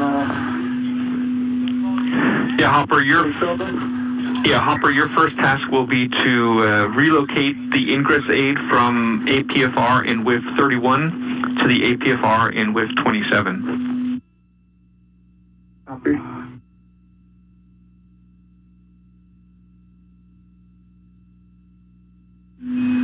So the first step will be to remove the wire tie.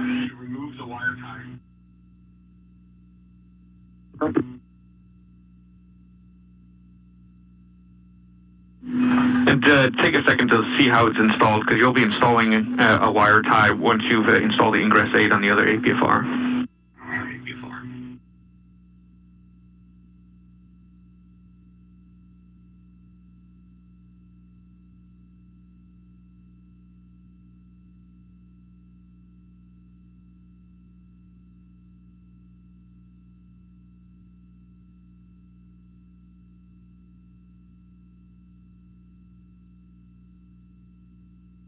This view from a high-definition camera on Mike Hopkins' spacesuit.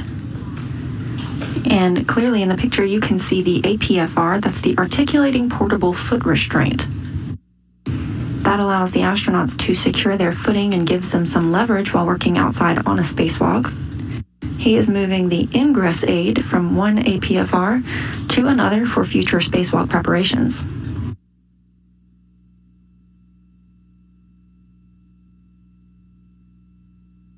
Meanwhile, NASA astronaut Victor Glover is on his way back to the airlock. He will stow one of the jumper cables that was recently vented.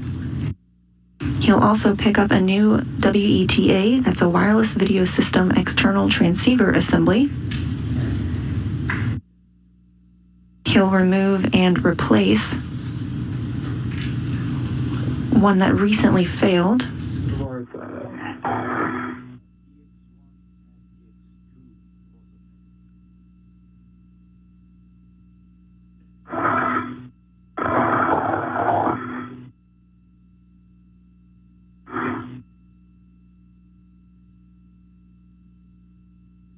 Okay, it's released. Copy. You can ret to the ingress aid and then transfer it over to the other APFR.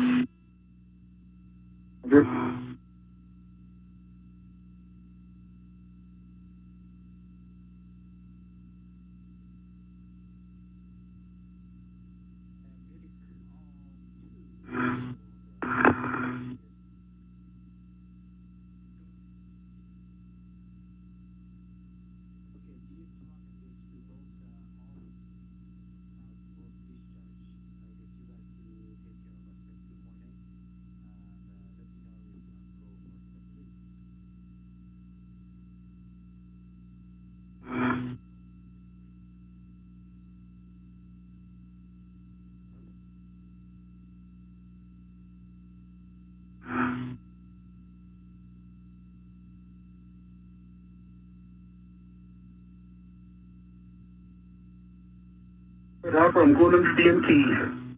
Yeah. So usually the return trip seems faster, but not this time.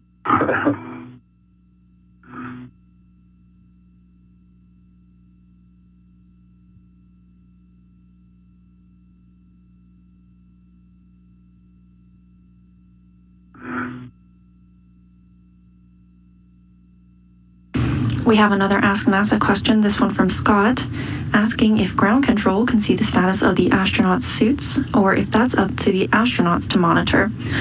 Mission control team here on the ground has constant observation of the suits and are constantly monitoring the consumables, including the oxygen. That helps determine the length of the spacewalk.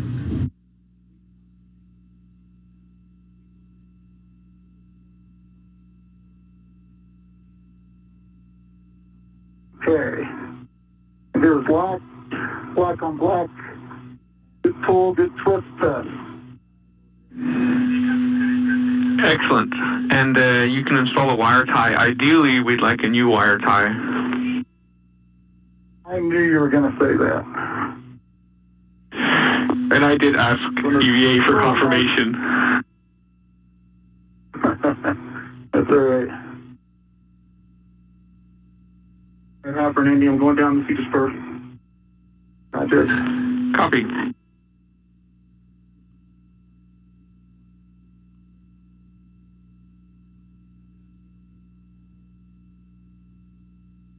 Andy, I'm just putting this bag back in its normal place, right? That's right. The bag handrails should be facing port.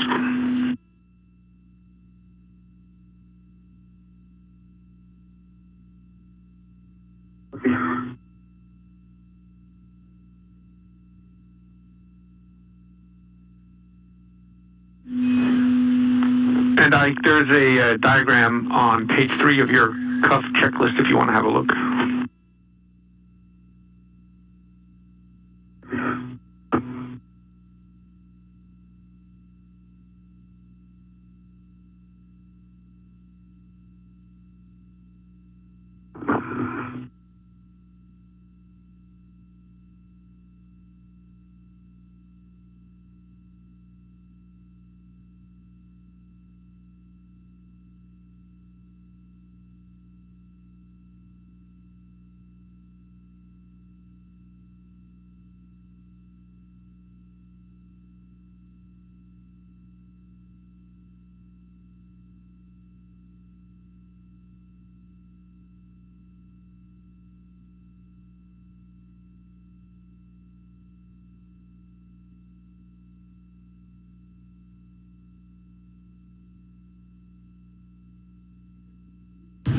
Our next Ask NASA question comes from a viewer wanting to know why the spacesuits are white instead of any other color.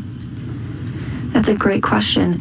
When the International Space Station is in the sunlight, as you can see now, it can heat up to approximately 250 degrees Fahrenheit outside. So in order to deflect some of that heat, the spacesuits are white. The astronauts also have cooling garments on underneath their spacesuits and can regulate their temperature to help keep them cool.